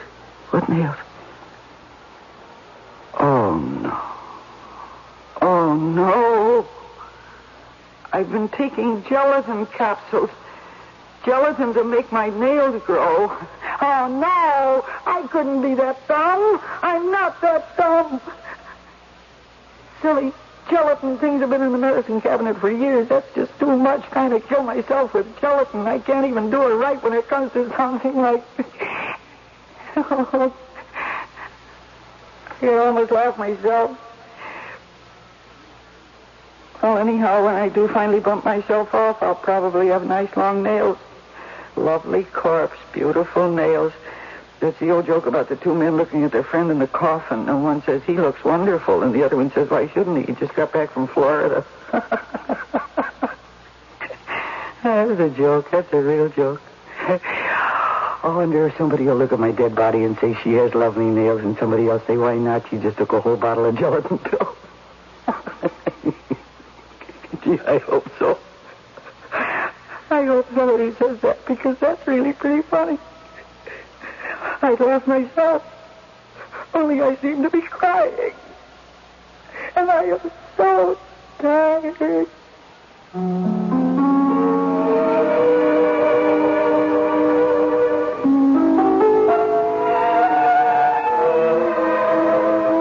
Once upon a time, a poet wrote, I am tired of tears and laughter, and men that laugh and weep. Of what may come hereafter for men that sow and reap. I am weary of days and hours, blown buds of barren flowers, desires and dreams and powers, and everything but sleep.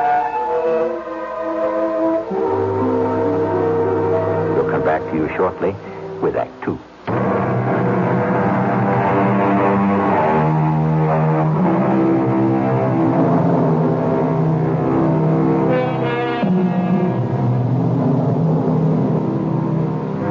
Left our desolate heroine between tears and laughter.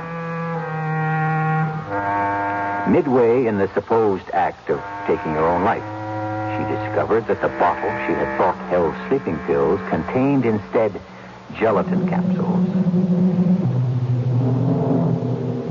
Gelatin to make the nails grow long. This is a most distressing discovery to make when one has embarked on the drastic enterprise of suicide. We pick up her story where she left off, between tears and laughter. And now I have to start the whole silly business all over again because I took the wrong pill. But these little fellas, these are the right ones because it says right on the bottle, 1 capsule as needed for sleep.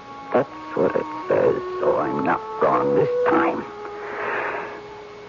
Only I drank up all the water. See? It's always something. Now I gotta get some more water.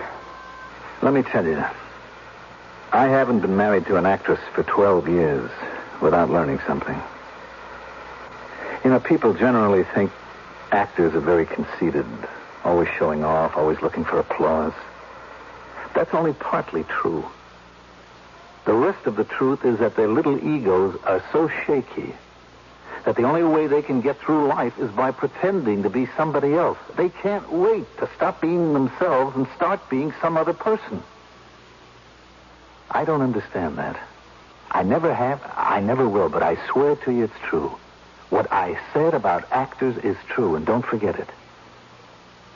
They're shadow people, living in the light of the imaginary people that they pretend to be. Personally, I think that's very sad.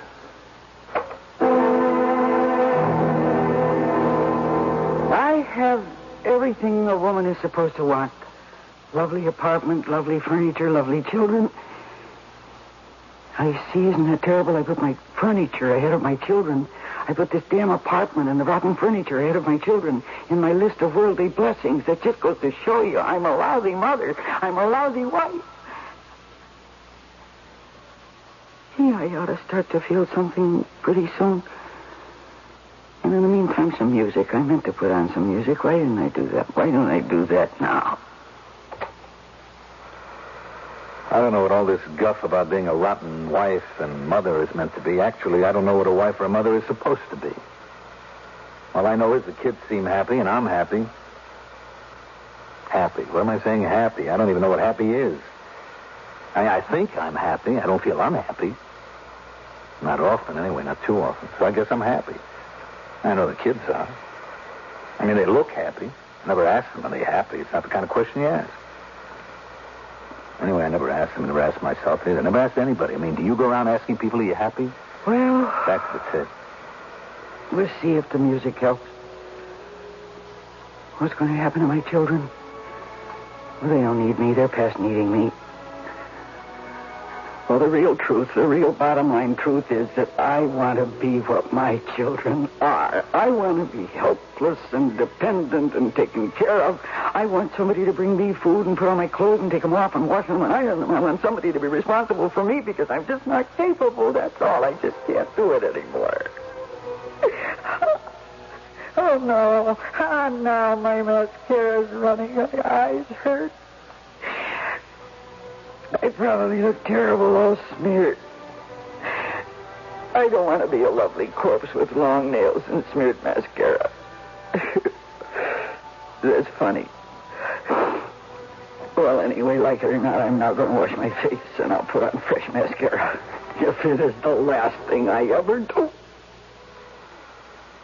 There's a long pause here for the mascara bit. Crazy, isn't it? I mean, putting on fresh mascara to look attractive, dead. Well, you heard it. You heard the tape. What do you think? I mean, you know, you read books, you see plays or movies, whatever, and the suicide is always, well, I don't know. I mean, it's kind of solemn. It's very dramatic. I mean, at least it's always like that in books and films. It's never trivial or clumsy or ludicrous, never. Seems to me life is full of pathetic things. I know my life is. Things that make you look foolish instead of tragic. Insignificant when you want to look impressive. More than I ever admit. More than anybody ever admits. Why don't they? Why don't I? Vanity. That's why. Just simple human vanity. That's why this tape is very important to me. I think it should pick up again right about now. I'll just sit right here and put on this dumb mascara. Oh, boy. My hands are shaking. Oh, for Pete's sake, I can't use the drinking water to dip the brush in. Now I gotta have warmer water. I tell you, it's not easy, this. It's not easy at all to leave this earth. You see what I mean? Silly things like warmer water. I mean, it's childish, isn't it? I don't mean that it isn't serious. I don't mean to put anybody down if they've got to the point where life is so hard that they'd even think of something like suicide. But life is hard. It's hard for everybody. I don't care who you are, rich, poor, famous, unknown. It's hard. Just like on the tape, it's tough. And I guess sometimes for some people it's just too tough. You know, I have often thought that maybe the best thing you can do for a child is to warn him that life is very tough. So it won't come as a terrible shock to him later on. Well, maybe life for a youngster is tough, too, and he's just pretending like you are to have it by the tail. Maybe that's the truth. I don't know why I never thought of that before. But you see now why I feel this tape is very important? I have never felt a bigger fool than I do right now. But I don't care. Set up the mirror. Wet the little brush. Here we go. You want to know something? I spent a lot of time working on dope addiction in my precinct. It's a terrible thing, dope addiction. Terrible. But it doesn't surprise me anymore that people get addicted. What surprises me is that some people don't. That's the amazing thing, that most people stumble along from cradle to grave with no outside help at all. That's what surprises me. That most people can do it.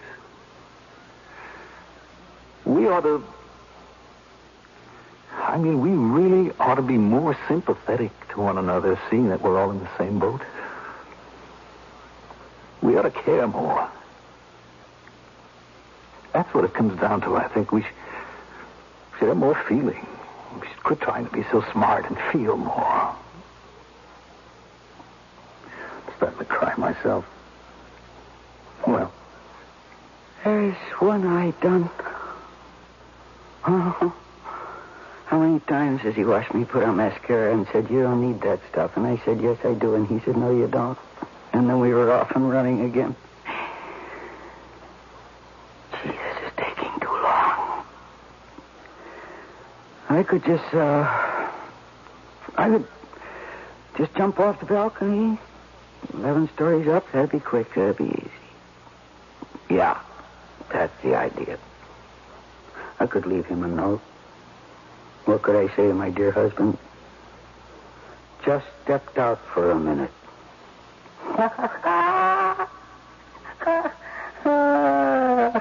I can't say that. Oh, what's the matter with me? I'm trying to be flip. I'm trying to be funny. I'm crazy. I must be crazy. I feel it, really. I'm out of my mind. Lord, what am I going to do now? I know what I'll do. 4,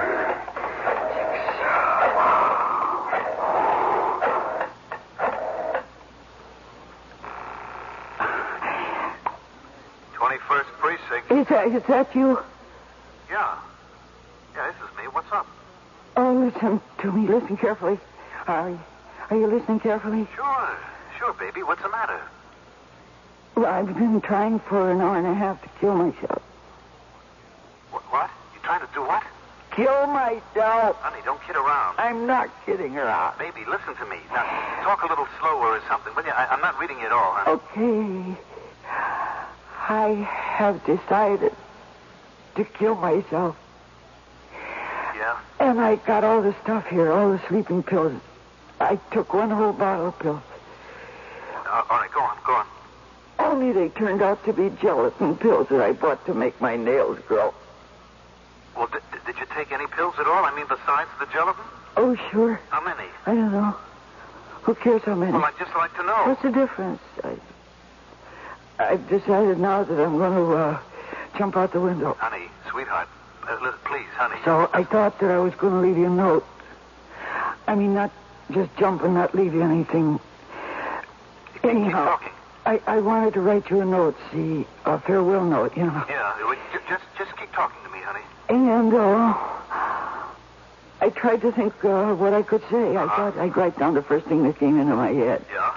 Well, the first thing that came into my head, and I could see the words like headlines on a front page of a newspaper. I could see them there. I could see the words, you know. I could see them.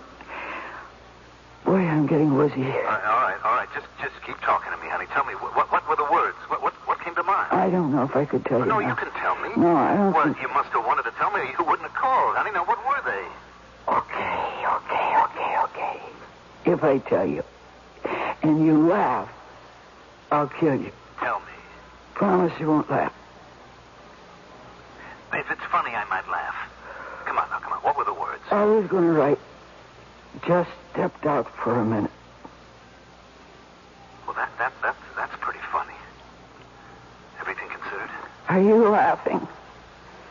Kind of. I told you I'd kill you. It's all right if you kill me, honey. But leave yourself alone, please.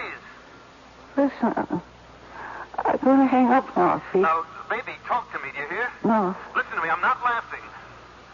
I mean, didn't you mean for me to laugh when you called up? All right, listen. Think now. Think, huh? I mean, you know you can always make me laugh. That's one reason I fell in love with you, honey. You made everything so easy to take. No. Are you listening to me, darling? No. I'm getting sleepy. I have to hang up. No. Don't hang up now. Don't hang up.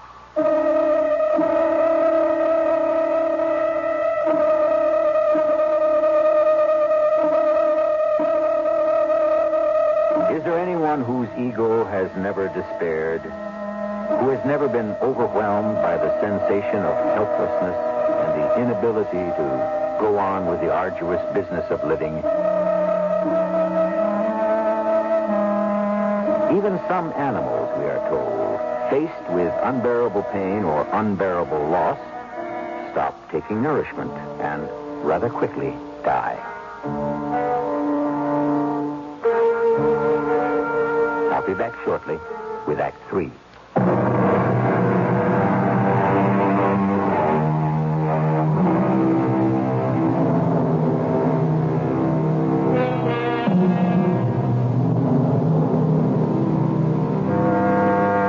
Our unhappy heroine has determined to do away with herself. In addition, to record her thoughts on tape during the process of self-destruction. Firm though her intent may have been at the start, she has run into difficulties.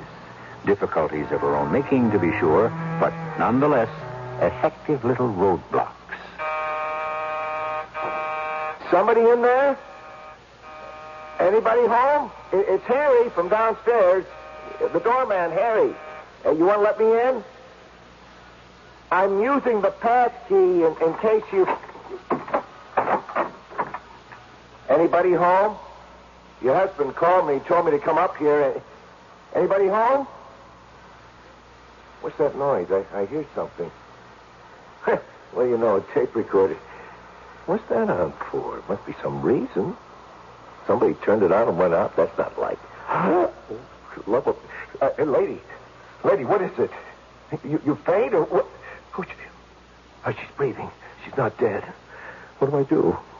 Call the super. House phone. We're in the kitchen. Yeah. Call the super. Oh, boy.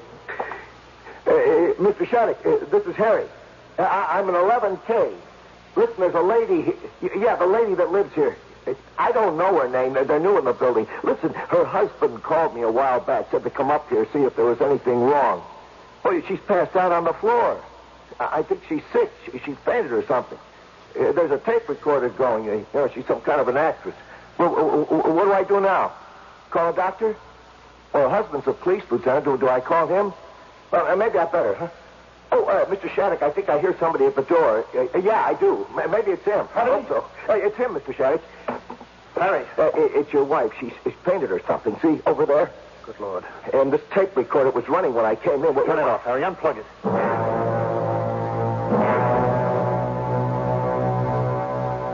Well, that's what went on while you were passed out, honey. That's the end of the tape. What do you think, Terrible. Terrible, terrible, terrible. Oh, I don't know. I do.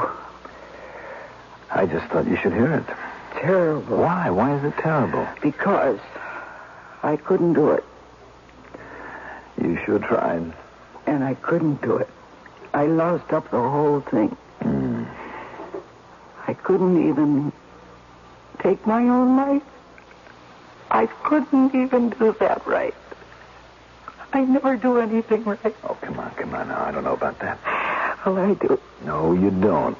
Lots of things you don't know. You can say that again. Why didn't you just let me die? Oh, come on. I couldn't do that. I'm a policeman. Oh, what's that got to do with it? Well, killing yourself is against the law. You're kidding. No, not. It's on the statute books. Nobody is supposed to commit suicide. It's illegal. What do they do? Send you to jail? Give you the death penalty?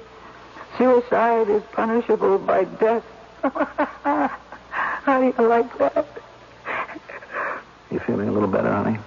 Oh, I think so. Kids will be home from school pretty soon. Oh, don't tell them. No. I mean, they wouldn't understand. They're too young. There's somebody at the door. Better see who it is. You be all right? Sure, I'll be all right. Go on. Go ahead. Don't worry. I'll get rid of him. Come right back. Take your time. Coming. Oh, hello, Harry. Is she all right? She's fine, Harry. Oh, that's good. We were worried, Mr. Shattuck and I. Shattuck? Super. I was talking to him before you came in. Oh, well, you're very nice to be concerned. So see. Everybody here likes your wife. We all like her a lot. That's good. I'll tell her. You and her haven't lived here very long, but everybody likes you both, especially her, because she's so cheerful, you know? Cheerful? Yeah. Always got a little joke going. You know, some little joke. It lightens up the day. Yeah. And some people are so frozen-faced, you know, so kind of sour. Not your wife. She's always smiling, making some kind of a joke. It lightens up the day. I'll tell her what you said. She's really all right. Fine. Oh, good. Well, when I saw that tape recorder running, I figured, well, she was rehearsing something. I know she's an actress. Was she rehearsing something? Well, kind of. And there was a saltine lying there beside the tape recorder. Maybe that's all she'd had to eat, and she felt faint. You know, something like that. Yeah, it was something like that. Yeah. Well, you tell her I'm glad she's okay. I'll tell her. I'd hate for anything to happen to her. Her and her little joke. Yeah. Well, thanks. Thanks very much, Harry. I'll tell her. Honey? Yeah. There's a doorman. Harry. What do you want? He wouldn't know how you are. Oh, that was nice of him. He said to tell you that he wouldn't want anything to happen to you. You and your little jokes. Jokes? What jokes? He said you made little jokes. I don't remember any little jokes. Said they liven up his day. He tells me I'm too thin. I tell him he's too fat. We kid back and forth. That's all. They're no jokes. Well, to him, I guess they're jokes. Anyway, they liven up his day. Well, I'm glad. He likes you. How do you know? He said so. He said Mr. Shattuck likes you, too. Mr. Shattuck? Yeah, super. Well, you know. I like you. You do? A lot. Oh, I should. Yeah. I like your little jokes. They liven up my day. Now, you're kidding me now. You're trying to make me laugh. Is that such a bad thing to do? No. I guess not. Well, who's that? The kids, huh? No, they wouldn't ring the bell. They got keys. I'll be right back. You okay? Yeah, I'm okay. Coming. Oh, Harry. I forgot something. Got all the way downstairs and I remembered. Here. What's this? Some cinnamon buns from Mrs. Shattuck. I was saying your wife is so thin, I keep telling her. I think she fainted today because she never eats enough. So Mrs. Shattuck said, here, I should bring her these. Oh, well, that's really very nice. Very nice. Gee, thanks. I'll call Mrs. Shattuck later and thank you. Thank you both very much. I hope everything's all right. Oh, sure. Thanks a lot. Thanks, Harry. Honey? Who was it? Miss Harry again. He brought you something. From Mrs. Shattuck. Cinnamon buns. Oh, no. How can they be so nice? They're so nice. No, all right, come on now. They're so nice and I'm so terrible. No, darling. You just think you're the worst person in the whole world, don't you? I know it. Well, you're not. No, you don't know. No, you're not, because I am. Yes.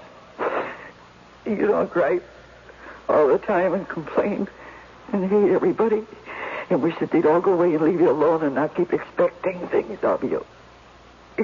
Expecting love when you haven't got any to give. When you're just barely holding yourself together to keep from screaming. You're not like that. How do you know? Because you're not. You know, there's some nights when I come home and you're here and I look at you and I can't think who you are. You're kidding. No. I mean, it comes to me a little later, but for a minute there, maybe I'm so bogged down with work and not doing it right and being scared all the time. You're scared? And I see this woman fussing around in the kitchen, and sometimes it takes me 2-3 minutes to realize that it's you and that we're married. You never told me that. Well, I guess maybe I thought you'd hate me if I told you. Hate you? Yeah. And you know, sometimes when you say to me, do you love me? I mean, you say that quite a lot, you know. I know. Well, there are times when you say, do you love me? And I say, of course, or sure I love you. And I never believe it. But sometimes it isn't true. It isn't true. I mean, that right at that very moment, maybe it isn't true. Right then, maybe I don't love you. And what I should say is, well, not this instant, but ask me again and maybe in 20 minutes, or ask me tomorrow, and then I'll probably love you. That's what I should say, but I'm afraid. I'm afraid I'll hurt your feelings and make everything worse. Yeah, but that's funny. It is? Yeah, I'd understand that. You really like it when things are funny, don't you? Well, it makes things a little easier. You know, honey, I'm sorry that I'm not funny. I never was. Oh, that's right. I don't know any jokes. I mean, some people know jokes. Other people don't. I mean, you know jokes. You make jokes with the doorman, with anybody. Wait, but that's nothing. Wait. You know, I just thought of one. Right. I think it's the first joke I ever heard in my life. Let me see if I can. My husband's going now. Oh, it's all right. You know. No, I got it. There's this man who comes running into his doctor's office, you see, and he says to his doctor, I've got Bright's disease, and he's got mine. That's funny. Do you like it? Yeah. I mean, he says to his doctor, you know. I understand it. He says, I got Bright's disease and he's got mine. Mm-hmm. Sure, that's funny. Is that really the first joke you ever heard? Years ago. And you haven't heard any since? Well, not that I remember. Boy, that's sad. Only one joke in your whole life. I don't care. How do you feel now? Better. You look better. Well, I had a good cry and I heard a good joke. You don't want to die anymore, do you? Not right this minute. Ask me again tomorrow. Honey. I'm so miserable. I know you are. Sure you are. I feel so lost. Oh. Darling, honey, you think maybe if you gave up the acting business... What? Give it up? Oh. Listen, here, I played Medea, Euripides. How could I give it up? Okay. It was only in a gymnasium in Omaha, but I got great notices. All right, okay. In the first scene, Medea says to the Corinthian women, she says, I am desolate, alone, and alien here. I know just how you feel, Medea. Yes, so do I think. No wonder I was good in the part. Oh, what am I going to do? Honey, why don't you ask that nice policeman, the one you live with? He probably won't have the answer, but he'll tell you that he loves you. Maybe that's the answer. Maybe it isn't. But it's probably the only one you'll ever get. I'll buy that. I guess I can get along on that. For today, anyhow. Ask me again tomorrow.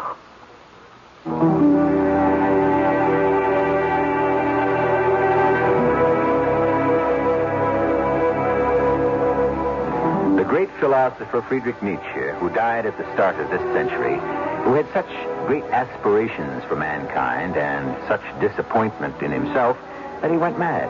He had this to say about thoughts of suicide, that they were a way to get you through the night. True or not, profound or not, comforting or not, it's still an amusing way of looking at the whole problem, don't you think? Or do you? I'll be back shortly.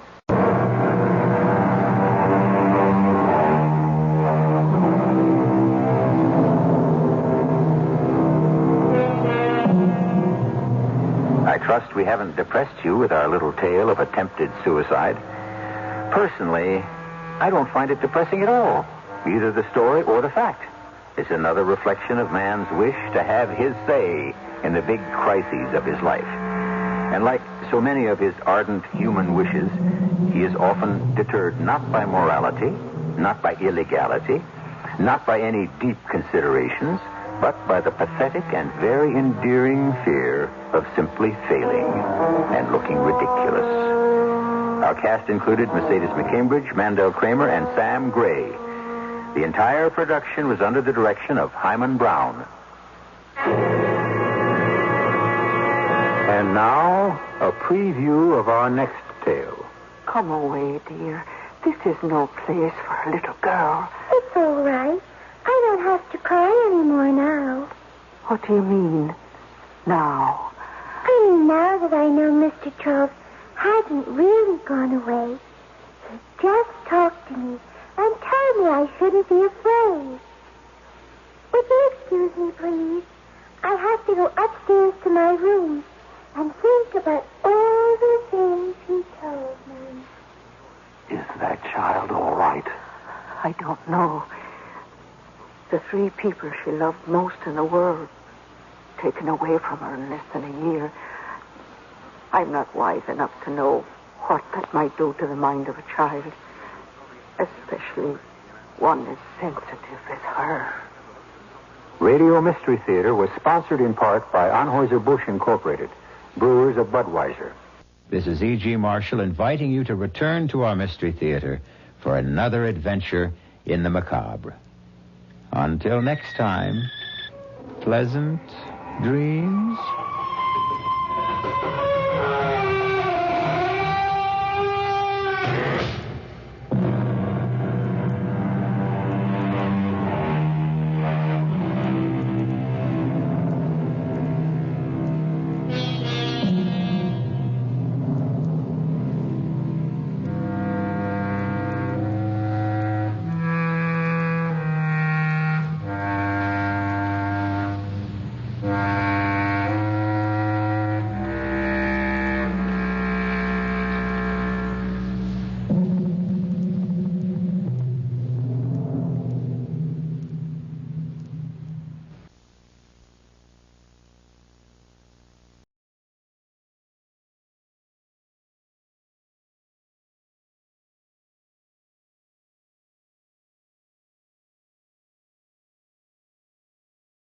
The CBS Radio Mystery Theater presents...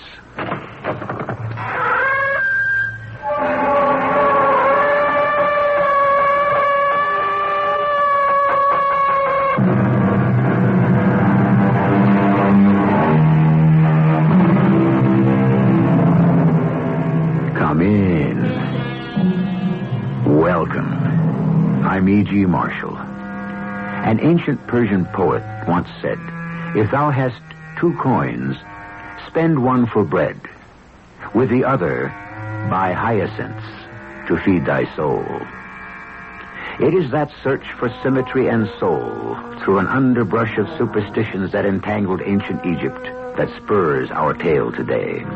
The searchers were Nefertiti, the most beautiful queen who ever lived, and her husband, the pharaoh Akhenaten.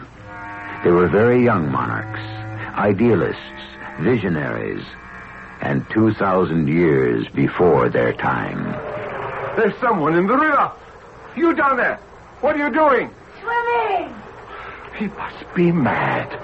Why would anyone swim in the Nile at night? Well, I dropped him overboard. I thought he was a stowaway. You can't leave that boy in the river. Throw him a line. Hey, you! Get out of there! What? Don't you know the Nile is full of crocodiles?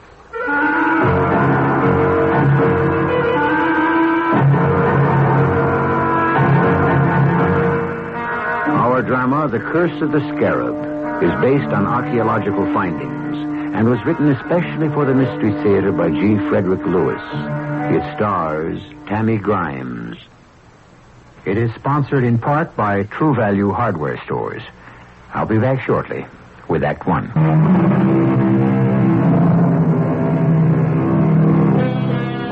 Interesting thing about an idealist. If you agree with his views, he is prophetic and farsighted. If you don't, he's a romantic, an ostrich head, a castle builder. Queen Nefertiti and King Akhenaten had built such a castle. In fact, an entire city. A place where artists could live, where culture could grow, where believers in one God could worship in peace. But for the beautiful Nefertiti, this heaven had become a hell.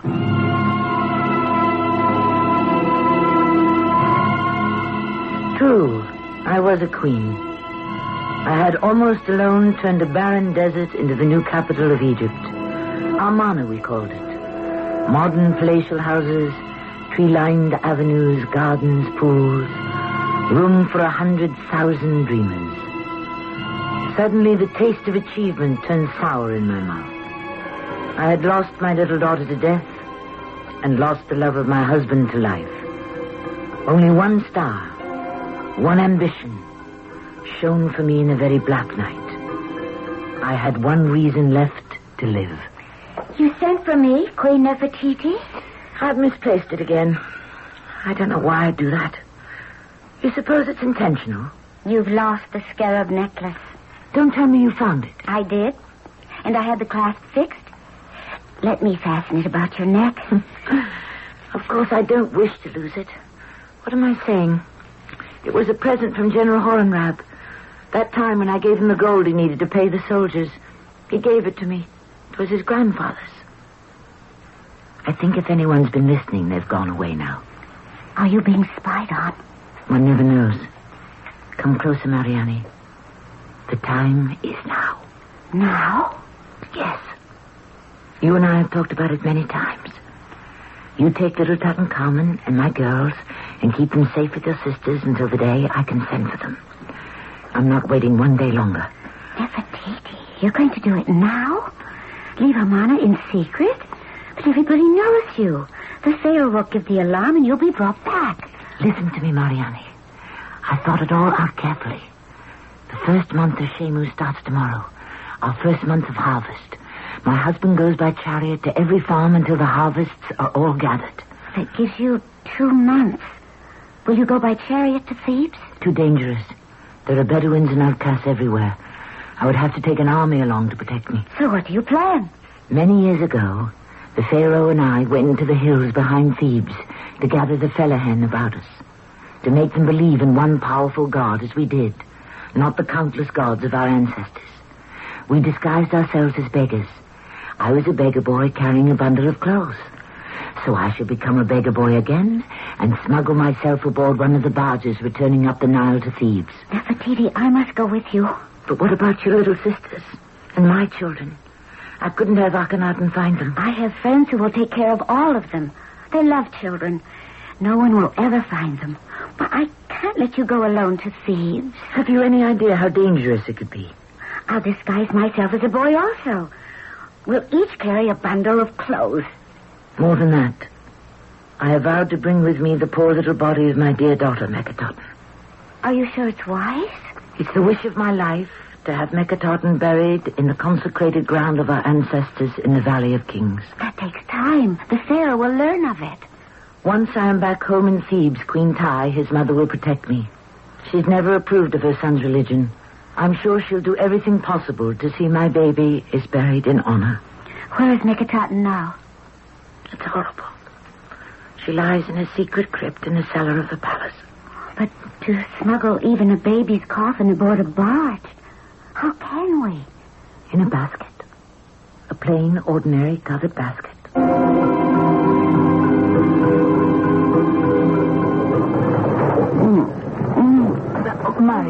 Mariani, stop that. Someone will hear us. Oh, I'm sorry. Sorry, Nefertiti. I can't help it. I never thought being in the hold of a barge would be so rough. Well, the Nile isn't rough. But every time 50 oarsmen pull at the oars together, the barge shoots forward like an arrow. Well, whatever it is, I don't feel well. It's been cramped down here for so many days with all those old ropes and smelly fish baskets. That doesn't help. If I live through this, I'll never eat fish again. I get so cramped down here on these boards. It's night now, so I can go out on deck. Stretch my legs. Well, be careful. We don't want to be discovered. I say to myself, if the sailors find out now, what can they do? We're almost at Thebes. They're not going to turn back to Amarna with 2 stowaways. But what if they find the basket with Meketaten's body? They won't. Down here it looks like any other basket. Now you rest, Mariani, and by morning you'll see. You'll feel much better.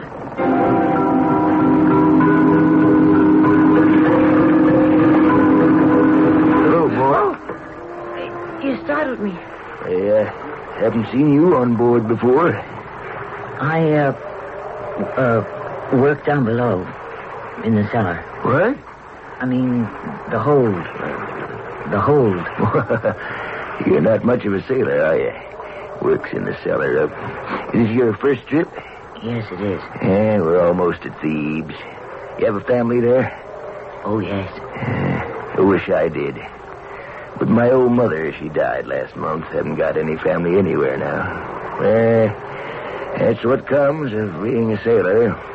Well, not that they need sailors. Well, these old river freighters are nothing but elephant-sized rowboats. You've been to sea? Have I been to sea? If it weren't for me and sailors like me, Egypt wouldn't have a navy, I can tell you that. But I'm getting tired of life on the water. Why don't you try something else? Well, I would if I could, but being a sailor is the only way I can serve Queen Nefertiti. May the gods keep her well. You're fond of the Queen. Oh, I don't know an Egyptian who isn't. She's for the working people, and we know it. I'll tell you this, lad. It's an unfortunate marriage she's made. She's worth 100 pharaohs. How could you serve the Queen on land? Well, that's just the point. All I have is these 2 strong arms. But I'd die for her, make no mistake. Nefertiti, she's an inspiring little thing. You're very flattering. And you're asking an awful lot of questions, boy. You sure you're working this barge? Of course I'm sure. Wait till that cloud passes the moon. I'll have me a good look at you. I think I'll have me walk around I must go now. Not so fast. Hey. Of course, I don't Let go of me. Now, I don't have to see you to find out if you belong on this old tub. There's one sure way to tell a seaman from a stowaway. Come on now. You lift up the suspicious characters. Come on now, put me down. That's what I'm aiming to do. And you hold him over the side. Come on now, let me go. Over the Nile. Come on. And you put him down. On, let me go. In it.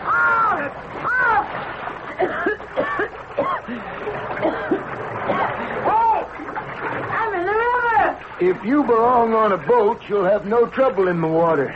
But if you're a stowaway, you won't be able to swim. Is that you, Tar? Nebseni, is this your watch? All night. I like the night watch best. It's cooler. What are you looking at? Well, there seems to be someone swimming around down there. Can you see him? Someone in the river? Why, yeah. You down there. What are you doing? I dropped him overboard. I thought he was a stowaway. Well, look sharp. Let's throw him a line. What for? There are crocodiles down there. You know, you're right. I see one swimming toward him right now. Hey, boy, get out of there. What? Head for the barge. Oh! There are crocodiles. Oh! Nefertiti, the barge isn't moving. I know that. It could mean only one thing. What?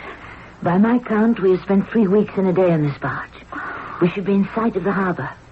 The Harbor of Thieves? And my guess is we're waiting for the pilot to come aboard and guide us in. I can't believe it. We're home.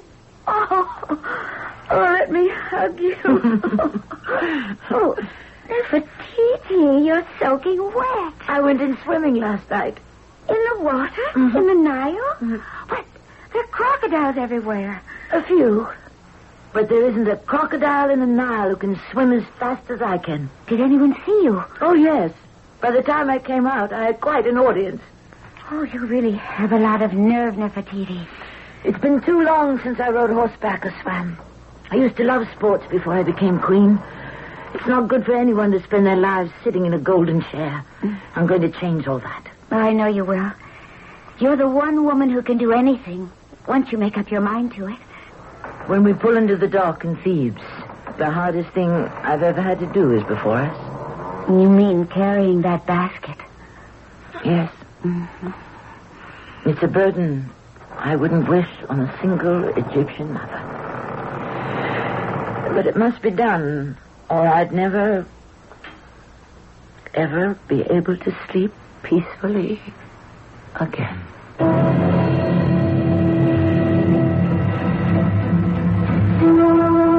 We today cannot imagine the importance of the afterlife as felt by the ancient Egyptians. An Egyptian anointed and protected the dead to ensure continuing life in eternity. That is why he surrounded the deceased with what he enjoyed on earth, so that the dead could continue the same existence in afterlife. I shall return shortly with Act 2. Try to place yourself in the dilemma that faced Nefertiti. Your daughter is embalmed, but has received no sacred burial rites. Your children are hidden somewhere in the city you have escaped from.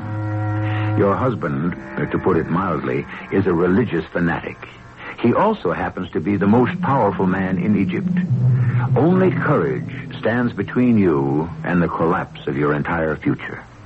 You have taken refuge with the Queen Mother, your mother-in-law, in whose hands lies your safety. And so, Queen Tai, I had to escape from Amana. You have no idea how strange your son has become. Sacrilege after sacrilege. Not the least of which was denying Meketaten a proper Egyptian funeral. That I could not have. I want her there, waiting for me in eternity when I die and arrive. Oh, my poor child. I wanted to believe in one God.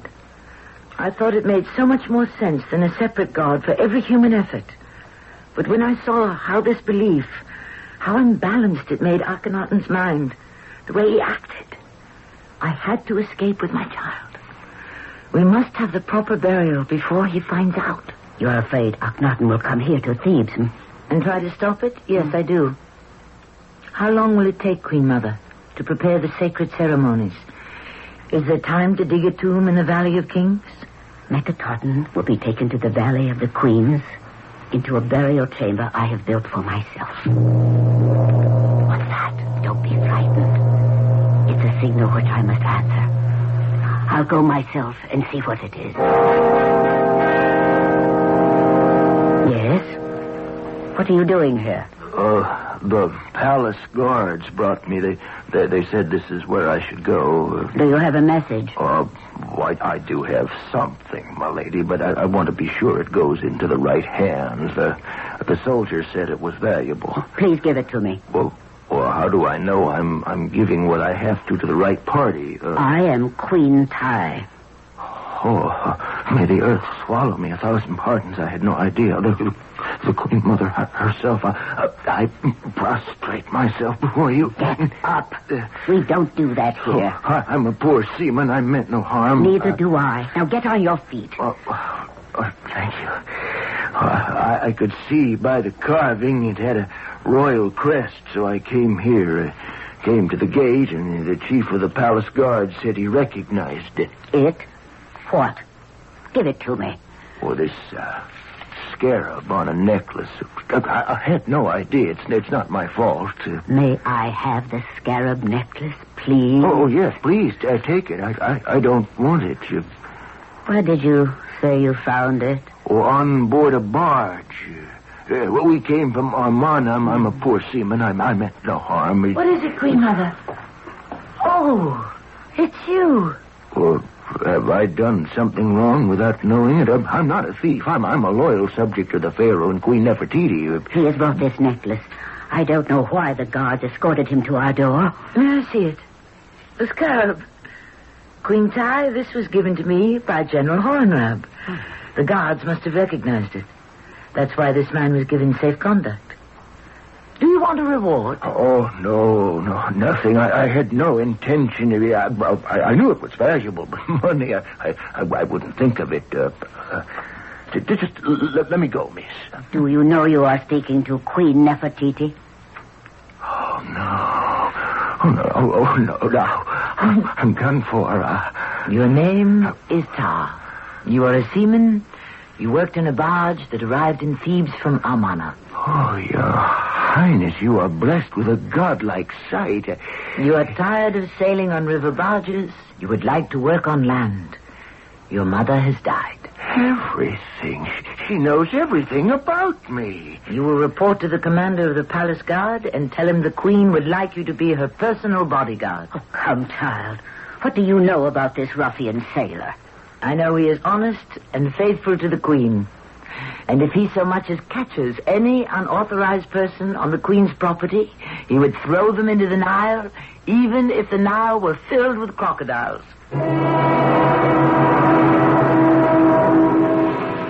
I don't think the Tar realized I was the stowaway he gave a bath to in the Nile. He was faithful, and he was useful during the hasty preparation of Makatotan's funeral.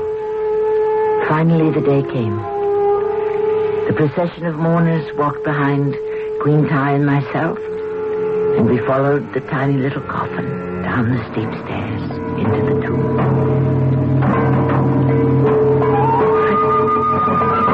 I cannot bear this, Queen Ty. My eyes are so filled. I am so very sad. I wish I could join my daughter. Nefertiti, stop that. You have Tutankhamun, you have daughters, you have much to live for.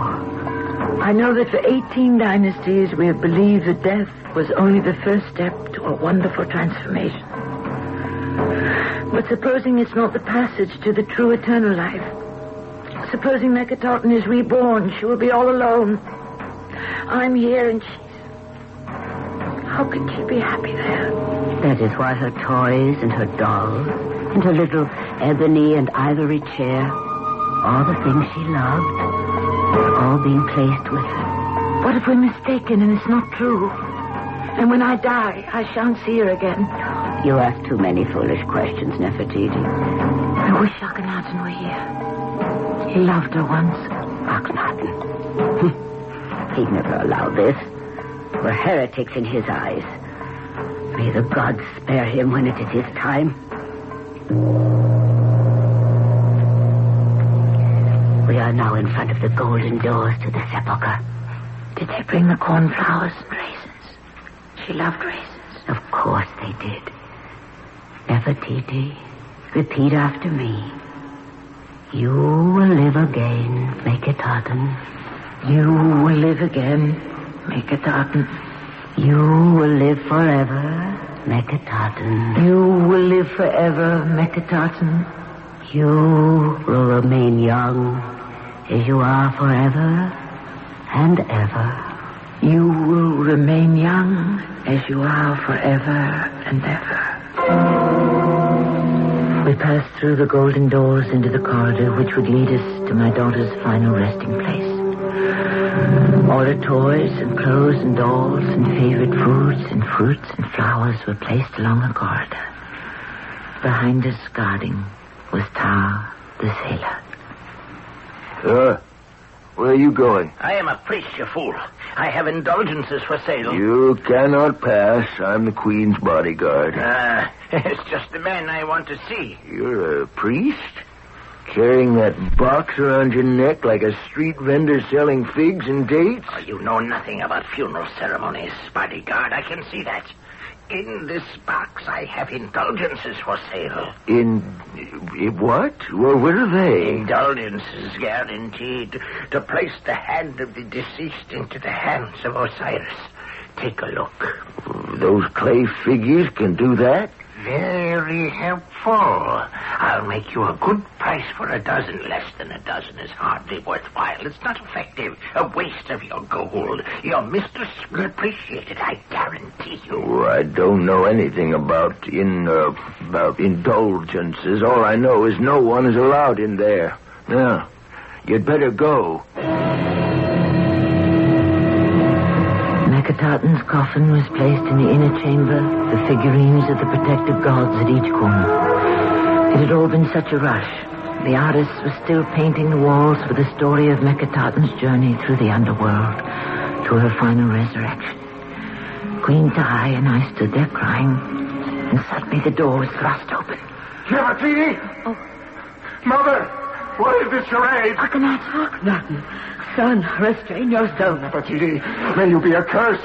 May you be barren for the rest of your days. May you suffer the eternal damnation of the only true God, Aton, the sun. Akhenaten, stop that. Mourners, you call yourselves professional weepers, the lot of you. Miserable beetles all praying to crocodiles and dogs, monkeys, cows, and snakes.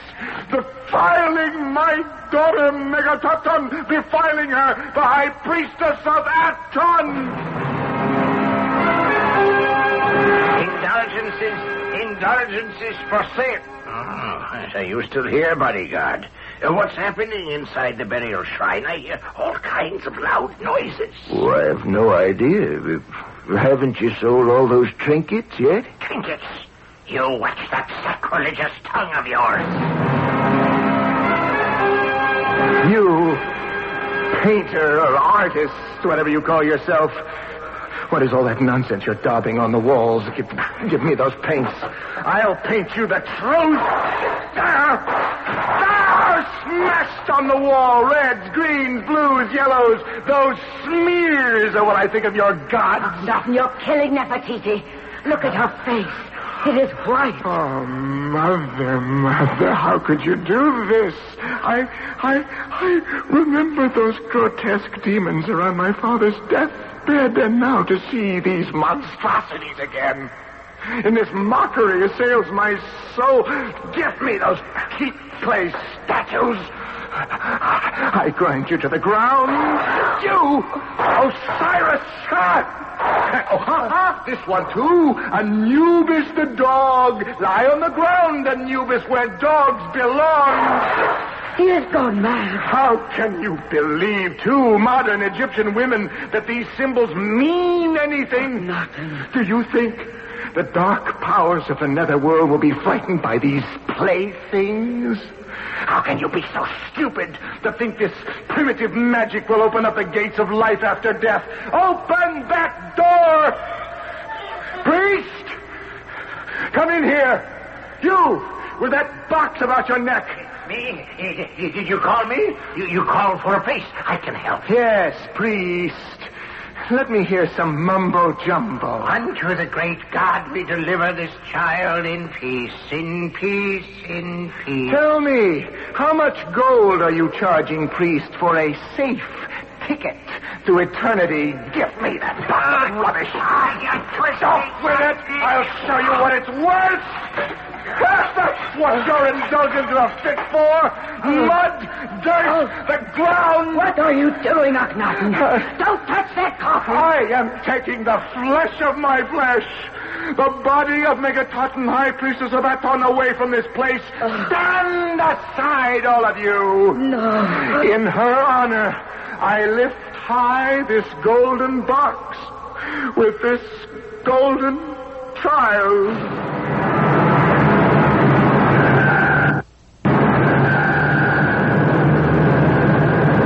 On the sacred body of my own flesh and blood, I say to you all, you are doomed. There is only one God, the giver of life and the taker of life.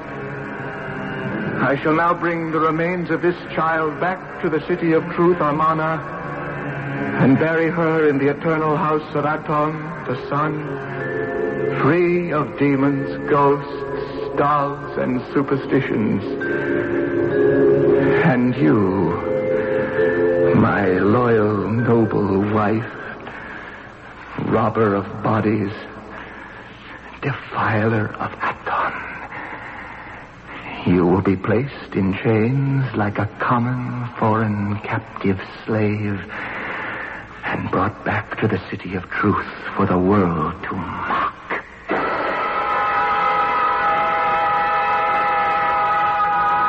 It mattered little to me how I was dealt with. I vowed. When I saw the child's father trampling on the garlands of mandrakes and cornflowers, desecrating my daughter's voyage to eternity, I vowed that for 2 years I would go into mourning. I would wear coarse sacking. I would scatter dirt on my head. And only when my grief was paid for would I once again look up into the sky.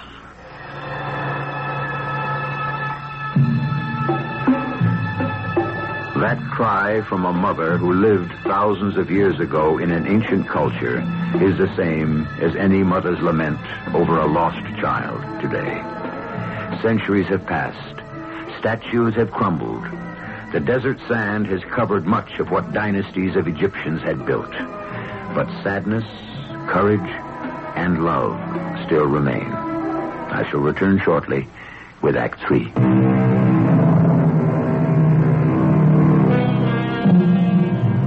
The Egyptian word for stone markers on which ancient history is written is stele. I'll paraphrase 2 stele found in Amarna. And there was sadness in the temples of the gods and goddesses, from the Elephantine to the Delta marshes. Queen Nefertiti was kept a prisoner. She made no appearances among her people.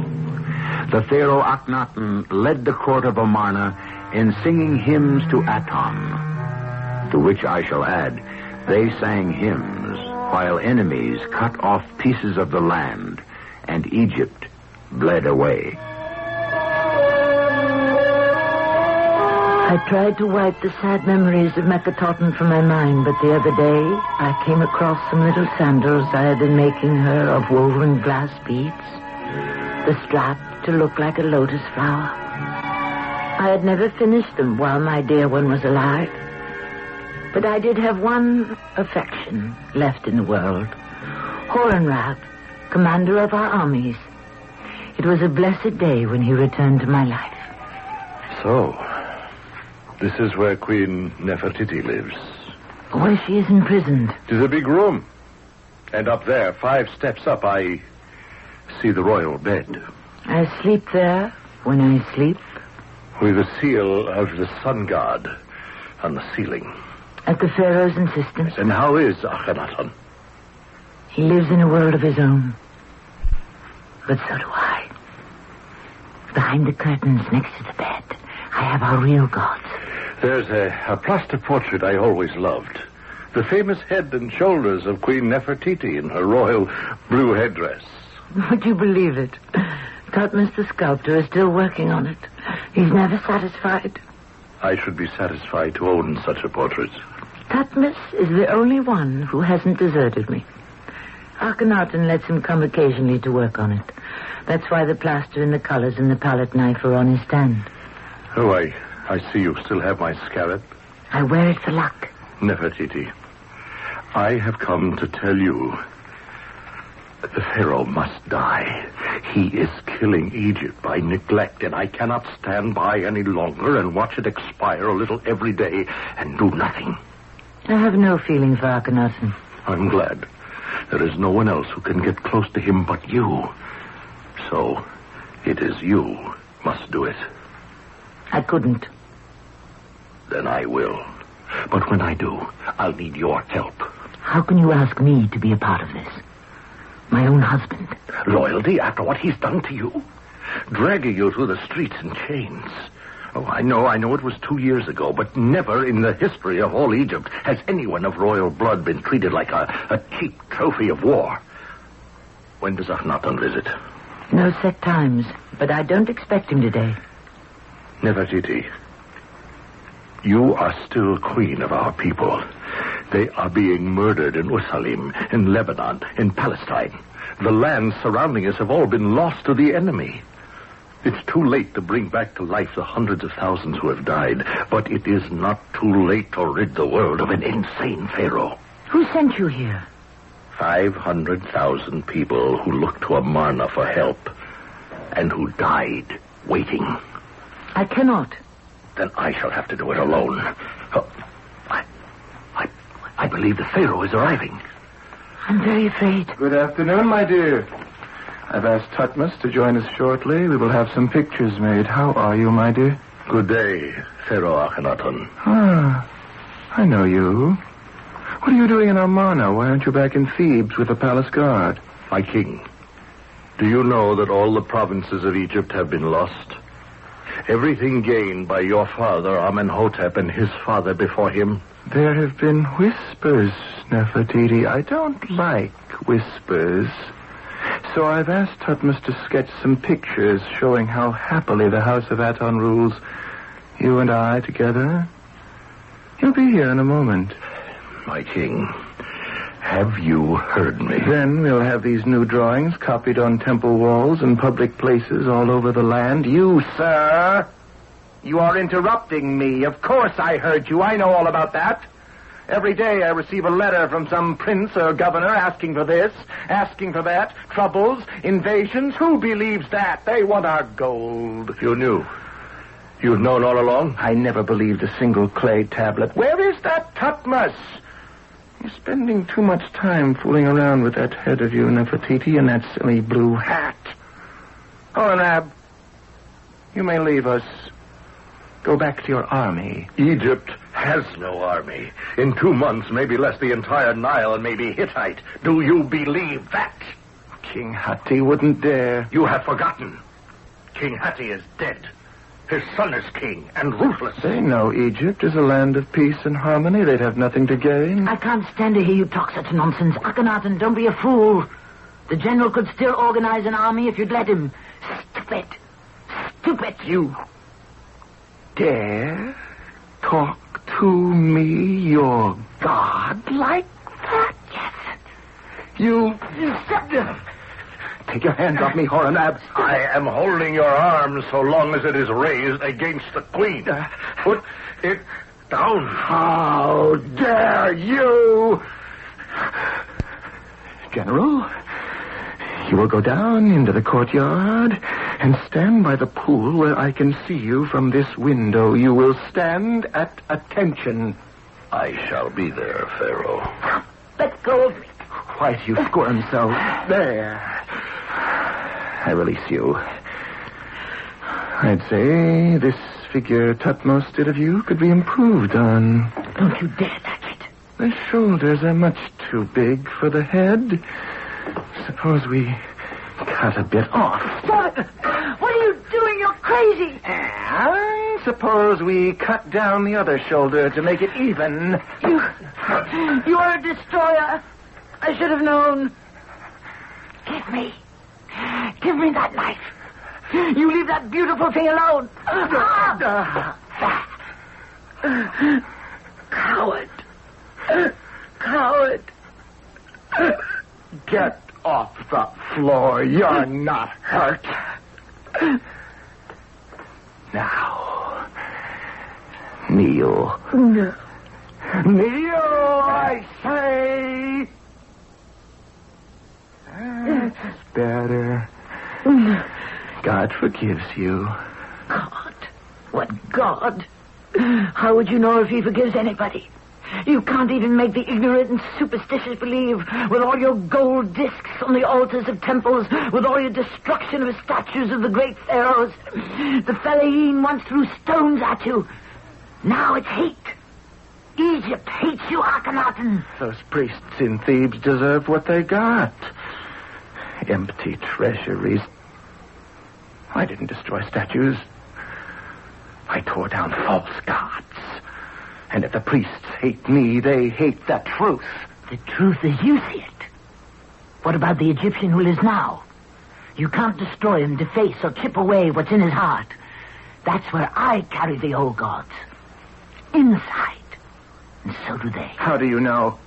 You're confined to the palace. Amana is filled with those who believe in the one sun god. Fine people come here from all over to reject superstition. You really believe that? Your one god is the joke of the city. Superstition. Why, you're more superstitious than the most ignorant camel driver. Did I say you were hated? Egypt is laughing at you. Be quiet! Did you enjoy slapping my face? Did your God tell you to do that, coward? The way he told you to murder our daughter, force a 6-year-old to burn to death under the sun? I will never forgive you for that if I live to be 1,000 years. Nefertiti, you don't understand. Get away from me. Come down from those steps. I don't want you near me. Don't you understand? You don't know me anymore, please. I'm standing here on the top step. Don't you come any closer. It's your bed, dearest one. We are husband and wife. Stay where you are.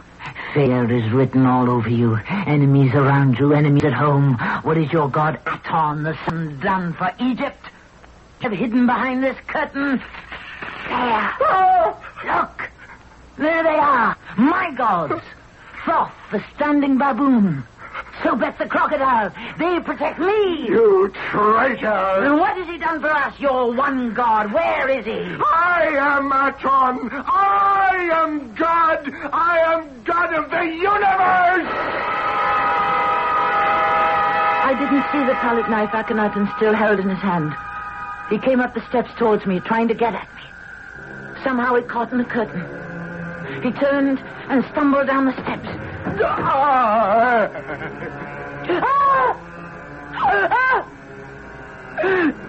He fell on the palette knife and didn't rise.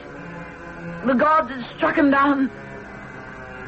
He was lying face down. I turned him on his back and pulled the knife out. I tried to stop the blood. It wouldn't stop.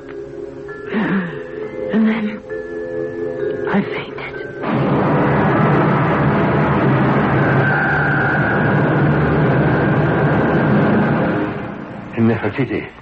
Nefertiti, are you all right? Are you all right now? Yes. I heard you cry out as I came in. I found his body and carried it outside. Here, let me wipe the blood from these steps. What? You had fainted. The Pharaoh breathes no more. No more. All is taken care of. In a few minutes, they will find the Pharaoh below with a strangled soldier beside him. I took the knife from you and put it in the soldier's hands. I will tell them I found the Pharaoh stabbed, killed, found his murderer, and avenged the death. The next moments were a nightmare. I began to shake with a chill that would not stop. Hornrab lifted me to my feet, and then he deliberately kissed me hard on the lips. I have never had such a sick feeling of revulsion in my entire life. I slapped him and beat my fists on him. And then he held me away from him. I was helpless and horrified. Egypt, in the hands of weaklings and women. But that will change. Oh, yes. Wipe your lips. You will never remove my mouth, Nefertiti. Don't tell me you loved him. You never loved him. Low creature. Son of a tailor. Now that your hand is steady with a knife, I am not good enough for you. You were never. No. You threw yourself at me. You always have. Oh, thank you, Horemheb. I shall always wear your scarab. I could buy more women than you in a Nubian market for half the money. Keep the scarab in memory of what you will never have. A man. I go now to protect your name. My last service to Queen Nefertiti of all Egypt.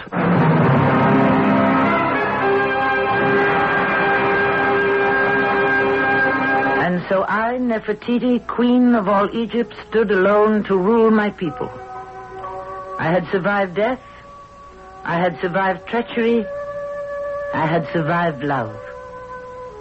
There will be many who come after who will say I was willful, headstrong, selfish, and perhaps even foolish. But none but the gods will know the strength and the love in my heart was for one deity alone. Egypt.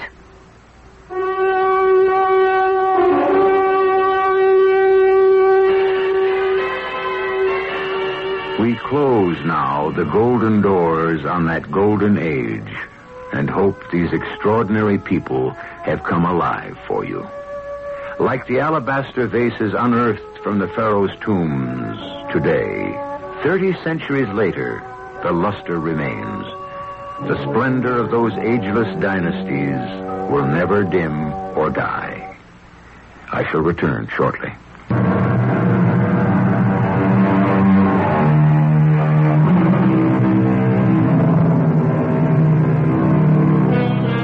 Not often do we get the chance to dramatize a conflict of ideologies set against a blazing background of power and wealth. Were it not for the triumphant world tour of Egyptian artifacts, these ancients, like a cavalcade of Rip Van Winkles, might have gone on slumbering forever. True, there were always interested experts and students of Egypt, but today, this unusual land and life has awakened everyone. Our cast included Tammy Grimes, Russell Horton, Evie Juster, and Earl Hammond. The entire production was under the direction of Hyman Brown. And now, a preview of our next tale. I guess this was in the back of my mind ever since I first saw your face. What was? How would you like to be Mr. Leo Winters? Oh, no way. I like being Al Grissom. Don't you see how easy it would be to take his place? Yeah, fine, but what happens to him? Well, that's the problem, isn't it? Yeah, that's the problem. I thought maybe you could think of a way out. Yeah, I can, but I don't like it. Try it on me. No, I think you've already tried it on, and you like it. Maybe. Not maybe, positively. That's what you wanted to lay on me when you said you wanted to talk. You're not only sexy, but you're smart. Yeah, you bet. Smart enough to stay away from murder. Well, who said anything about murder? I did, my lovely. I did. I said murder. This is E.G. Marshall inviting you to return to our Mystery Theater for another adventure in the macabre. Until next time, pleasant dreams.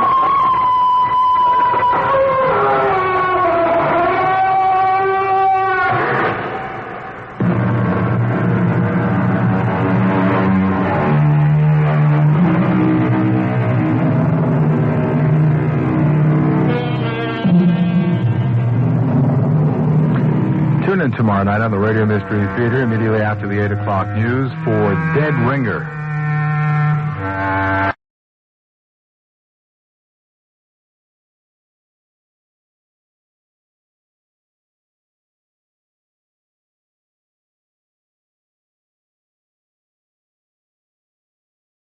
Theater presents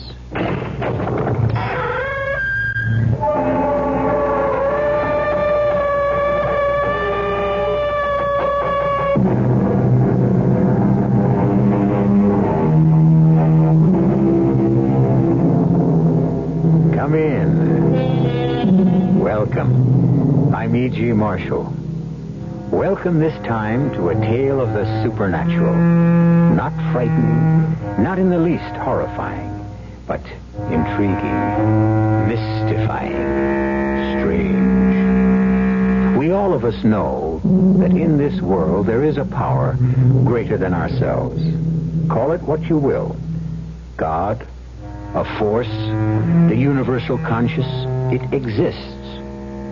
Some of us have experienced it, felt its touch in one way or another.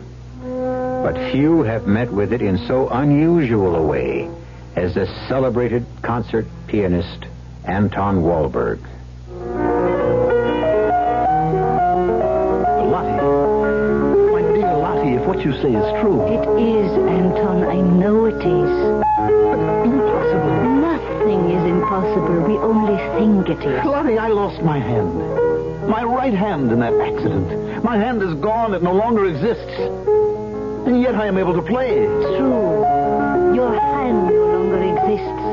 But the spirit of your hand does. Only the body dies, Anton. The spirit never.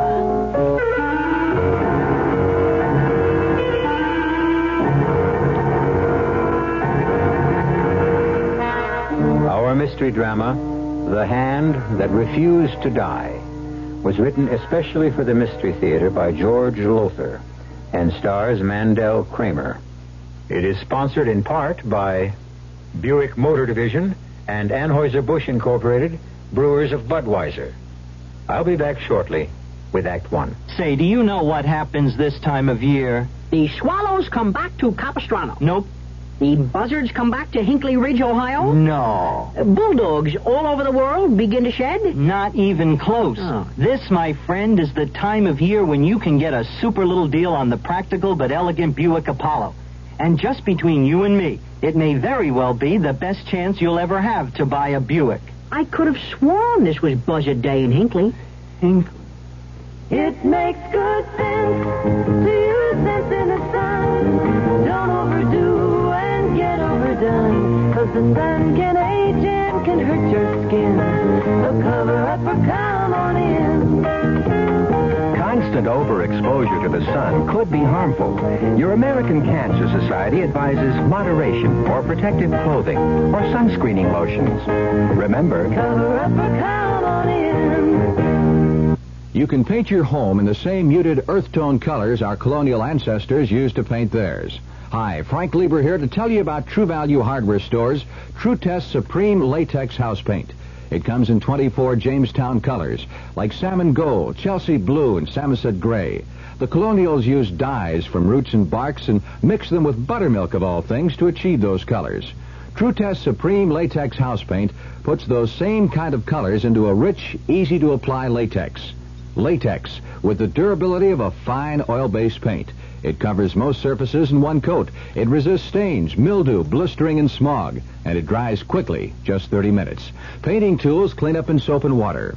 True Value Hardware Stores have True Test Supreme Latex House Paint in 24 Jamestown colors in white. True Test Supreme Latex House Paint. You'll find it exclusively at your nearby participating True Value Hardware Store.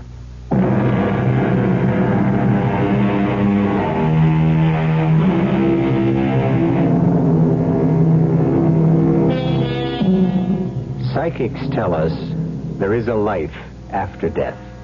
Indeed, there are those who believe there are many lives after death, and others who hold a firm faith in reincarnation. We listen and go on about our daily lives until something happens that so affects our life, marks it, for good or ill, that we know there is unquestionably something, some invisible power, some unseen force of which we are a part.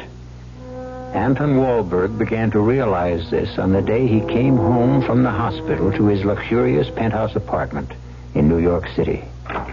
Welcome home, Anton. Lottie, you.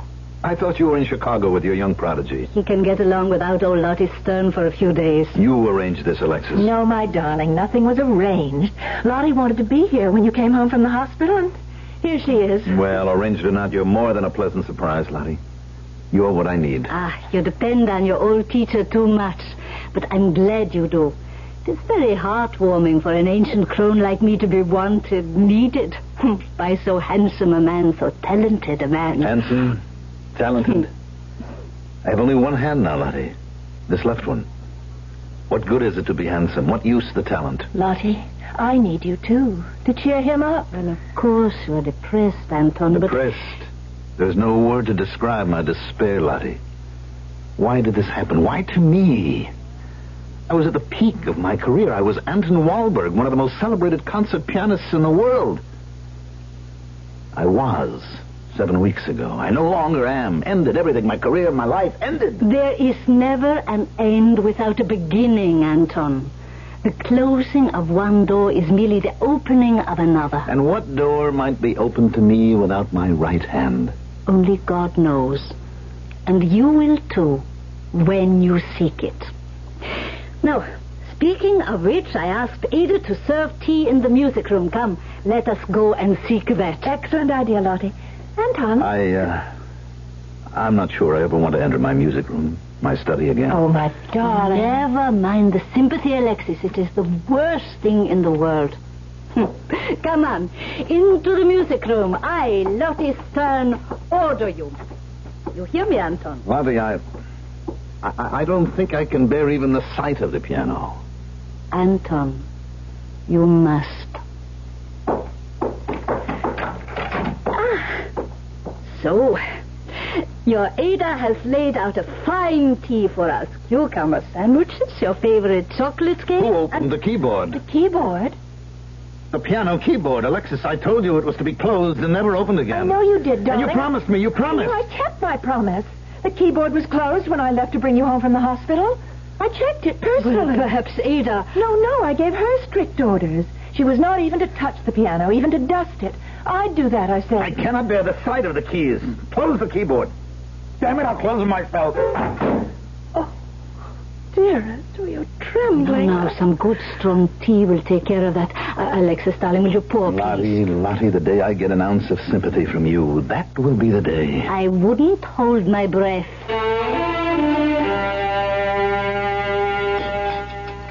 More of this bread, Dr. Lonsdale, some butter? Oh, thank you, Alexis, yes. Damn, there goes my fork. Oh, Ada, another fork for Mr. Wahlberg, please. With only one hand, I'll never eat again, either. I'll have to give you some lessons in surgical techniques, Anton. Surgical techniques? As a surgeon, I can assure you, you'll be astounded at what can be done with one hand. I know. If anyone does, you do, old friend. You saved my life. No, the doctor in Blaneyville. Butcher. You mustn't say that, Anton. Remember, he had to remove your hand to save your life. He had no option. What was that? Well, it sounded like... It couldn't be. Lottie, did you hear it? There it is again. Someone is fooling around with the piano in my study. Let's see about this. Wait, I'll go with you. I, too. Oh, no. The piano keyboard is open again. Again, Anton? Yes, before I came home from the hospital this afternoon, I asked Alexis to make sure the lid of the keyboard was closed. And it was when I left here. But it was open when I got home. I myself closed it then, and now it's open again. Ada must be responsible for this. It's in the kitchen, Anton. Well, someone... And who struck that middle C twice? It's curious. It's beyond reason. It's incredible. I'll close the lid. No, leave it open. And let's rejoin Lottie in the dining room. Lottie, we found the keyboard open again. Who was in there, in the music room? No one. Someone struck middle C. No, Madam Stern, there was no one there. Someone was. Perhaps you could not see him or her. You mean a spirit, a ghost? Yes. I'm afraid I don't believe in ghosts. I do. Come now, Lottie, don't tell us you've ever seen a ghost. No, not seen. But I have felt them near me. To tell you the truth, Anton, they are always near me. You mean the ghosts of those you knew in Auschwitz? Yes. Oh, Madam Stern, Gordon, dear, don't be offended, but she prefers not to talk about it. Oh, I understand. I'm sorry. No, it's all right. Here, Lottie. Have some more potatoes and gravy. That will solve everything. It helps. It's all right, Anton. Please, everyone. It's just that when I get to thinking that maybe it might have been saved if you, Gordon, had operated instead of that Behringer. You smashed your car into a tree. Your right hand went through the windshield. It was so cut up, so mangled. You could have saved it. I see it in your eyes. You could have. Anton, I'm not so sure. But there is a doubt in your mind. That little doubt means I might never have lost my right hand. Anton, darling. Excuse me, please. Excuse me, I must go to him. No, you stay here. But Alexis, please. My dear, you are a wonderful wife to Anton, a beautiful and capable woman. But at times like this, he needs Lottie Stern.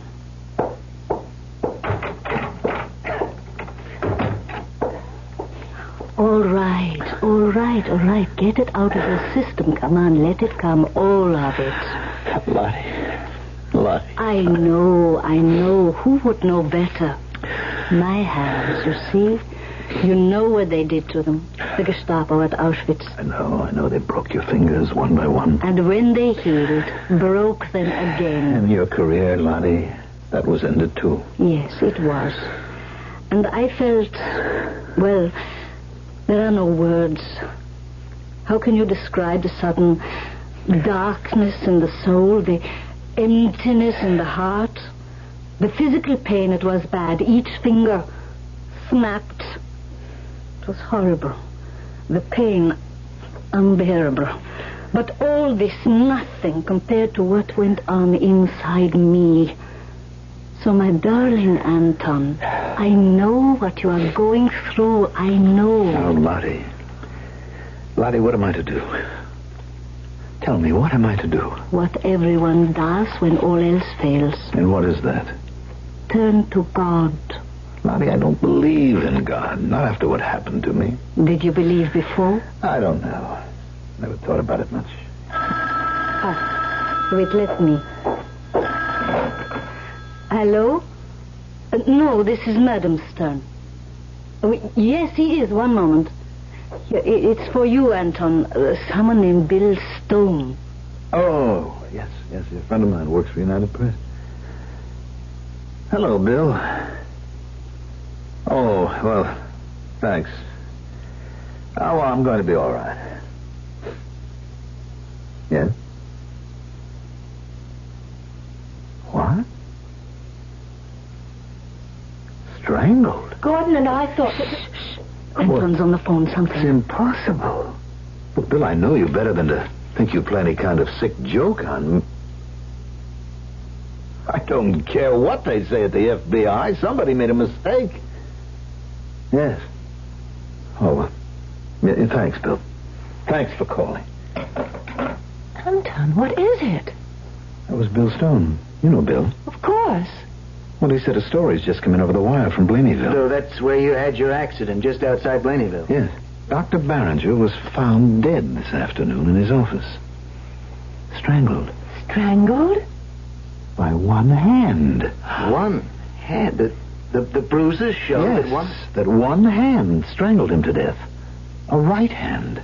Well, this is the strangest. It's more than strange, Alexis. It's impossible. Why impossible, Anton? Because, Lottie, they say it was my right hand that strangled him.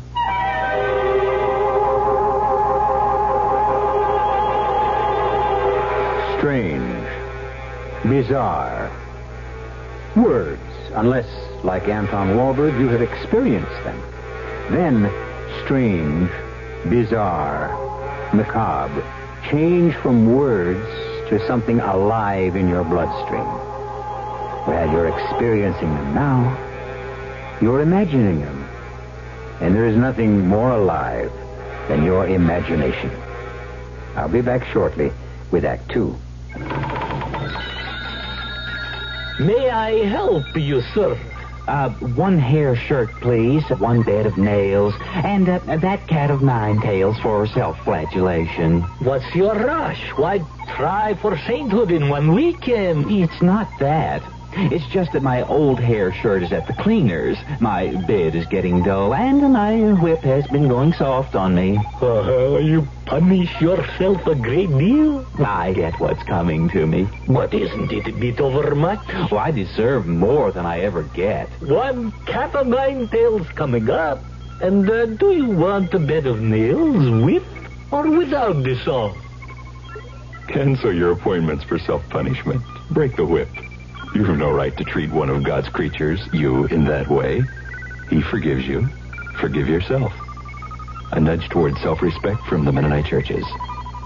Thank Thank you. This is your host for Name the Bank, Bob Heartthrob. And here's tonight's first guest, Mr. Ralph Tishman. Welcome to Name the Bank, Mr. Tishman. Thank you. Now, if you'll just take your place inside our Name the Bank think tank, we'll get on with the show.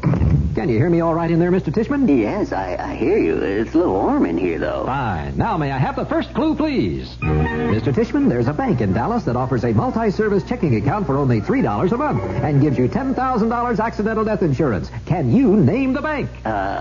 Federal Reserve Bank? Oh, I'm sorry, Mr. Tishman, but that's not quite right. You see, this bank gives local and national discounts, reduced rates on motels and car rentals. I know. They belong to FDIC. That's right, Mr. Tishman, but you see, we need the name, so try again. Unlimited check writing, no minimum balance, all the checks you need. I know it. What? Exchange Bank. Exchange Bank. You win, Mr. Tishman. You name the bank. The Tab Pay Setter account from Exchange Bank. Harry Hines at Mockingbird. No gimmicks, just a good deal. Hey, let me out of this tank.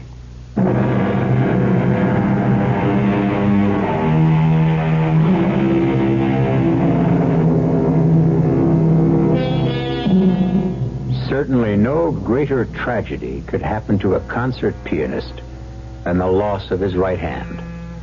And that is what happened to Anton Wahlberg 7 weeks ago.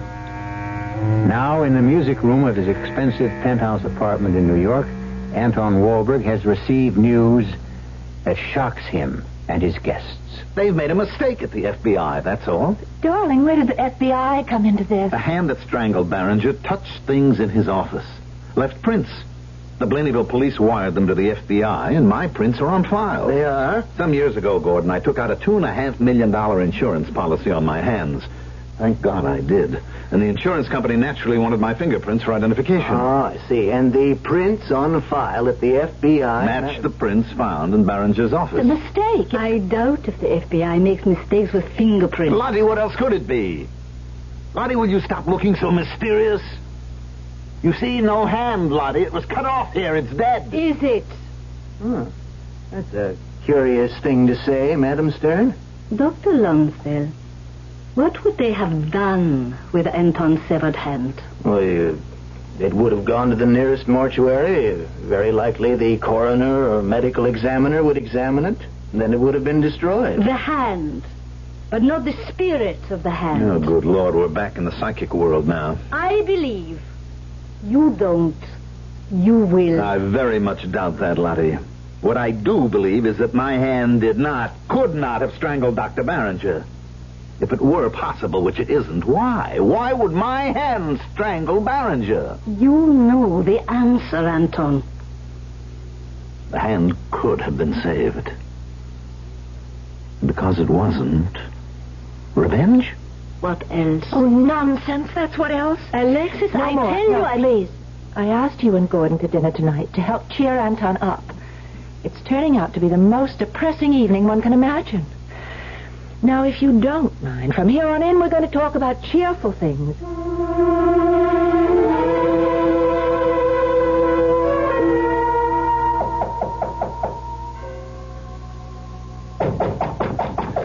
Come in. Alexis said you were in the music room. You didn't want to be disturbed. So naturally, you disturbed me. I must talk to you.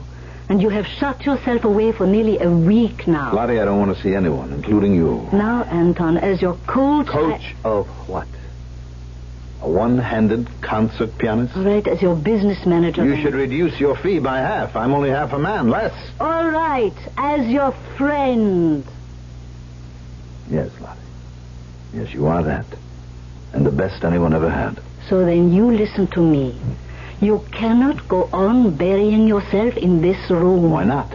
I am dead. You are anything but dead. All right, so you have one hand.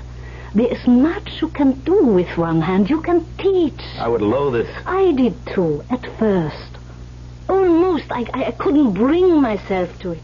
Today I am glad I did. It has been an experience as rewarding, well, almost as rewarding as playing. I find that hard to believe, Lottie. You are going to stop brooding. You are going to come back into the world, Anton. You are going to become active again and take an interest in life starting tonight. Tonight? My new prodigy, Raphael Klein, the one I left in Chicago to come to you, he is performing tonight at Carnegie. Now, I want you to hear Raphael. You must hear him, because you are going to be his teacher, his coach. You're his teacher, his coach. And I am old. I am too old to handle the younger generation. Raphael needs many things you can give him. Your fingering. Yes, Anton, I said your fingering. You can demonstrate that with one hand. Your interpretation, especially of Beethoven, and above all, your dedication. The need to practice. Which reminds me, have you? Have I what? Practiced. You know, I think you're going mad, Lottie. Practice with just my left hand? Well, keep the piano in tune at least. The hell with the piano! Did you hear that? Piano string losing tension. It happens to a piano and isn't played. So do me and the piano a favor. Play it. Do me a favor and get lost. All right. But you'll come tonight. Oh, have I any choice? No. All right, I'll come. One thing more. I have, not good news. Is there any other kind? No, be serious, Anton. This, has to do with money. Oh? About the insurance on your hands. Yes. The $2.5 million. It may be the company isn't going to pay it. What? Oh, no. Come on, calm yourself. There's nothing definite about this yet. But I talked this morning with the senior vice president. He asked me to come and see him. I went. He said that according to the Blainville police report, the accident, well, you were at fault. Me? At fault? Anton, did you fall asleep at the wheel? You wouldn't lie to Lottie now, would you? Did you? Yes. Damn it, I was tired, Lottie, exhausted. The schedule you set up for me, a night in Atlanta, a night in Aiken, a night in Baton Rouge, a night here, a night there, traveling every day. What would you expect? You could have told me that you are getting older. All right, now. Tonight, my place for dinner, and then we go on to Carnegie. But what about the $2.5 million, my insurance? We'll see. You may have to sue. Lottie, we will have to sue. I'm nearly broke, Lottie. Without that money, I might as well be dead. I will be. I'll see to that. What do you mean? I mean, I can't take anymore, Lottie. I can't suffer anymore. I'll kill myself. What was that? Need you ask? What's an unseen hand? An invisible hand. Your hand, Anton. Oh, no. What else? But it's impossible. And if it were possible, why? Because you said you would kill yourself. And your hand, the spirit of your hand, protested. But it is dead.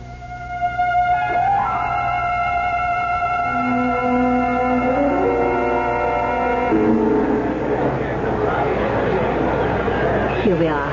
D101 through 104. After you, Alexis. Thank you, Lottie. Now you, Anton. Here, you sit between us.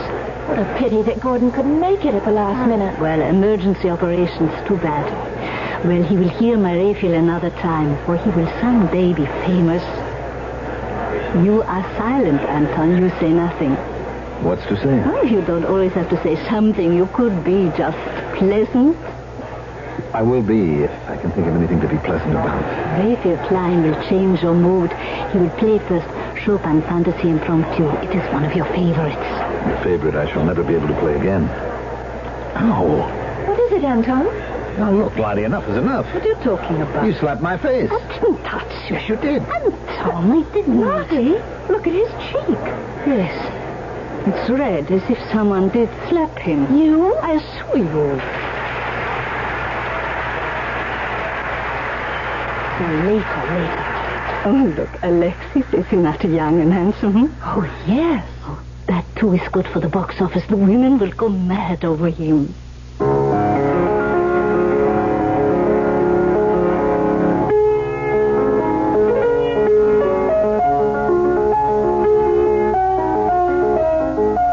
Anton, well, what do you think? I don't know yet.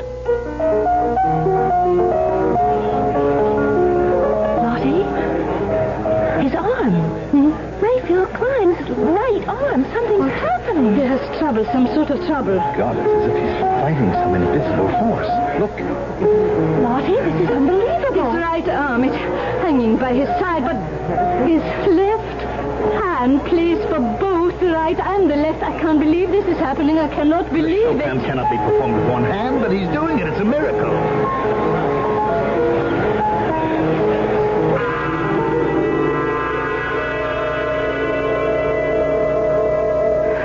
Here's his dressing room cover. Oh, Raphael. Why did you leave the stage after the Chopin? I can't go on, Lottie. After performing a miracle, you can't go on. The entire audience is on its feet calling for you, and you can't go on. After what just happened? What did happen out there, Mr. Klein? It was as if... Oh, you're Anton Wolberg. Yes. Well, go on. Tell me. What happened to you? Well, some force suddenly gripped my right arm. Began to pull my hand, my right hand, off the keyboard. I didn't know what was happening to me. I thought I was having some sort of seizure. I was going mad, or I don't know what. And then? My left hand kept playing. You mean you kept playing with your left hand? No, Lottie. No, my right arm. It was forced down to my side, and I was scared. I was so scared I couldn't have gone on playing with my left, and I didn't. It did. Your left hand went on playing by itself? I certainly didn't go on playing. My left hand didn't even feel to be a part of me. I couldn't have done what my hand did, play for both the right and the left. But we saw. You must have practiced. Lottie, how can you practice the impossible? The fantasy cannot be played with one hand. But you did it? No, not me. I don't know what, but... Not me. There's no understanding this, no understanding it at all. We will talk of this later after the concert. Lottie, I told you I can't go on. I'm shaken up. I'm a bunch of nerves. Better you control your nerves and we return their money. Now pull yourself together, Raphael, and go out there. Lottie, go. Do as Lottie says, Mr. Klein. There's greatness in you, but you'll never reach it if you let nerves take the upper hand. All right. I'll go back on then. Lottie. Anton, should you have sent him back on stage? He's terribly shaken. He must learn control. He must learn discipline. Discipline is everything. Even to performing miracles? What do you mean, dear? No, even the thought is foolish. What thought? Klein, he's young, inexperienced. I'm a veteran of the concert stage, skilled, practiced, experienced. So? Well, if his left hand could perform like that, why not mine? Oh, my dear. He did it. His hand, yes, it seemed like a miracle, but was it? It moved up and down that keyboard so fast it appeared to be in two places at once. True, that's very true. You know what I think? What, dear? Another foolish thought, perhaps, but I think it was my hand that gripped his arm out there tonight. Now, darling. I know it's crazy, but could it be that the hand, my hand... Lottie, the spirit of my hand was trying to show me what can be done with one hand? Can Anton Wolberg possibly find enough faith in himself to, well, perform virtual miracles at the piano? Surely this seems to be what the spirit of his hand is trying to tell him, that he can. And yet, really now, is not the impossible impossible? We shall see when I return shortly with Act 3. Some research experts say you can't taste the difference between beers. Well, if they're right, then Anheuser-Busch wastes a barrel of time Beechwood aging Budweiser. Only they don't think so. Brewing beer right does make a difference. And they're betting a bundle that you can taste the difference in Bud. When it comes to brewing Budweiser, the Anheuser-Busch choice is to go all the way because they still care about quality.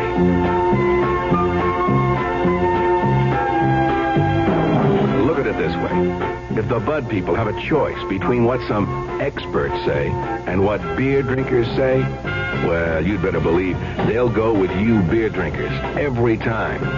When you say Budweiser, you've said it all. Anheuser-Busch, St. Louis. You're doing more. We're doing more. The Dallas Times Herald. We're going to make September 22nd the biggest Sunday in 1974 with Texas 75, a special Times Herald report on the state of our state. For months, our reporters have been busy collecting facts, and what they've come up with is an encyclopedia of information for busy people of all ages and interests.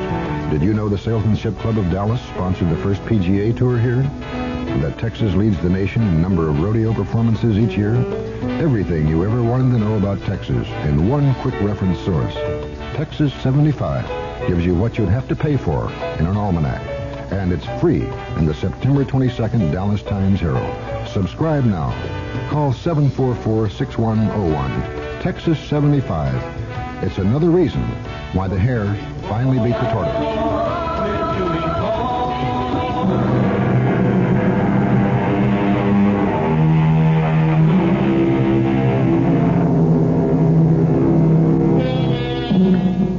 What is spirit? What is it that lives in you and in me that impels us to make supreme efforts now and then, and nags us when we fail, and yes, leaves us in peace when we succeed? All religions teach that it is a spark of God that burns deep in our souls, and we are put here on this earth to learn how to fan that spark into flames. Anton Wahlberg has touched that tiny spark, but wonders now if he can fan it into flame. I can't do it.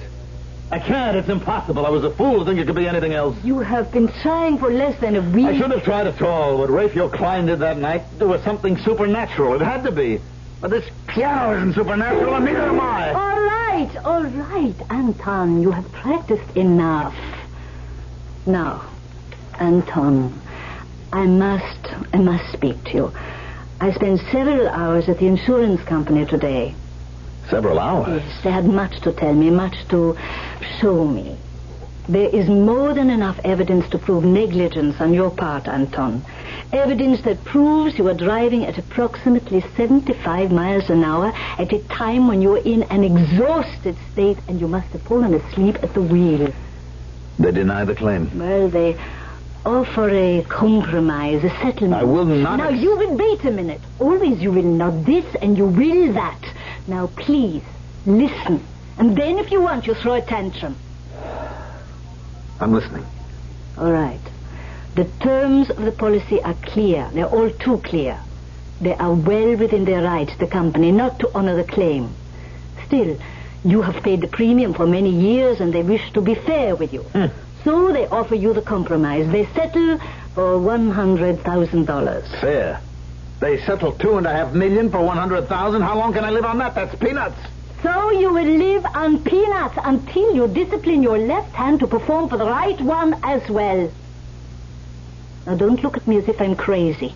It can be done. You saw it done. You saw the spirit of your hand pointing the way, showing you. You are not only old and fat, you are mad. Absolutely.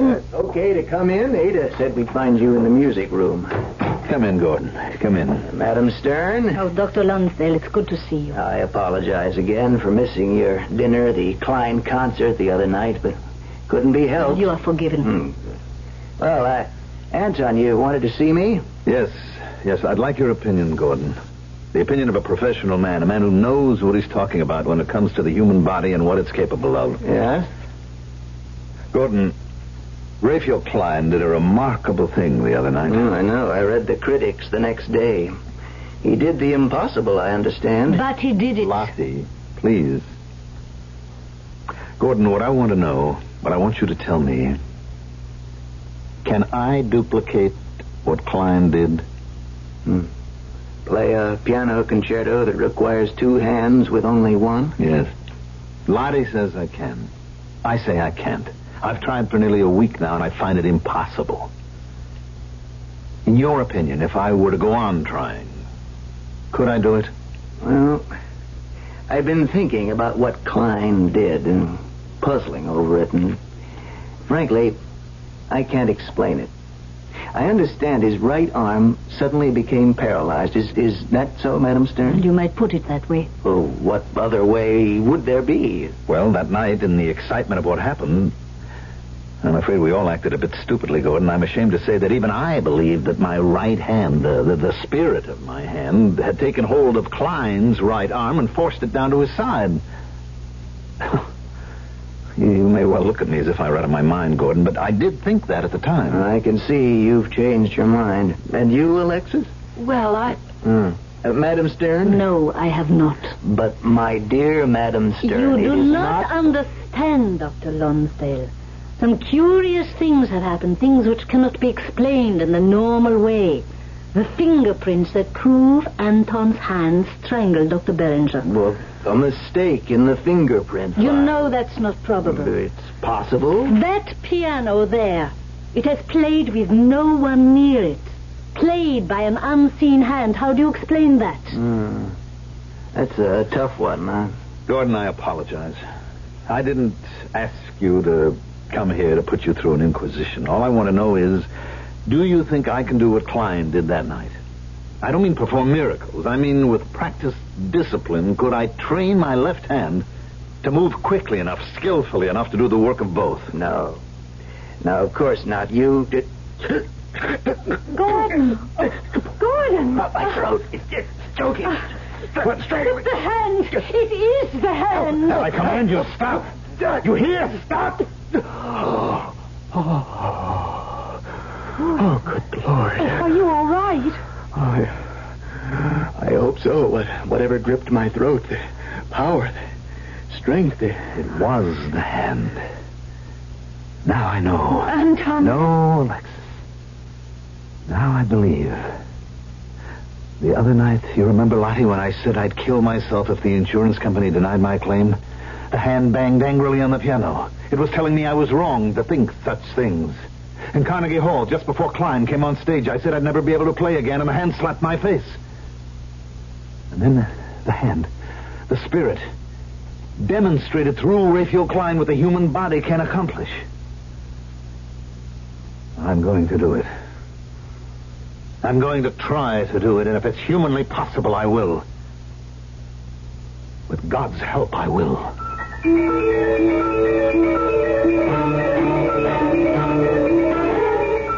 I can't, Lottie. I can't. Look at my hand. It's swollen with practice, numb with the effort of trying and failing.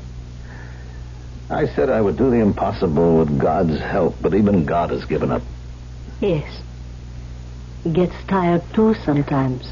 Nowhere near as tired as I am. Maybe you are trying too hard. Can you try too hard? I think maybe, perhaps. Sometimes, I learned this in Auschwitz. It is better to stop trying and ask God to help you make the effort. After all, He has to make the effort too. And what do you do instead? You lean on Him instead. Oh, come, Lottie. No, I mean it. We are controlled by the spirit within us. It was only when I stopped thinking and so stopped trying, leaned on God, and the silly thought could be He leaned on me too. So much easier for both to lean instead of making an effort, temporarily, to give a little rest. Well, things worked out. When I stopped pushing, life stopped pushing back. And maybe, who knows, maybe we didn't understand the hand. Not understand it? I don't know.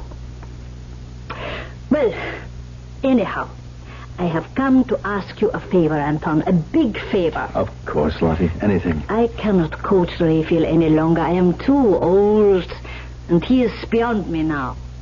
But not beyond you. Not yet even approaching your skill. Now, I know that you don't want to teach. All right. I don't ask you to take him on permanently, but would you... He wants it. I want it. Would you coach him now and then? No, Lottie, I couldn't. But why not? A half hour here, a half hour there, when it's convenient. Shall I tell you the truth? I couldn't bear it. Why not? Because he is young, and I am not. He is on the way up, and I am finished. He has 2 hands. Yes. Well, I'll tell him. He will be disappointed. I'm sorry, love. It's all right. Oh, before I go, I almost forgot. Here's the check for $90,000, the insurance. 90,000? What happened to the other 10? It's my 10%. I have to live too.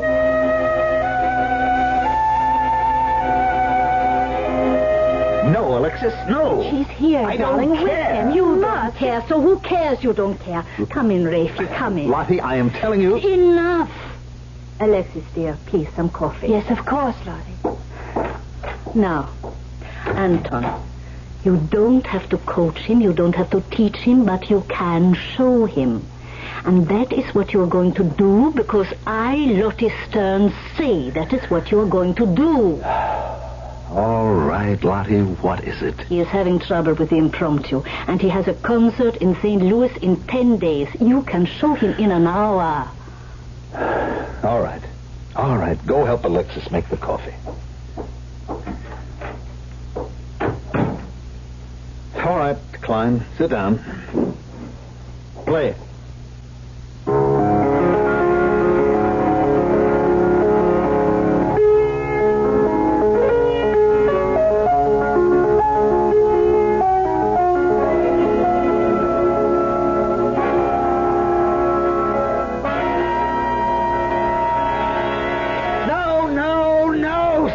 In the name of humanity, stop it. You call yourself a concert pianist? Play like that? You've had a few concerts, have you? So what? Big deal. Carnegie Hall? Big deal. You want to know something? You stink. The way you're playing that passage, I can smell it. I'm sorry, Maestro. You're sorry, and stop calling me Maestro. Yes. I told you that. Now try it again. With less odor. Yes. Stop talking, damn it, and play.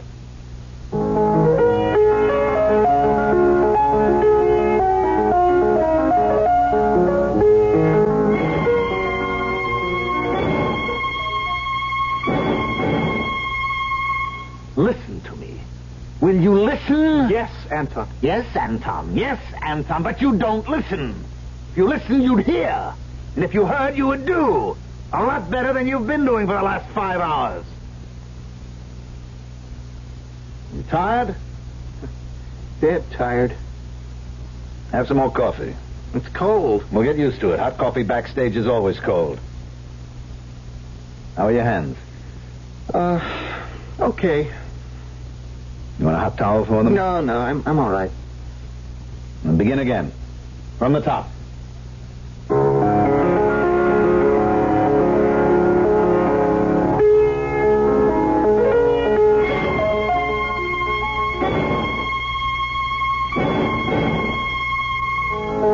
No, stop it! You are terrible! There is no other word for the way you play. Terrible! I give you up! No, I give you up! You give me up! You keep talking. Do it this way, do it that way. What do you think I'm made of? What the hell do you think I'm made of? If you know so damn well how it ought to be done, you do it. I've only got one hand. Then use it. Show me with your left hand. If you think you're such a hot-shot pianist, show me. Don't tell me, show me. My God, I will. Get off that bench. Get off of it. Let Anton Wahlberg show you.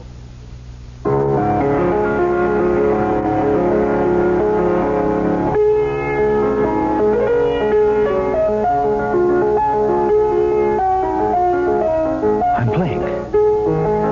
For both hands. My left hand playing for both, but it's impossible. Play. Go on, play.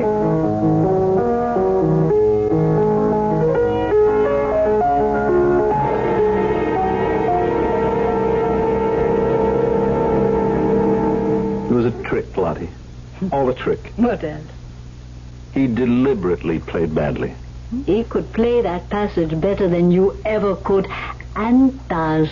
He was a smash in St. Louis. He'll be a smash in the world. He'll surpass me. That is so difficult. It makes you feel better to insult me.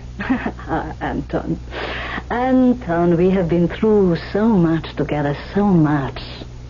And now, a new life begins for you.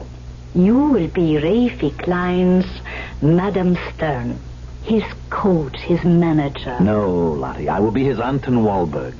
There is only one Madame Lottie Stern. True. So I'll coach you how to coach. Yes, Alexis. Oh, I'm sorry to disturb you two, but more tea? Yes, darling. Thank you. You wouldn't maybe have some schnapps, just a little, a touch. I am getting old. It's a chill in my veins. Good excuse as any. Lottie? The piano there. Not a sound out of it since I agreed to coach Rafe. Not a sound. We were wrong. The hand. It was pointing the way to a new career. No. Not the hand. Not the hand? God.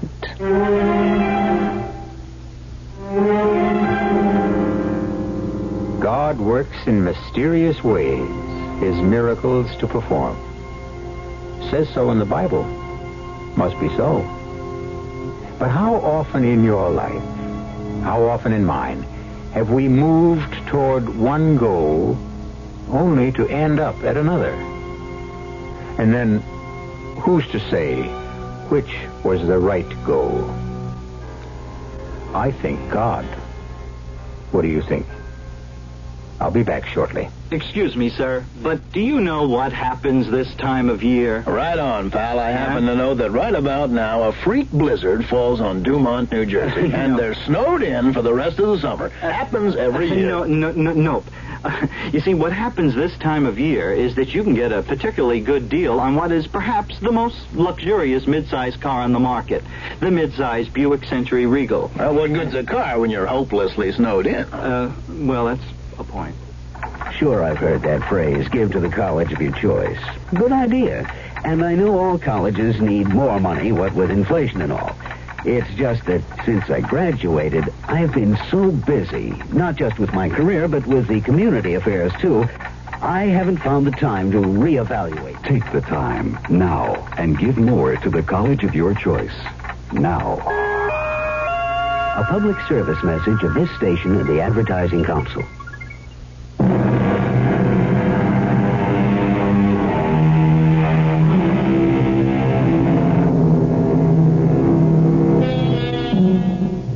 I'm asked, these stories you tell us, are they true? I can only answer, what do we mean by true?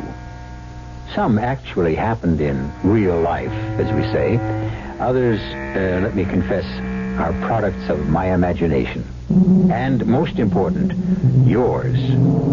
But how real is real life? And how real is imagination? Yours and mine. Difficult question. I try to answer it sometimes. Our cast included Mandel Kramer, Marion Seldes, Carol Teitel, and Russell Horton. The entire production was under the direction of Hyman Brown. Now, a preview of our next tale. What do you have in the pet carrier box? I hate to tell you, but... Oh, dear, not again. I'm afraid so. Oh, you are so careless with pets, Hugo. There's 4 cats dead already this year. You'll want to bury this one out by the roses, too. If I may. Well, it's getting a wee bit crowded, but I'm sure you'll find a nice little spot. What happened to that pussycat of yours, Hugo? She had an accident. Oh, what sort of accident? To tell you the truth, she sort of lost her head. Oh, you leave your door open and your poor little cat rushes out into traffic, particularly on that busy street you live on. What do you expect? Well, dear, you'd better hurry. It's getting dark. Yes, that's what I was waiting for. Radio Mystery Theater was sponsored in part by Anheuser-Busch Incorporated, Brewers of Budweiser, and Buick Motor Division. This is E.G. Marshall inviting you to return to our Mystery Theater for another adventure in the macabre. Until next time, pleasant dreams.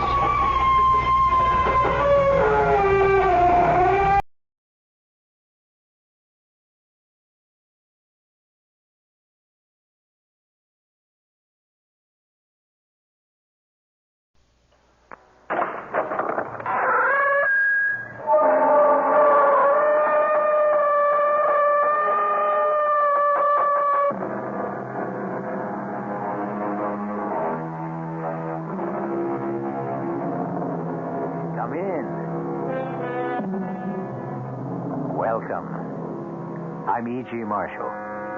Welcome to the world of unbridled imagination. You know, man is a curious creature. Most of us settle for routine and habit.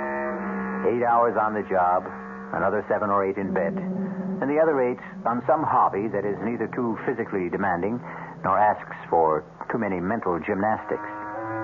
Few of us stretch ourselves beyond a reasonable limit. We coast through life. Our mettle never really tried. But some of us, through harrowing experience, are stretched to the full capacity of our beings. It's then we find out what fiber we are made of. David! David! Help me! Eve, what is it? Where is she? Help me! Stop me! Where's the flashlight? I can't see where she is. Eve? Pulling me under! We gotta get her! Eve, what is it? Fiend! He's pulling me under! Where is she? Eve! Where is she? Where is she? She's gone. Where? We dragged her under the arch there. Did you see anything? No, but you heard Eve. It's true. There is a thing that lives in these caves. And we're trapped. Trapped here. At his mercy.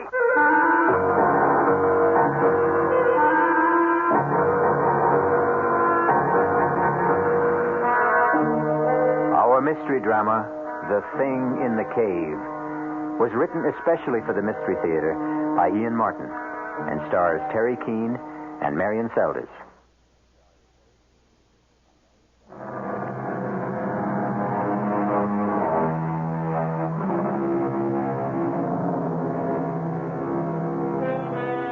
I don't suppose many of us ever plan to grow up to be speleologists, since most of us are subject to claustrophobia to at least some degree. For the very few of you who don't recognize the Latin terms, let me add that a speleologist, of course, is someone who studies and explores caves.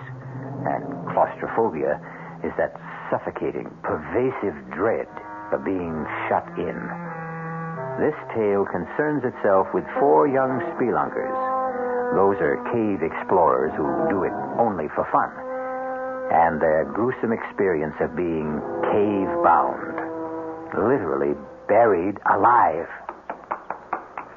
It's just around the next bend in the trail, Hank. It's funny being born and bred in these mountains, and yet I've never been inside Choctaw Cave. Well, I'm not sure I want to myself. You get claustrophobia too, Barbara. David, I never even dare close the door in a phone booth. Darling, Yes, Eve? we can forget all this, you know. I don't have to have my childhood revisited. No, thanks. Right on. If I refused you this little memory trip, I'd hear about it for the rest of our marriage. If you ever decide to go through with the wedding. Oh, just you try to leave me at the altar, David Towers. Well, here we are. Are we here? Yes, sir, General Custer. Cavalry dismount. Oh, I don't see any cave. It's right behind that scrub oak there. Listen, what do we do about the horses? Oh, here. I'll hitch us all to the aspen here. My old Baldy, all I got to do is let the reins trail. He won't budge more than 20 feet till I get back. Hey, you know, it's kind of clouding up over in the northwest. Maybe we ought to be getting back down the mountain. Ah, come on, give Eve her kicks. What's this? Oh, just my old faithful knapsack with some of the remains of lunch and a flashlight. Meet an old Boy Scout. Be prepared. I brought a water bottle, too. Hey, come to think of it, if Eve wants to get up to the ledge, which she says goes to the back cavern, we ought to bring along a rope. Fetch my lariat, too, while you're at it. Will do. Where are you fellas? Come on. Bobby and I have found the entrance to the cave.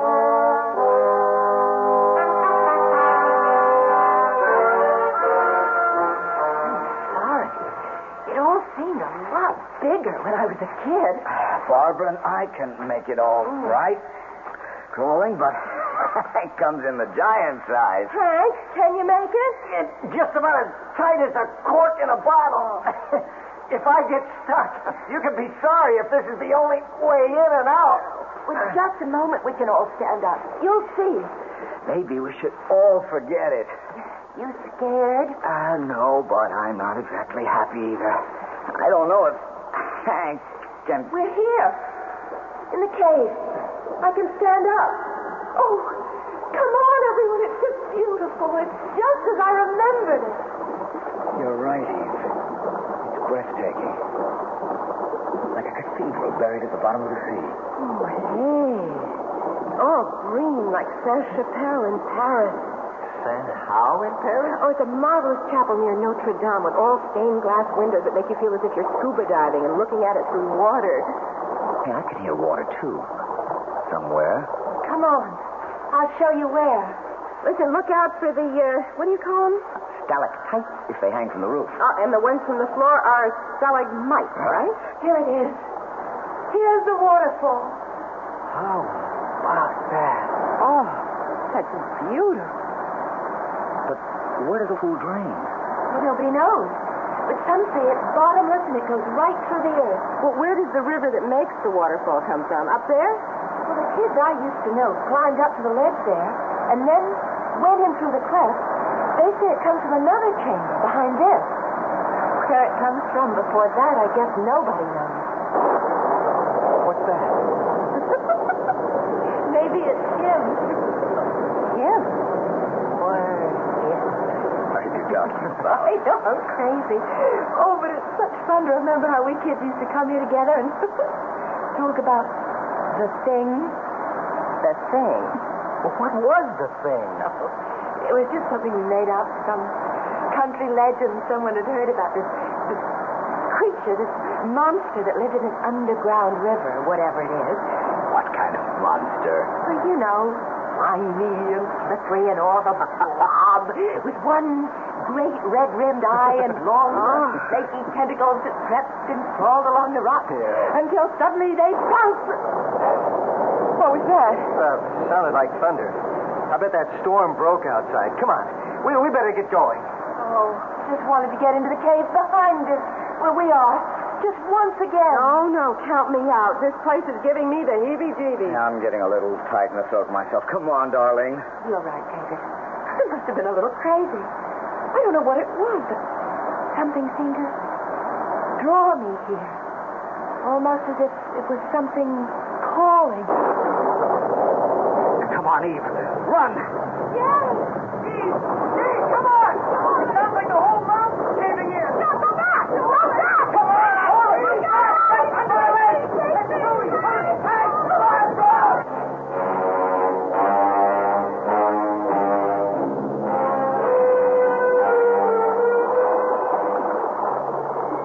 Barbara, I'm so sorry. Hang in there, Eve. Now, we mustn't lose our heads. So dark. So pitch dark. What happened to Hank and David? They've gone to see about clearing the entrance. If we only had some light.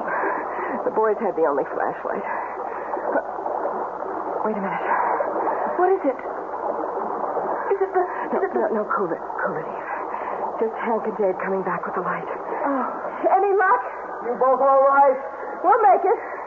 How's Eve? Oh, I'm okay, David. Can we go now? Well, it isn't going to be that easy. Well, can't we help to clear? Eve, Barbara, I don't know. The landslide we heard, it may have covered over the cave entrance outside. You mean that even if people came looking for us, they might not be able to find the entrance to the cave? But that's why we have to start clearing out from inside here. Eve. Well, what is it?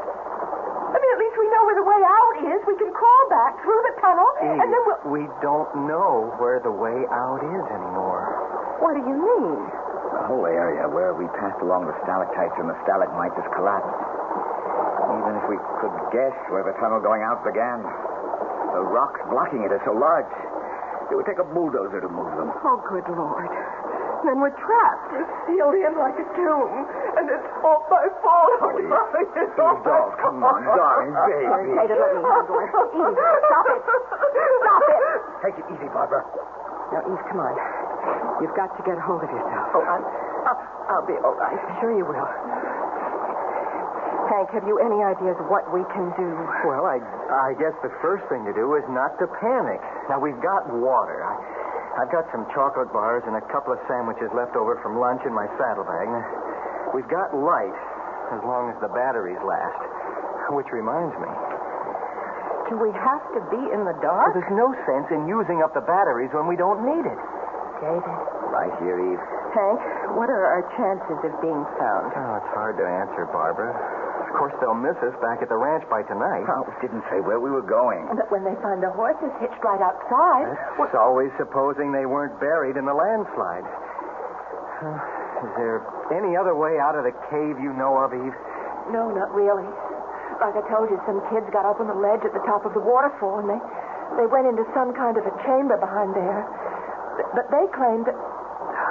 That what? Eve, please, we've all got to keep our heads.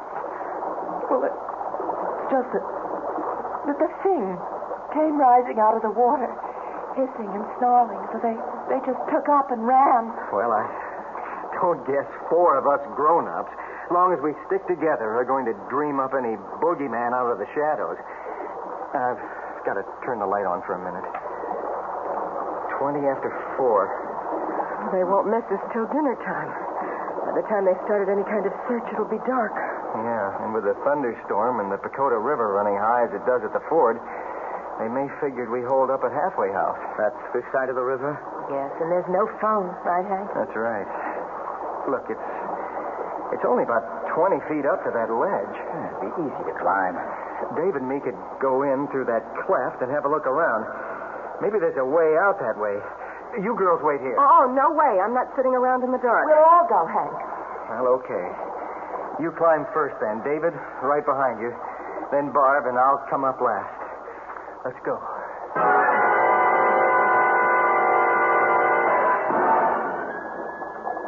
Bingo. We're in the second cavern. How big is it? This must be where the waterfall comes from. Is there any way out? Hold it, everyone. Hold it. Let's see. Let's start to the left here. The walls are so smooth, like they've been polished. Once upon a time, I guess the whole floor was underwater. Shine the light higher, Hank, so we can... Let's see. If there was any clefts or passageways at ground level first. But it's so small. You're over halfway around and nothing. Maybe where the water comes in? We'll be there in a minute. Nope. Try along the right-hand wall. The water runs along against it. And back through a hole in the floor down to where we came from. Shine the light back again where the water comes in. Why? The batteries are getting dim. Thought I saw something. Wait a minute. You may be right. The water doesn't come quite to the top of the archway. It isn't that. It's something else. It's calling me. The thing. Hey, wait a minute. Wait. Oh, Hank, are you all right? Damn, I turned my ankle. David, the flashlight. I know. I'm looking for it. David! David, help me! What is it? Where are you? Something quick! Stop me! Where's the damn light? I have it, Frank. Pulling me under. Hey, what is it? What is it? Thing! Pulling me under the... Where's Eve? Thing! Oh, he dragged her under the arch there. Oh, no. Eve. I can't swim. I can't. Look out. Hold the light steady. Toward the arch. I'm going after her. Did you see anything? No. The water's only a couple of inches under the roof. Hank's gone. The thing. It's the thing again. And he's coming back for all of us. From ghoulies and ghosties and long-leggedy beasties and things that go bump in the night, good Lord deliver us. The quote is from an old friend, Anon, or to give him his full name, Anonymous. But will he deliver our 4 young spelunkers, or any of them, from this thing that haunts the cave? I'll return in a moment with Act 2.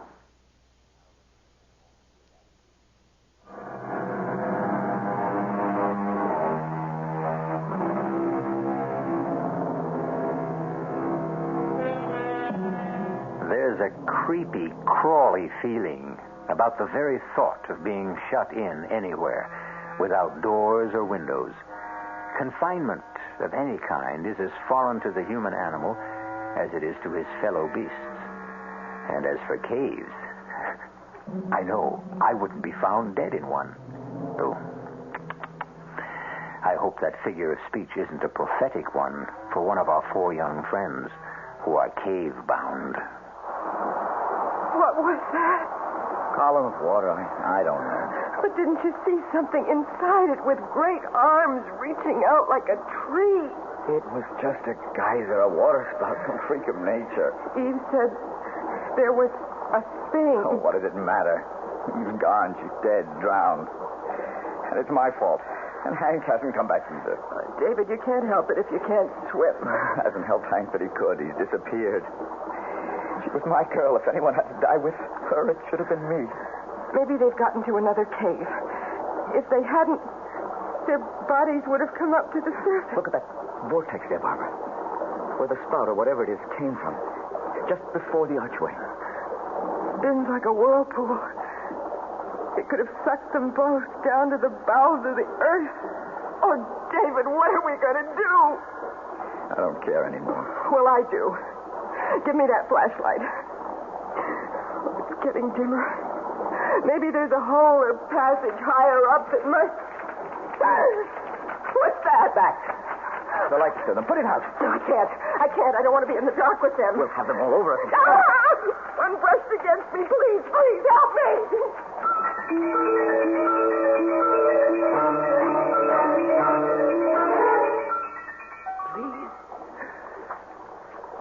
Please, help me. Help me. Take it easy, Eve. You're all right. You'll be all right. The thing that pulled me under the water. You're out of the water now. Where? I don't know. Dry land, anyway. Hank. Yes. How did you get here? I went into the water.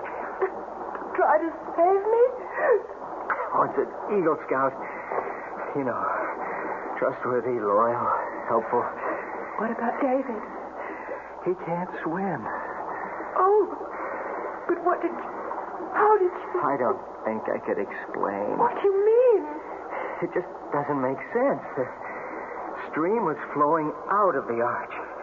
So I was swimming against it, but suddenly something just pulled me along against the current. What about you? Oh, don't you see? It was him. The thing. Oh, if it was, why did he save you and me? You thought he wanted to drown you. Yes, I did at first, but then it seemed so kind, as if it wanted to help. But Barbara and David, we've got to get back. Take it easy. Too tired. Oh, yes. Some lights that we can... Nothing but matches. Soaking wet. Maybe dry out. Can't even see the time.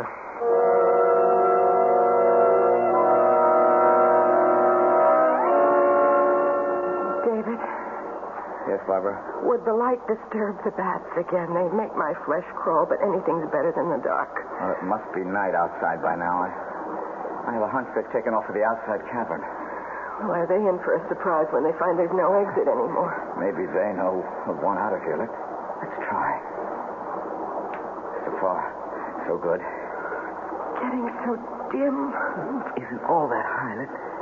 Let's see. Well? Can Can you see anything? No. It's like the inside of an egg. Oh, David, what are we going to do? Get back. Get back near the arch. The rock's flat. Maybe if the water goes down or something, we can figure a way... Battery's gone. Oh, no. No, there's got to be light. David, I can't take it. Barbara. I'm joking. Barbara. I'm joking. Hold it. Wait a minute. Oh, thank God. Some light. It's only a lighter. It won't last long. Now, we've got to save it. Sit down. Just don't turn it off. I have to. Just keep thinking it's there if it's needed. It's there if it's needed. Oh, David, hold me. Please. Okay.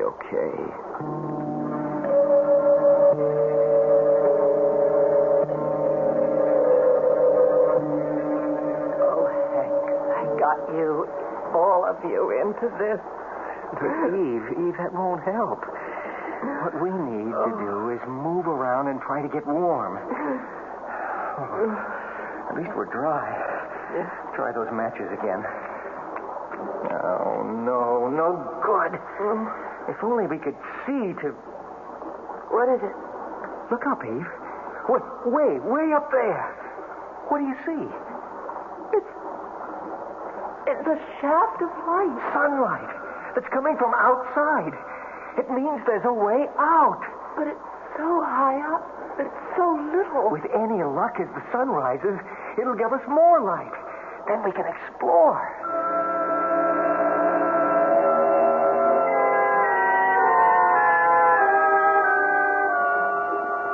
How far up to where that light's coming in? Oh, must be a good 60 feet. Hard to tell in this light. Could we climb up there? Oh, Lord, no. We've got to think about Bob and David first anyway. Oh, I've been thinking about that. Trouble is, I was groggy when I fetched ashore here. I've no idea how long the underwater swim is. But with the current going with you... Well, there's a good chance I could make it through, but making it back's another problem. Especially since David doesn't swim. We can't count on Mr. Singh to be around to help us out again. But here, we have a chance, and there, they don't. There's got to be some way. I've got a notion. Eve, you got anything to write with? No, haven't got a pocketbook or any kind of pen. Wait a minute. Pocket of my jeans. Lipstick. Any good? Famous. Now, look. I'm going to take my canteen and empty it. Now, the one sure thing we have is plenty of water. You think we could write a message with lipstick on that? No, not so good on that canvas cover. But if we just strip it, we could write on the metal. You don't think water would wash it off? I don't suppose you've done much dishwashing. Well, even a bachelor does his share. Well, then you know how tough it is to get lipstick off a glass. I sure do. But how do we get this message? Look, with the stopper in this canteen, it won't sink. Now, I'm going to tie it to the end of the rope and let it float on down far as I can. Supposing the rope isn't long enough. Oh, there's 30 to 35 feet of rope here. It better be long enough. Now, let's put our heads together and figure how much of a message we can get on this canteen.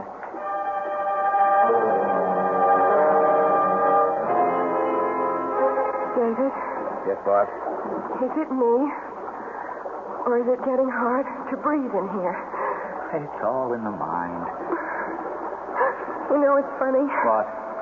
I used to be kind of jealous of all the big brains. Me, I was just, fun and games and the action girl. And no ties, strictly let it all hang out loose. I wish I had the chance to find just one fella. Oh, David. What, Barbie? You're not kidding me. The air's getting heavier and heavier. Please, can't we have a little light? There's not much light if you... What is it? There's something floating in the stream. Here, hold this up for me. Can you reach it? Yeah, I have it. What is it? It's a canteen. It's tied to a rope. Looks like Hank's canteen. The water bottle he brought in without the cover. Hold it closer. Oh, look. There's writing on it. Oh, God, I'm blind without my glasses. It's in lipstick. That means Eve. Here, can you read it? Hold the flame steady. Okay. Eve, Hank, Safe, tug, rope 3 times if found. Way out. If writing materials reply, send all in flashed. How much do you measure? About 20 feet. And how far can Wait. 1, 2, 3. They've got it. Now all we have to do is wait for one tug, and we can bring back the message.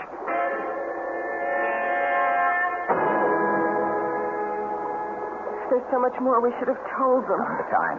The lighter's almost out of fluid. Thank God my watch has an illuminated dial. If we miss their return instructions, well, we can't, that's all. Hold the lighter. I've got to be sure this bottle's tightly capped. Okay. Here goes. One tug and Geronimo to the light. Oh, if I ever get out of here, I'll write for special dispensation during the energy crisis. I never want to spend another moment in the dark again. What does it say? We could use a better reading light. What's it written on? Pencil on a handkerchief. Dearest Eve Hank, light only for one more message from you. Air supply failing. Trapped here. Give instructions. Expect answer 5 minutes. Pencil enclosed. Can you imagine? The 20th century, a little less than 20 feet away, and we communicate like the Stone Age. Never mind. At least we communicate. Let's just get them here so we can communicate face to face. It's silly, Dave. You know you can't swim. If anything goes wrong and you panic, I'll at least be here. And if I leave you here in the dark, alone? Now, look, let me slip the rope around your shoulders like Hank instructed. I know how to handle a sling like this. Will you remember? Yes. Go on. Get in and tug. Let's get out of here before my lighter gives out.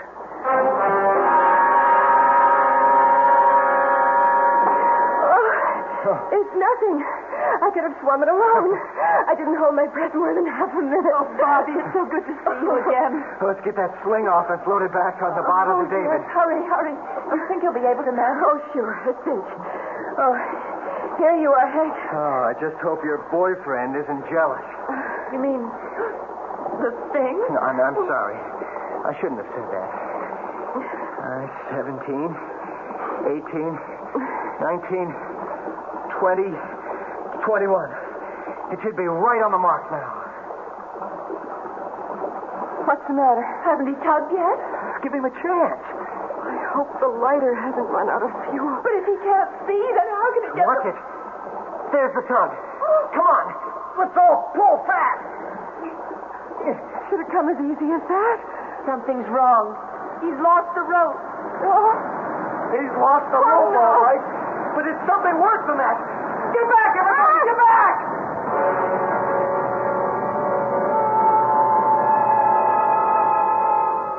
Once again, some malign influence interferes in the tantalizing possibility of escape for the 4 young people whose mettle has already been tested unbearably. And for the lovers, the tables are bitterly turned. It seems that it is Eve's turn to mourn David. We'll return shortly with Act 3.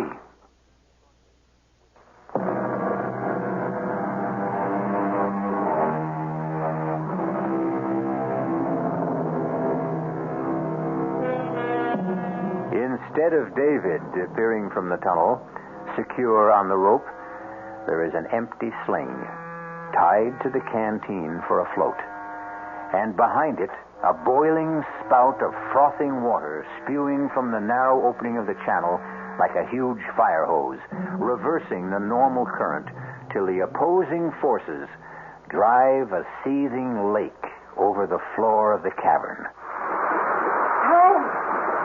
Hank, what happened? I don't know. It's that thing David and I thought after you went in to save Eve.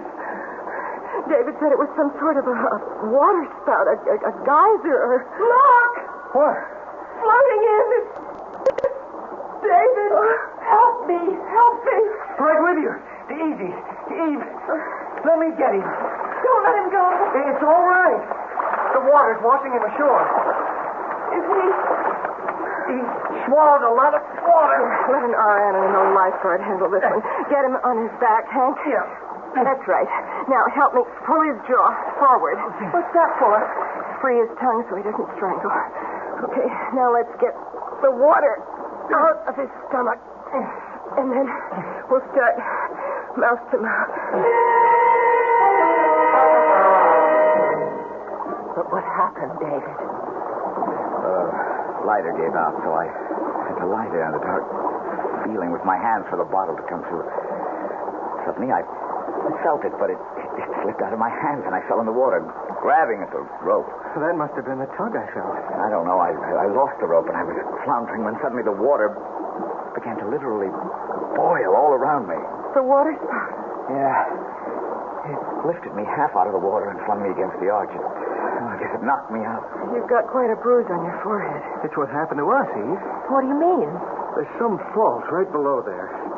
And every often, enough cold water hits the molten lava way down, and well, you're the professor, Dave. What happened? I don't know. I suppose it forms a steam explosion that blows a whole column of water back up into the small cavern in part of the tunnel. It creates, sort of a whirlpool that's momentarily strong enough to hit the normal current like a riptide and drive it back. Best I can do. I can do better than that. It's the thing that wants to help us. It's saved 3 of our lives already. I owe at least part of my thanks to Barbara. And me to Hank. And if it hadn't been for David, I'd have ended up a raving maniac in the dark. I guess we all have turned up a little short, one way or another. Except Hank. I'll say one thing. There's only one best man in the group. Only at your wedding, mister. Because, Hank is about to exhibit his private white feather. What do you mean, Hank? Well, if we're going forward, there are only 2 ways to go. Eve and I have looked at the other end of the river here where it comes in, and there's no way out there.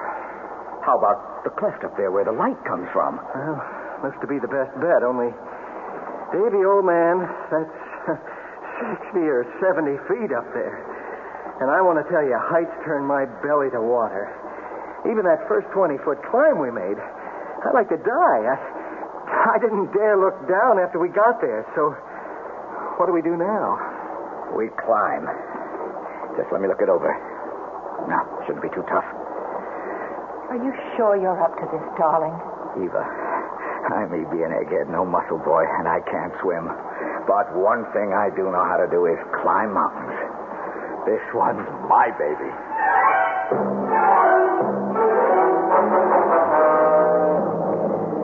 Now, just let me go over a few points once again. I lead, Eve follows, Barb, and then Hank. What if I fall?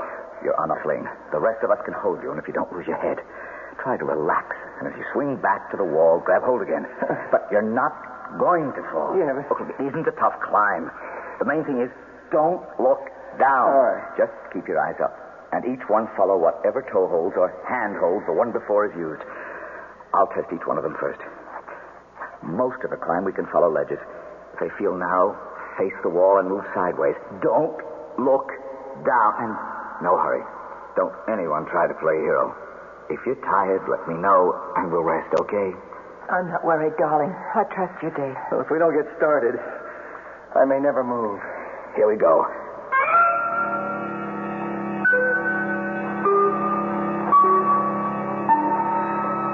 We're halfway up now. Anyone want to take a rest? No. I'm all right. Let's just keep going. I'm afraid to stop. Next part's going to be a little tougher. Hang in and keep your eyes up. Dave! Dave! Hold on, anyone. What is it, Hank? Dave, I can't! I can't! My knees... It's so far down! Hank, damn it! Look, up here at me. Now, that's better. Now, you listen. We only have about 15 more feet to go. There's a nice, wide ledge we can settle on while I explore the cleft we're heading for. You lose your head, you can take all of us with you. Just cut me loose and let me... Don't be a fool, Hank.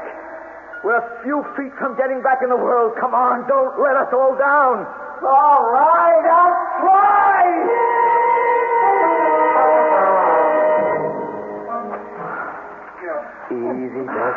Just hook your weight forward over the ledge. I can't. I'm stuck. Now, when I pull, get your knee up. There. All right. Now, slide yourself back against the rock. There, that's it. I never get out of this. I'm moving to Kansas, where it's as flat as a pancake. What are you doing? I'm tying the rope. I need it. It was all for nothing, wasn't it, darling? What do you mean? That place where the light's coming from is behind that big rock in the ceiling. We can't climb up there. It would take a fly. I can get there, darling. How? I just need some knots in this one lariat. Then you see that spur that sticks out? I toss the noose of the lariat over that, and then I can shinny up the rope and over on top of the rock. But you'd swing like a pendulum. If I took off from here without any break. But I'll tie the other rope to this one for a trip line. And the rest of you can let me swing over slowly and steady me as I climb. But how do we get across there to join you? See that other spur higher up between us and the rock I'm going for? Yes? After I get across, I'll sling a line over that and secure at my end. You can all swing across. Oh. Like we used to do when we were kids and played Tarzan.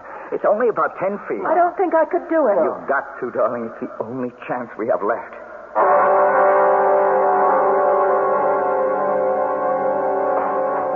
Oh, thank heaven. I never thought he'd make it. Did you find the rift? Yes. Does it lead outside? Eventually. It's a sort of long chimney. Could we climb it? Yes, if we were gremlins. It's wide enough all right one way, but the other, it's not over 6 or 7 inches. None of us could get through. Oh, no. Well, that blows it. But what can we do, David? There's nothing to do except lying down again. Not me. I haven't the guts. I don't think I have the strength. You have a mutiny on your hands, Captain. I couldn't make that climb down again either. Okay. We'll do what I told you before. Swing all of you over here. There's plenty of room for all of us.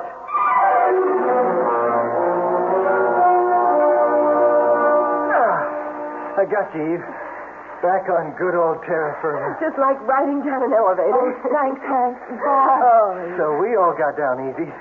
How does David? He's got away. He sort of takes a hitch around himself and he lowers himself down. Oh, here he comes. Oh, man, that's some kind of guy you're marrying.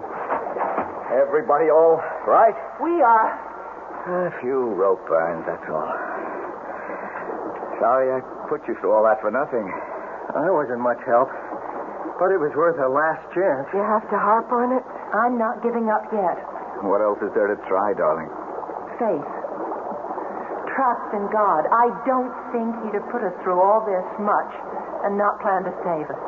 He certainly tried to see what we were made of. Yes, and look at us. We all came through, and none of us is whimpering anymore or thinking of himself. I still think there's something there. Maybe not a childhood picture of a thing. Oh, good Lord. What's it? Coming out of that other tunnel. It's hard to see in this murky light. But it's the thing. I knew all along he didn't mean us harm. It's the thing.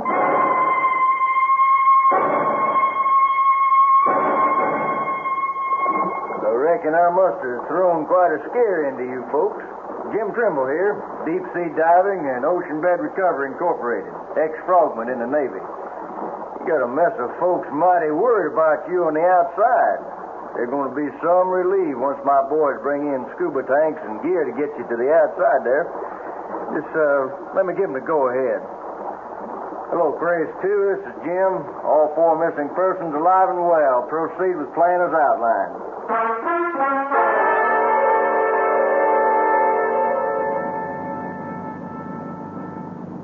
But how did you find us? Well, sir, my daddy was quite a diver in his day. Free diving, that was. Not with gear like today. And he always had a notion there was a back way into Choctaw Cave through the underground river. And he found it one day off Chippewa Lake here, and I was about 16, and, well, he went down and he never came back. I wonder if he ever made it to the cave. Oh, no doubt about that, ma'am. After I got out of the Navy, I went down myself with scuba gear and a motor outfit just like now. And I found my daddy, or his skeleton.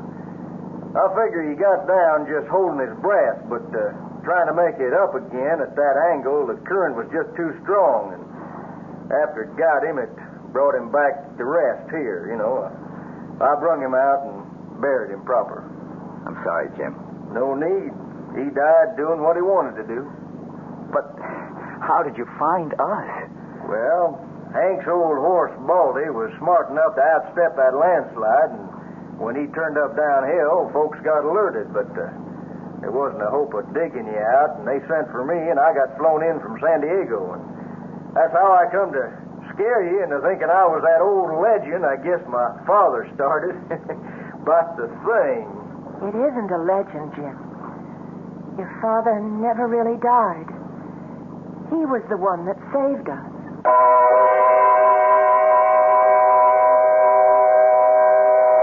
Deep in the Choctaw Caves, the fountains of hot water still spout. The vortexes swirl. The long double lariat still hangs swinging from that high spur. But no living creature will ever enter them again. For even the bats are gone, smothered in the first two caverns where air forever was shut off. Perhaps all that is left is one thing, with a small t now, for it has become the pleasant ghost of a simple, kindly man. I'll be back shortly.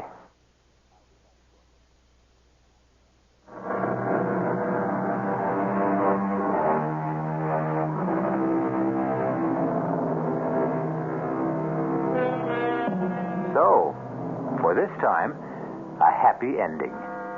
And let's write the epitaph to this tale of suspense in Milton's words. Hence, loathed melancholy, of Cerberus and blackest midnight born, in Stygian cave forlorn.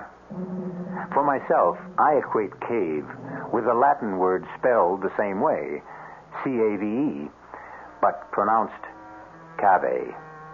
It means beware. Our cast included Marion Seldes, Terry Keane, Michael Wager, Bob Caliban.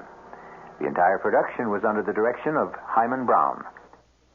This is E.G. Marshall inviting you to return to our Mystery Theater for another adventure in the macabre. Until next time, pleasant dreams.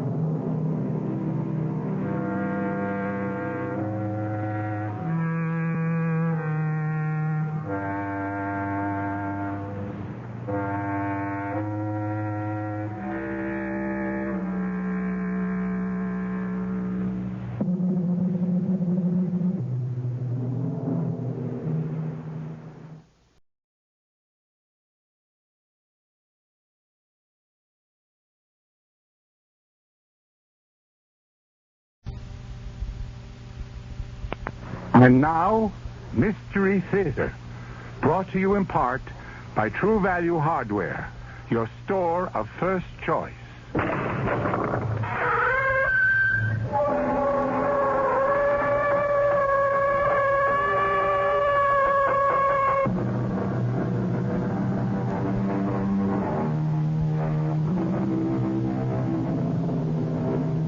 Come in.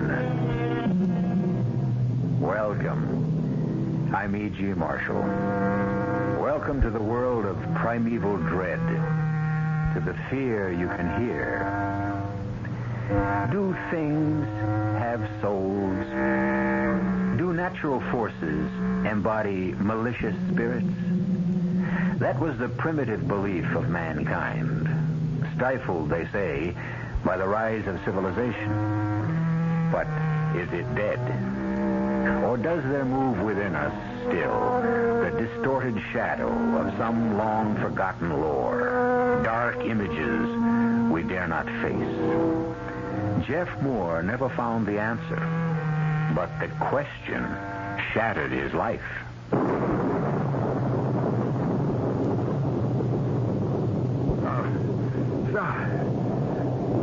You devil, Chindi. I defy you. You called me and I'm here, Chindi. I'm here. I defy you. No! Jeff, don't wake up. It's a dream. You're having a nightmare. Oh, Katie, that terrible dream again.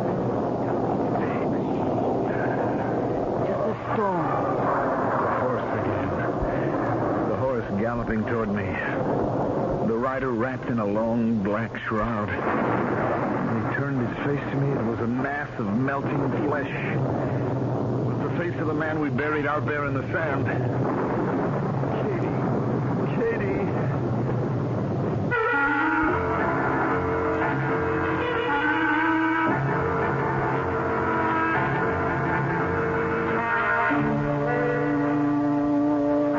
Our mystery drama, The Devil God, was written especially for the Mystery Theater by Mary Jane Higby and stars Ruby Dee and Mandel Kramer.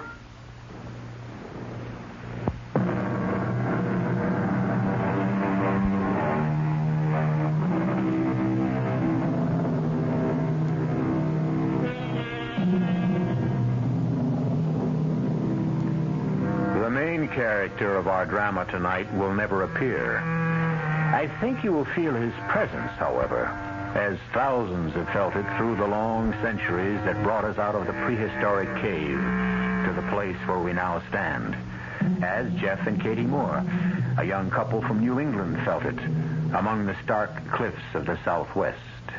But let Katie tell you about it. That storm last night shook this old house like a terrier shaking a rat. I lay trembling in my bed while it crashed its way towards us and burst in a roar overhead. Jeff started screaming in his sleep, the way he does nowadays. Help me. And I ran in to comfort him. Help me. Please help me. Jeff, darling, wake up. This is the storm. It's the horse again. The horse galloping toward me, the rider wrapped in a long black shroud. Suddenly he turned his face to me, and it was a mass of melting flesh, the face of the man we buried out there in the sand. Oh, Katie. All right, baby. All right. Katie, am I ever going to get over this?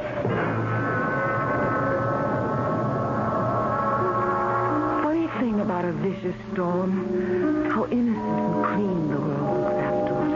In the morning, the air was so shimmering clear that for a moment I thought I was back in Antelope Valley, that day I first saw it nestling in the desert mountains. I didn't know then the terror hidden in those hills. I wish I had known. Dear God, how I wish I had known. Sorry about the shape this road's in, folks. This is a road? Are we on our own property yet, Mr. Purdy? Yeah, we'll be as soon as we cross the little Yaqui River. It's only 20 miles or so to the house from there. Mm-hmm. Your uncle left you a fine ranch. You're going to be mighty happy when you see what you've got. I'll be mighty happy if I've still got my teeth. It's awfully nice of you to bring us all the way out here. Well, couldn't let you come out alone the first time. You being strangers to this part of the country and all. Now, when we get to the top of this rise, you're going to see a grade A job of government bungling. A few months ago, they sent out some fancy Eastern engineers. First thing they did was pull out the bridge that was here and move it 10 miles downriver. Never stopped to find out there was a house 20 miles back, and this bridge was the only access. Oh, dear. Well, what do we do? The Jeep won't make it through the gully. I think it will. I better walk down first, though, to make sure. Shall I come with you? No use both of us getting our feet wet. And I can see why he said we'd never make it in our own car. Honey, when I think of your uncle sinking all of his money in this God-forsaken country... God-forsaken? Why, it's beautiful. Come on, darling. You've seen too many John Wayne movies. It's valuable land. I know. And I'm lucky. I married a beautiful woman who turned out to be an heiress. I'm glad we didn't know my Uncle Bush was making me his heir. I'd have thought you were marrying me for my vast holdings. And I just hope that among the vast holdings, he left a bottle of scotch. Because I'm going to need it if Joe Purdy manages to get us across these craters of the moon. Well, I just wanted to be sure that there was no quicksand. We're really going down into that ravine. Yep. Here we go. It's awfully steep, isn't it? Oh, boy. Well, made it. Shook up. Sorry, folks. Well, that's the little Yaqui River. River? There wasn't a quart of water in it. No, not now. But don't you ever try what I just did. Come a flash flood, and it'll be a wall of water rushing down. You know, I've seen little jackrabbits caught in it, even rattlesnakes. That's why your uncle was so mad about that bridge. You can't get to your land from the new one without scaling the cliff. What? Mr. Purdy, wait a minute now. Are you saying that once you leave us, we're completely cut off, trapped? Oh, no. The ranch hands can always get you out. Kenneth, he's your foreman. He talks English real good. Well, what do the others talk? Their own language. They're Indians. Indians? Why didn't anybody tell us all this? Well, now, I wouldn't worry. Well, your uncle had the best ranch hands in the state. That's why Antelope Valley's such a fine money-making outfit. well, now, Jack, don't borrow trouble. Wait till we get there. See what it's like. I know what it's like. Flash floods, quicksand, rattlesnakes, and 6 feet of snow. Katie, we're moving into a trap.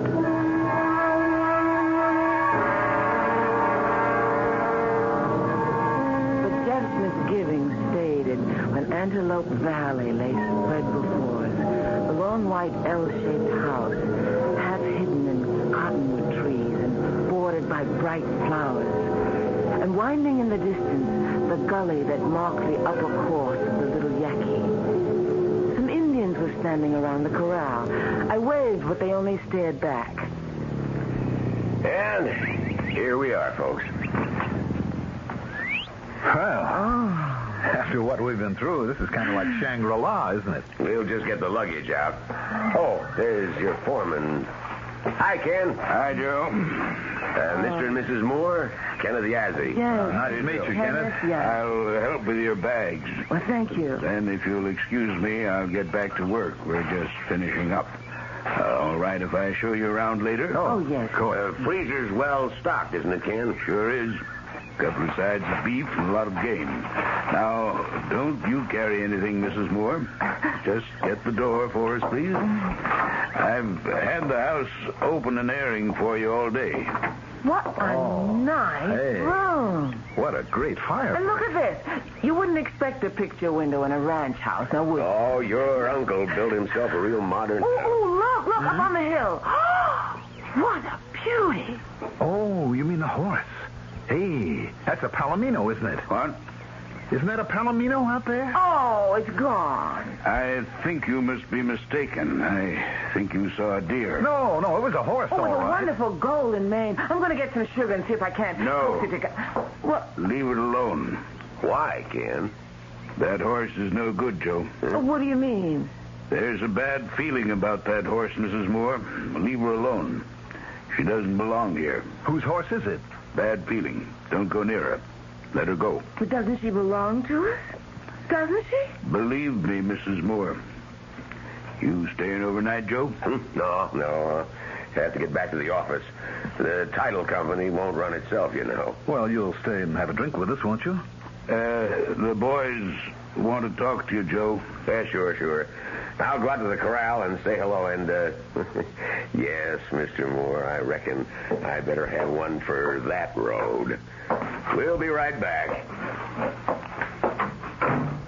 Well, what do you suppose that was all about?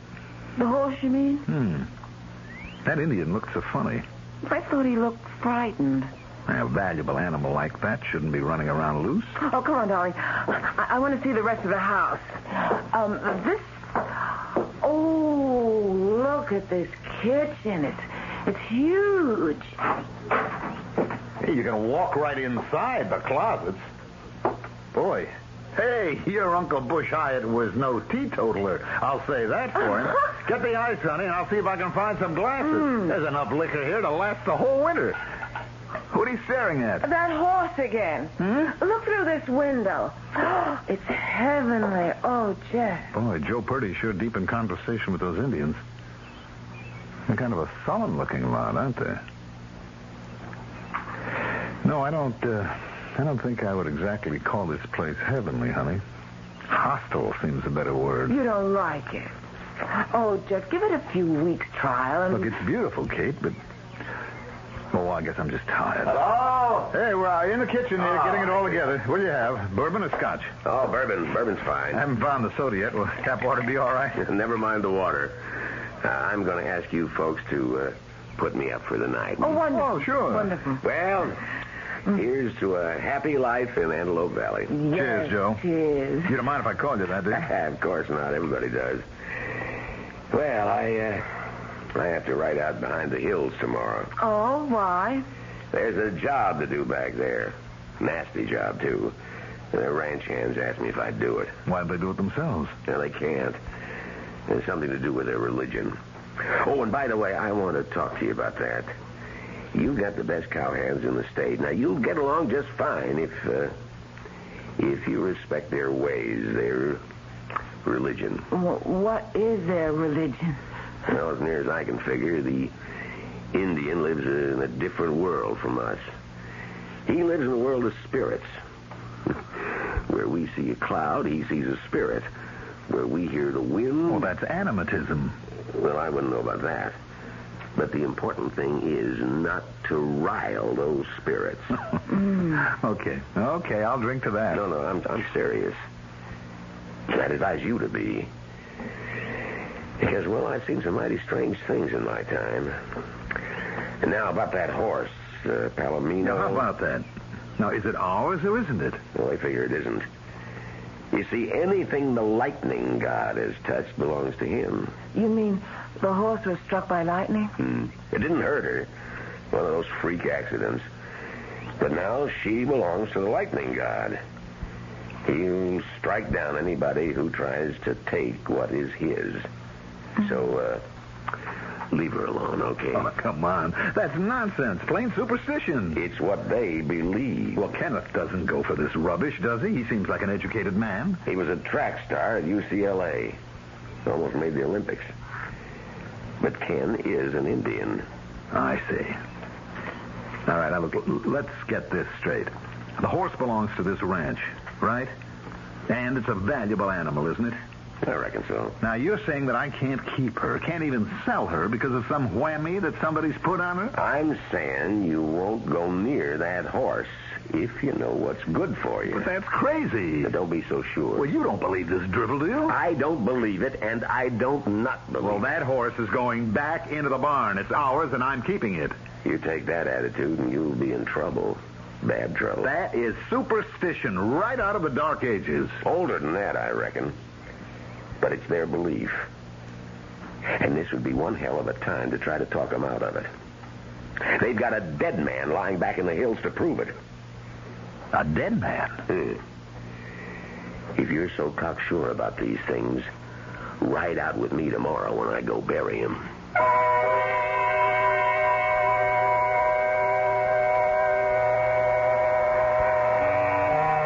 Katie leaves the two men, still stubbornly arguing the pros and cons of superstition, to stand at her bedroom window, watching the motionless stars. As one springs to sudden life and goes skimming across the sky, she makes a wish, then smiles at herself. A meteor, nothing more. What power has it to grant good fortune? Troubled, she turns to her bed and her first night's sleep in the eerie stillness of Antelope Valley.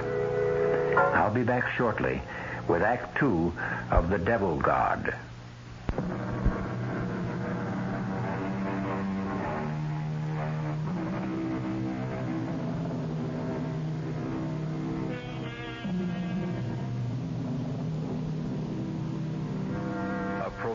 solemn stillness has settled over the remote ranch, broken only by the occasional howl of a coyote. In spite of her uneasiness about the gruesome task her city-bred husband has agreed to undertake with Joe Purdy, Katie Moore has fallen into a deep sleep. She awakes with a start. Someone is moving about the room. Jeff? Oh, I didn't mean to wake you, honey. I'm sorry. Oh, it's still dark. It sure is. When Joe Purdy says early, he means it. I'll get you breakfast. No. We've had breakfast. Don't get up. Katie, do you know where that blue cotton shirt of mine is? I think I put it... Oh, yes. Second drawer down. Okay, now. So how's the girl of the Golden West? Did you hear anything? No. Like what? I thought I heard hoofbeats. Toss me my dressing gown, will you? Whew, it's chilly, isn't it? Yes, there she is again. The Palomino. Oh, poor thing. Probably hungry. You know, Katie, this whole setup seems fishy. You mean about the horse? The whole situation on this ranch. After you went to bed last night, I found out the name of this guy that we're going to bury. Little Gambler. And whose father do you think he is? Kenneth Yazzi's father? That's right, our college graduates. Now, superstition or no superstition, you don't leave your father lying out where the buzzards and coyotes can get at him. Ooh, Jeff, don't. I'm sorry, honey, but I tell you, I won't be surprised if we find him shot through the head or stabbed in the back. If we can tell from what's left of him. There's something phony going on. I'm not sure Joe isn't part of it. Oh, no, Jeff. Well, you take this guy's name, Little Gambler. Now, honey, you know that horse is worth a lot of money. You think there was a fight over the horse? I don't know. And I sure don't go for all this mumbo-jumbo about lightning gods and rainbow gods and spirits of death. It's too easy an out. Can you see, is that horse still there? Uh-huh. Poor thing, it needs a good currying. As soon as I'm dressed and going out, I'm putting it into the barn. And, Katie, you see that it stays there. The sun was beginning to rise as I watched wiry Joe Purdy and my cheerful blonde husband ride out of sight. I turned to unpacking and settling into my new home. Just after midday, a sudden commotion drew me out into the yard. The barn door was open, and in the dark interior, a golden mane flashed through the air as the Palomino reared suddenly. I could make out two shadowy figures behind her. No, stop! Stop! Don't drive her out! Stop that! My husband put the horse in the barn. She's to stay there. Now, don't let her out!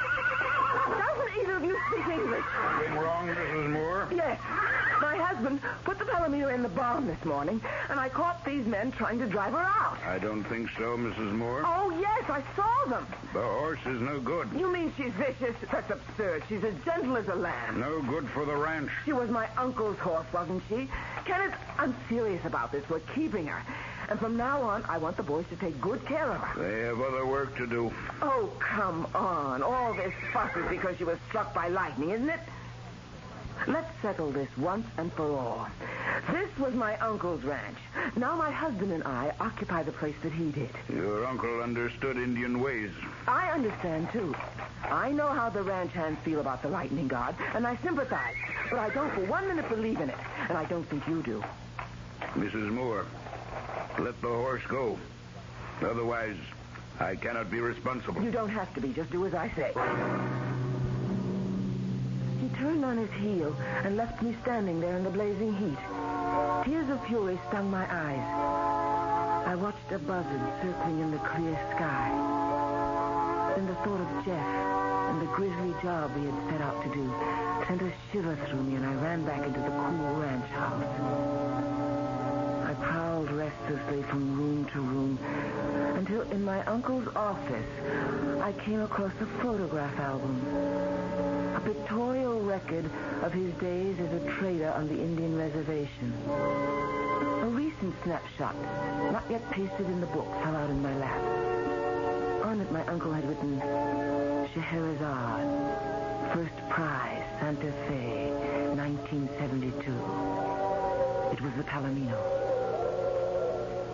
I was so engrossed in the album that I didn't notice the change in the weather. A wind had come up and a door started banging. And I ran to fasten it, and I could see the cottonwoods outside writhing in the wind. A few Indians had gathered near the corral. One of them, taller than the rest, wore a big black hat. He was pointing to the east, where a dark, menacing cloud hung over the hills. I felt stifled. I sat down, gasping for breath, and watched while the ugly thing spread like some monstrous growth across the sky.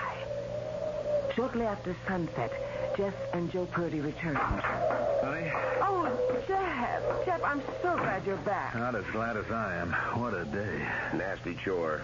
I reckon it gave your husband a bad turn. You better believe it. You look exhausted, darling. Aren't you coming in, Joe? No, I'll just return our ponies to the corral, and then I got to get on my way. I want to keep ahead of that storm, at least till I cross the little Yaqui. You'll excuse me, Mrs. Moore? Oh, of course. Goodbye, and thanks, Joe, for everything. So long, Joe. I'll see you soon. Sure. I'll keep in touch. Oh, Ken, take these ponies. I've got to get going. Okay. You'll make it if you hurry, Joe. So long. Come on in, darling. Yeah. Those cow ponies are tough little animals. I don't think anything else could have made this trek. It was rugged, huh? You'd never believe it, honey. I'll say this for the lightning god when he sets out to do a job. That bolt must have hit the Indian in the head and spun him right around.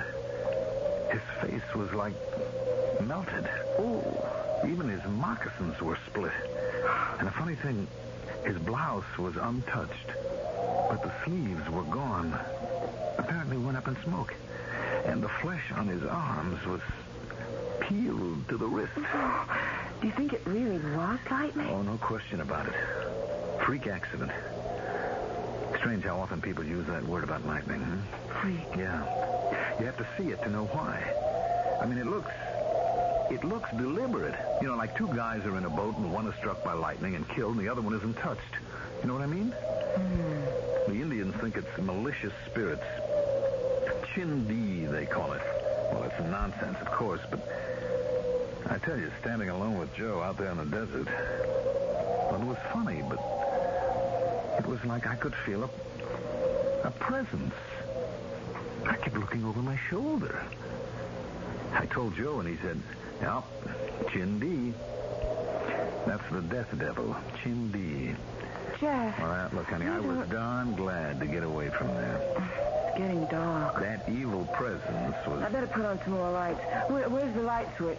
By the front door. Oh, yes. Come on in the kitchen, dear. I've got a good, rich beef stew on the stove, and you'll feel better when you've eaten.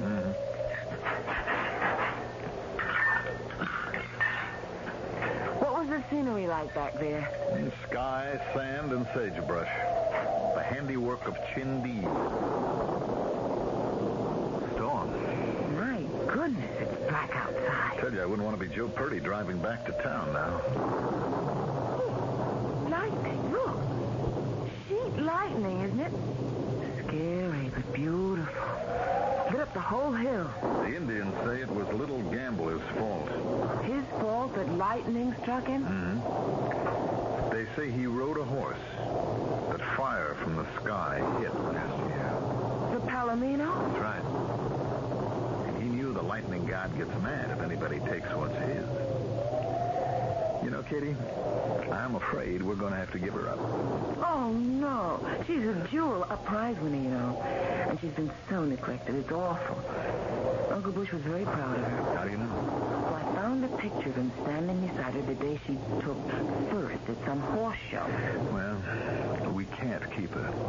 Jeff, you're not going to let them drive her away. Honey, there are forces around us that we don't dare contend with. Jeff, what are you talking about? You know it's superstition. It's easy to say that here in this cozy house.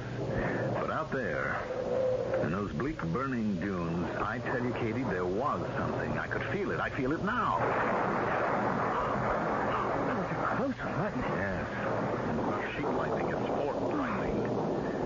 I'm going out and open the barn door. Jeff, you're not in this weather. I won't let you drive her out into this weather. What's the matter with you? You said yourself this is nonsense. She's bringing us trouble. Bad trouble. I can feel it coming. coming like a hot wind. You've been out in the hot sun all day, and Joe Purdy has hypnotized you with this rubbish. Joe says the ranch hands will all leave if we try to keep her. Let them. We'll get others. They have good jobs here, and good jobs aren't so easy to get these days. But, honey, this morning I felt the way you do. But, damn it all, you haven't seen what I've seen. That Indian looked like he'd been scalped. I know, I saw it.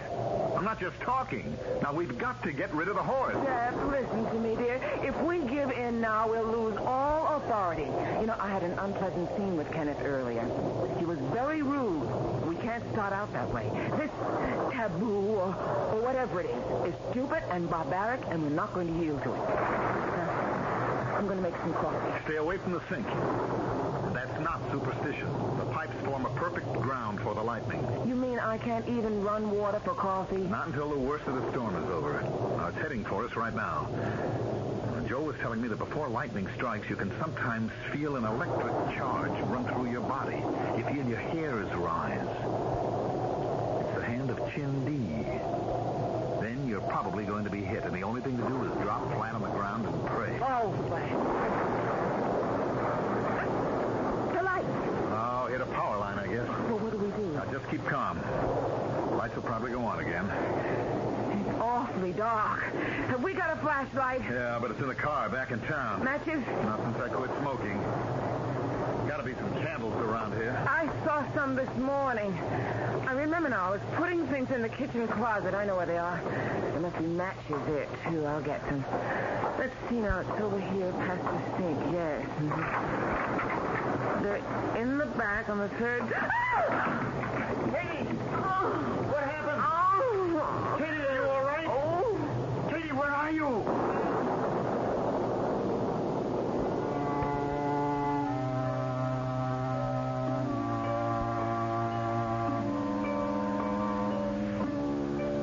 Groping his way through the darkness, Jeff struggles against the sudden rush of his own superstitious fear.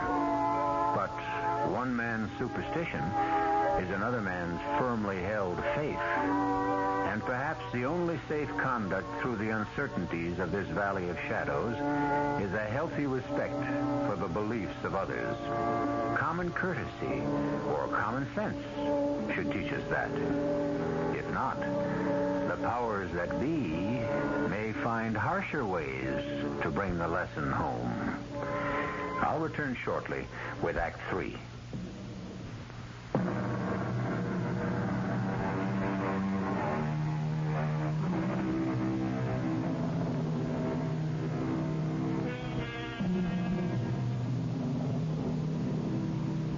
An unfamiliar house, a wrong step, and a headlong plunge into black emptiness.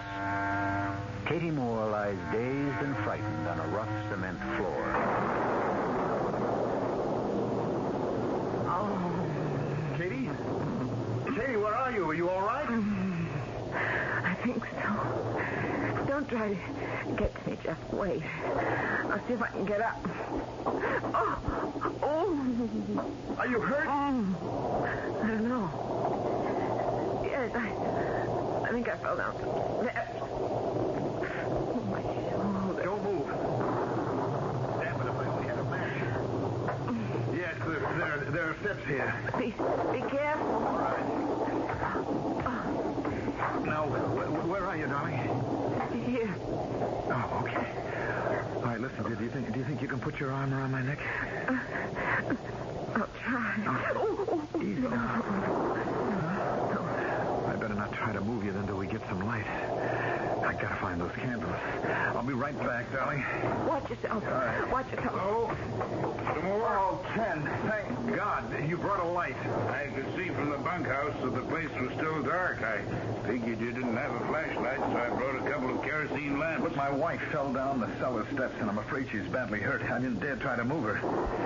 Ken brought us some lamps there. It just happened a minute ago. She fell down these steps. She was looking for candles. She thought she was going into the kitchen closet, and she opened the wrong door.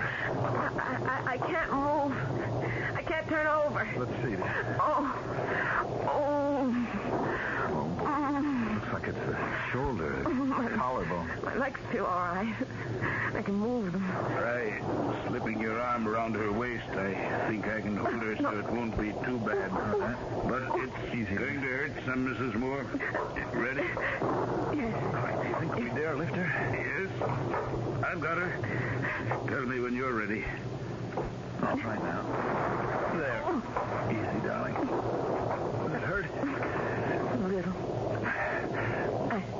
I think I can walk up. Okay. Nice and I've got you. careful. Now, one step at a time. Bring the lamp. Yeah, I am.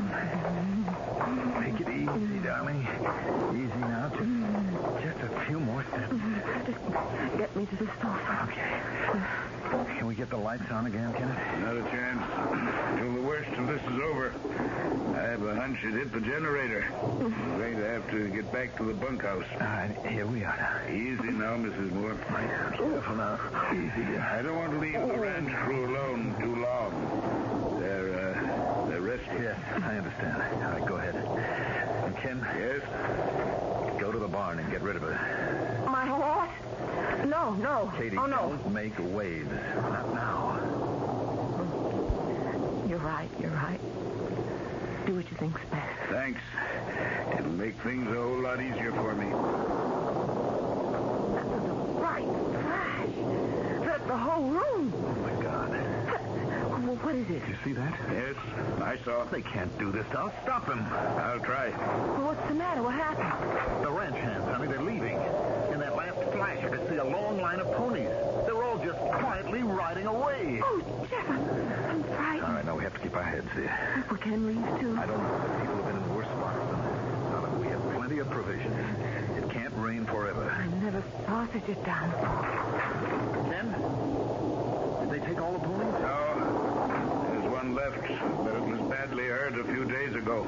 Kenneth, why did they all leave us? There's bad feeling here. You mean they're frightened? I'm damned if I understand it. They're not afraid of dying. It is the spirit of death they respect. It is Chindi. Indians are proud before men. They're not proud before their gods. Black Cat is a medicine man. He says Chindi is very angry now. He says tonight Chindi will take all Antelope Valley for his own.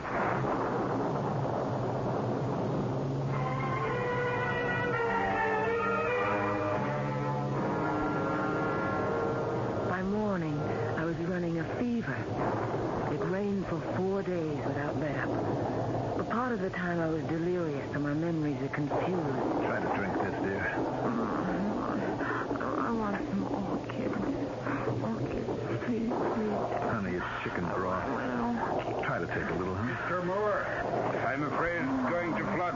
A little yucky? There are sandbags in the barn. We've got to make a dike to protect the house. The river doesn't look that high. Remember, there's no vegetation in these hills to hold the water. A sudden downpour runs right off. Flash flood. Come on. Well, that ought to hold for a while. Hey, Not enough. It's all we have. oh, I'm so tired I'm going to drop. We've done all we can do.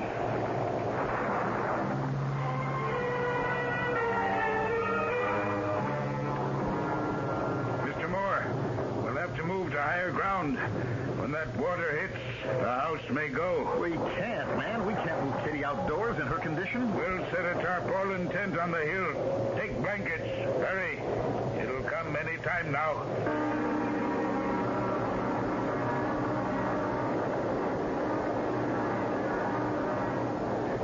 To get out. Look, great Scott, it's a wall of water. Will the house go? I don't know. I've never seen anything like that. It's like a dam had burst. Thank God you got us out of there. Yeah. Yes, Kate? Yeah. Where are we? We're in a tent, honey, on the hill back of the house. Stay right here until the worst of the storm is past. Are you warm enough, darling? What? Here's the canteen. Let me lift you up there. I'm so weak. Careful, honey. There you are.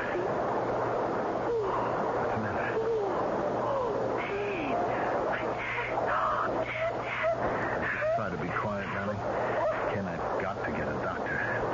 Now, if a man had a horse, could he make it out of here now? He might. He knew his way. The barn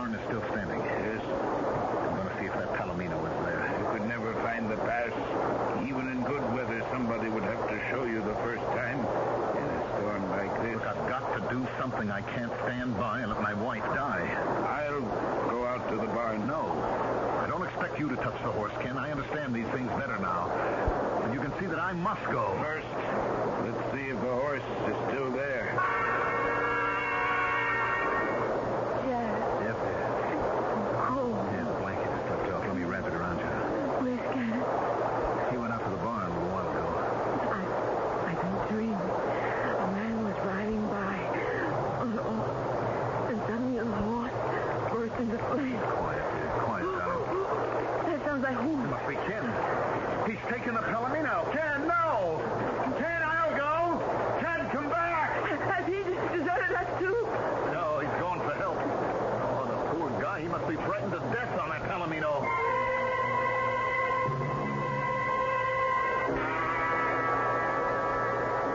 Mr. Moore.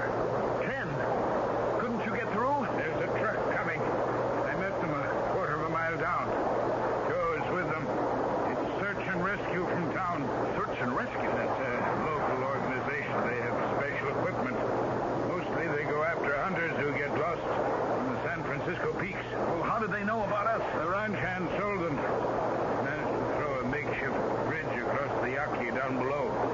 The road is mostly washed out, but they can make it slowly. Thank God.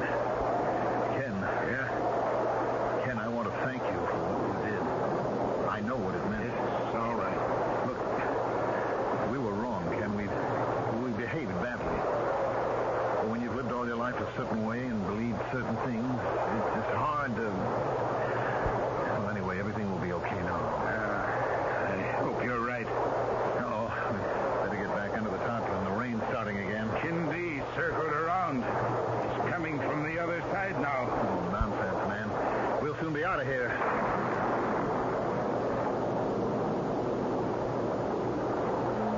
The men from Search and Rescue were carrying me on a stretcher when it happened. Jeff was beside me. Ken was about 10 feet ahead. Suddenly I felt it. A tingling sensation through my body. The small hairs on my forearms seemed to rise. I knew that Kenneth felt it too. He turned and looked up at the sky, his eyes staring wildly.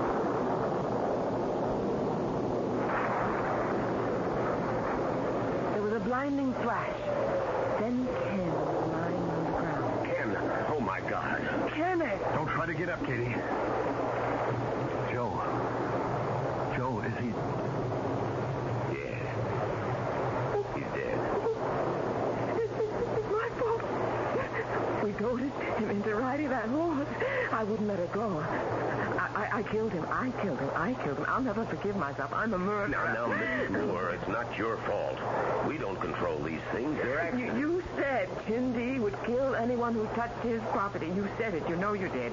It is my fault. It is. I killed him. I killed him. Please, dear. I killed him. He saved our lives. Katie, and now I stop it. killed him. Stop it. You have got to get this straight now. It was an accident. Do you hear me? An accident. No, I killed him. I'll never forgive myself. It was not an accident. You all know what it was. Why don't you say it? It was Kindy. Oh, God, forgive me. I killed him. Believe she was to blame all her life. She's hysterical. Kindy. Katie, listen to me. There is no Kindy. What happened was an accident. You got to hold on to that fact. There's the horse. Get rid of her. Drive her away. Take Mrs. Moore to the truck, boys. We'll have to come back for Kenneth later. No. I won't go unless you bring Kenneth too. You're not going to leave him here alone. Katie, watch me. I'm going to ride that Palomino. Kindy! I'm taking your horse, Kindy. I defy you. If you're there, show us your power now. I defy you. There is no Kindy.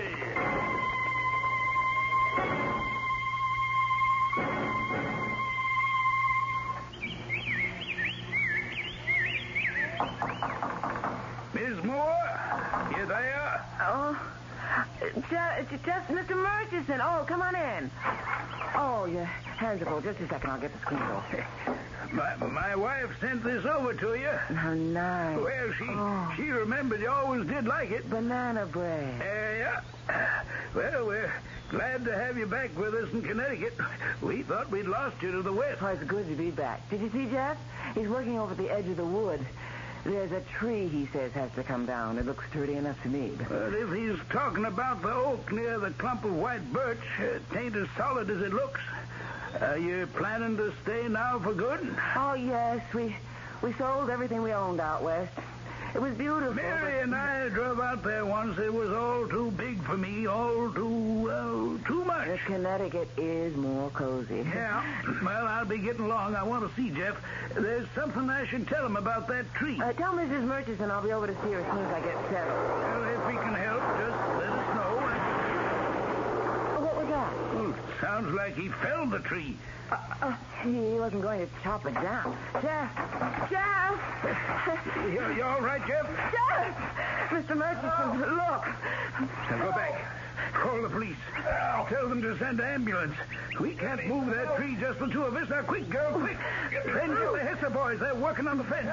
I'm coming, son. Oh, help. Mr. Murchison, help me. Lou Hester will be here in a minute. We'll try to move the tree off you. I don't know what happened. I just tapped it. I was coming to tell you, Jeff. It's rotten all the way through. You see, that tree was struck years ago by lightning.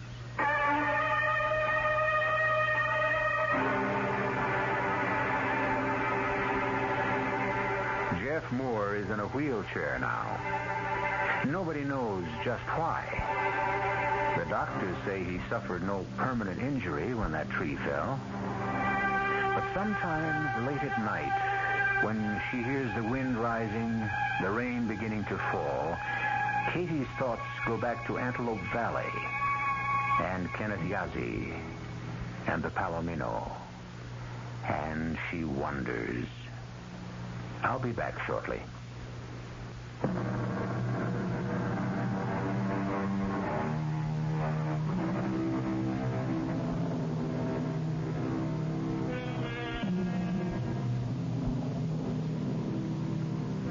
Lightning strikes, invoking a tribal taboo.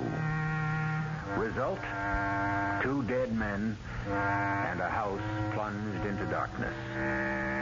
2 months and 3,000 miles later, a third man is struck down. Coincidence, of course. But what is coincidence? A word. A word we use to explain what we cannot explain. Our cast included Ruby Dee, Mandel Kramer, Leon Janney, and Guy Sorrell. The entire production was under the direction of Hyman Brown.